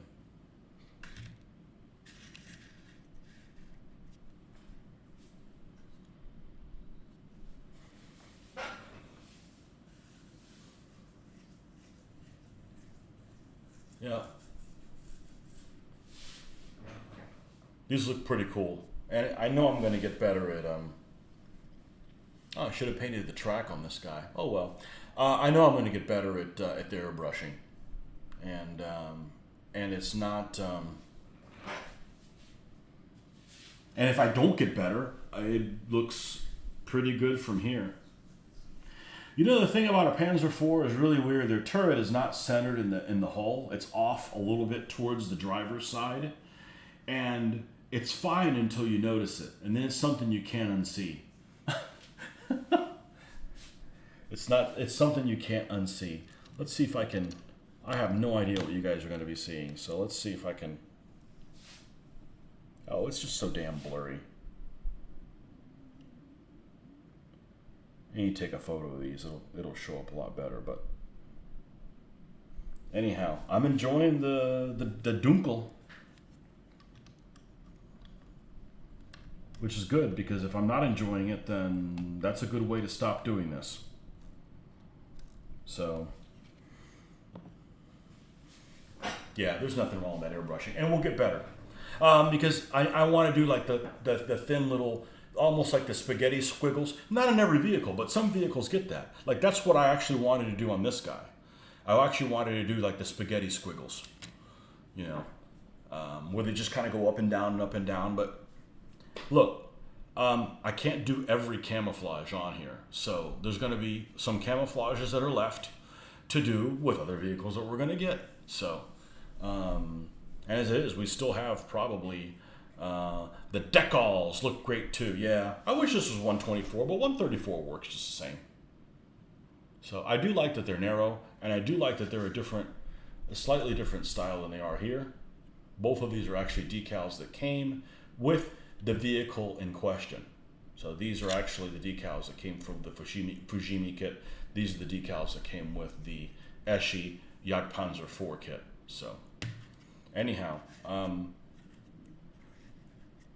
these two vehicles are actually great for a skirmish game because, well, like the Stug to fire the, and I don't have an MG 42 stuck in there because the one it came with didn't look anything like an MG 42.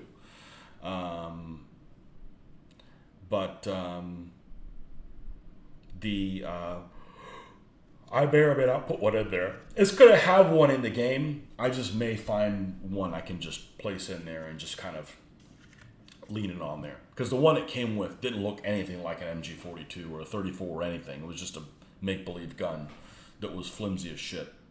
And this one actually has, the unique thing about this vehicle, I actually didn't know about this until I decided to play this vehicle in Armored Commander 2. And this particular one has something that's kind of unique. I actually only know of two vehicles that have this.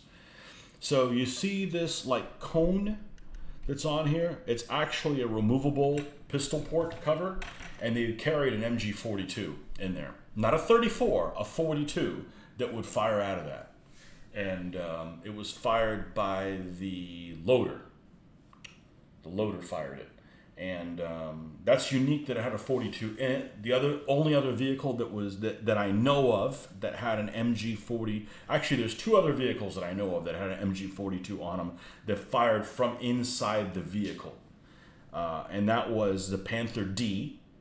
The Panther D, the one at Kursk, had that long, what they called the machine gun port, but it was, I remember it was being called a machine pistol port, but they actually carried an MG42 in there that fired out of that.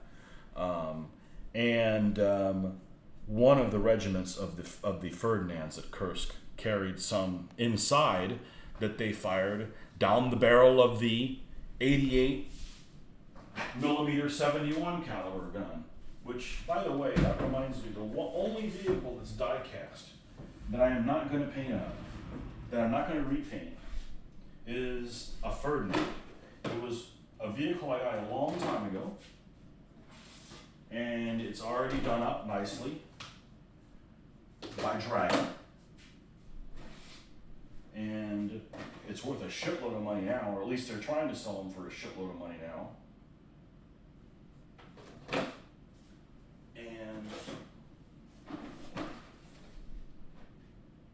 It's painted pretty freaking nice. And I see no reason to ruin it, assuming I could ever find it.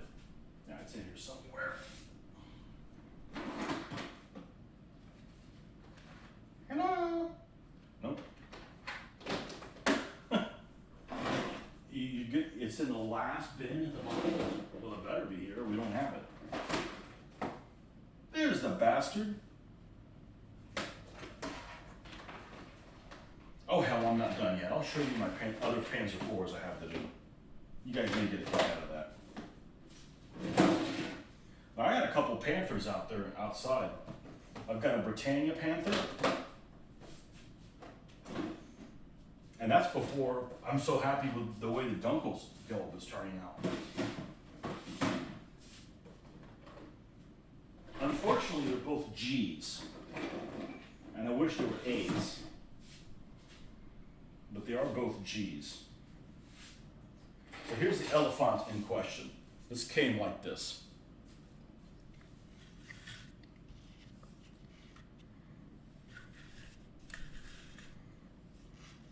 And I'm not painting it.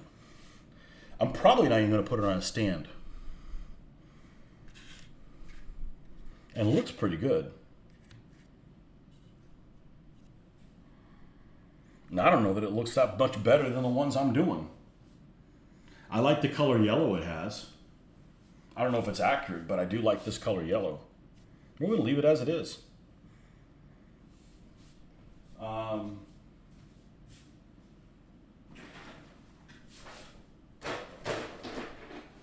the Panzer IVs that I have to do, I have an F2 that's going to be in gray. That's the Hasegawa one. It's a cousin to the F1 that I have that's in gray that is finished. You put it on a stand, I don't want to ruin it. I don't know. Hey, it's your favorite vehicle. It's a Puma. Woohoo!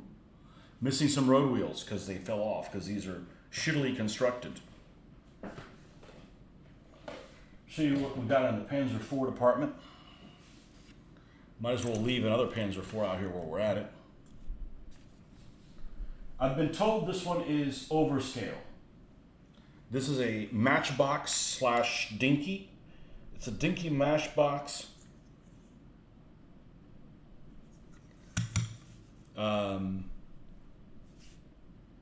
H, which is like the most common Panzer IV. And it's squatter, it's got all kinds of other things going on, but it'll work just fine. It'll paint up just fine. Okay. I have another H. This is the Revell kit.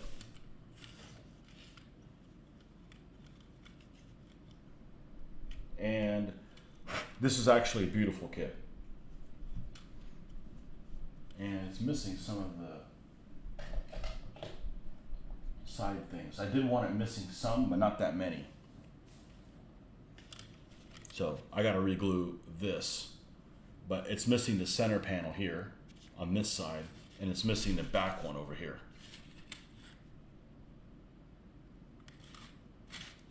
And this thing has a lot of fine details on it. And I guess these are about the same size. Yeah. Well, maybe this is an overscale. I don't know. So we got two H's. We've got a, for some reason the gun keeps falling off this one. This is a Fujimi, so this one's 176. It's a little smaller. This is supposedly the J. Has a different muffler in the back.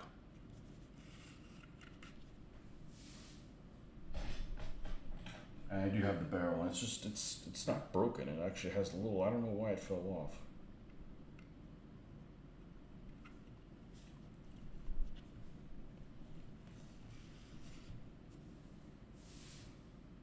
And then, remember I have an F2 as well.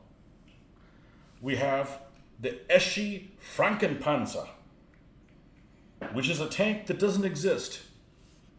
Has all kinds of things that are just wrong on it. So what is it? Well, other than a tank that doesn't exist, It's kind of like a late G because it has the hatches over there, but it has a one-piece hatch, which makes it either a late G, an H, or a J. Okay? It has no side viewports here, which is okay because neither one of those had it. F2 was the last one that had it. But it doesn't have either one of the two periscopes on the front, which it should have one here on this side. So I don't know what I'm going to do about that other than probably ignore it. Maybe I will paint it like there's one there. I've been known to do things like that and it actually works. What else is weird about this thing? I think that's most of the main details. So I'm going to use it as a late G, and it's going to be in Dunkelgelb as well for Kursk, but it won't have Scherzen on it. So this is not a Kurskable tank, but all the other ones are. So, yeah. So, anyhow, this should work fine for wargaming, and we're probably going to put a commander in it. I like painting the figures in them because it just gives them a sense of scale, you know? So, anyhow, that's what we got on our table. We got good things coming ahead. So, thanks for coming by. As always, I appreciate you guys' company. You guys have a good night, and we will see you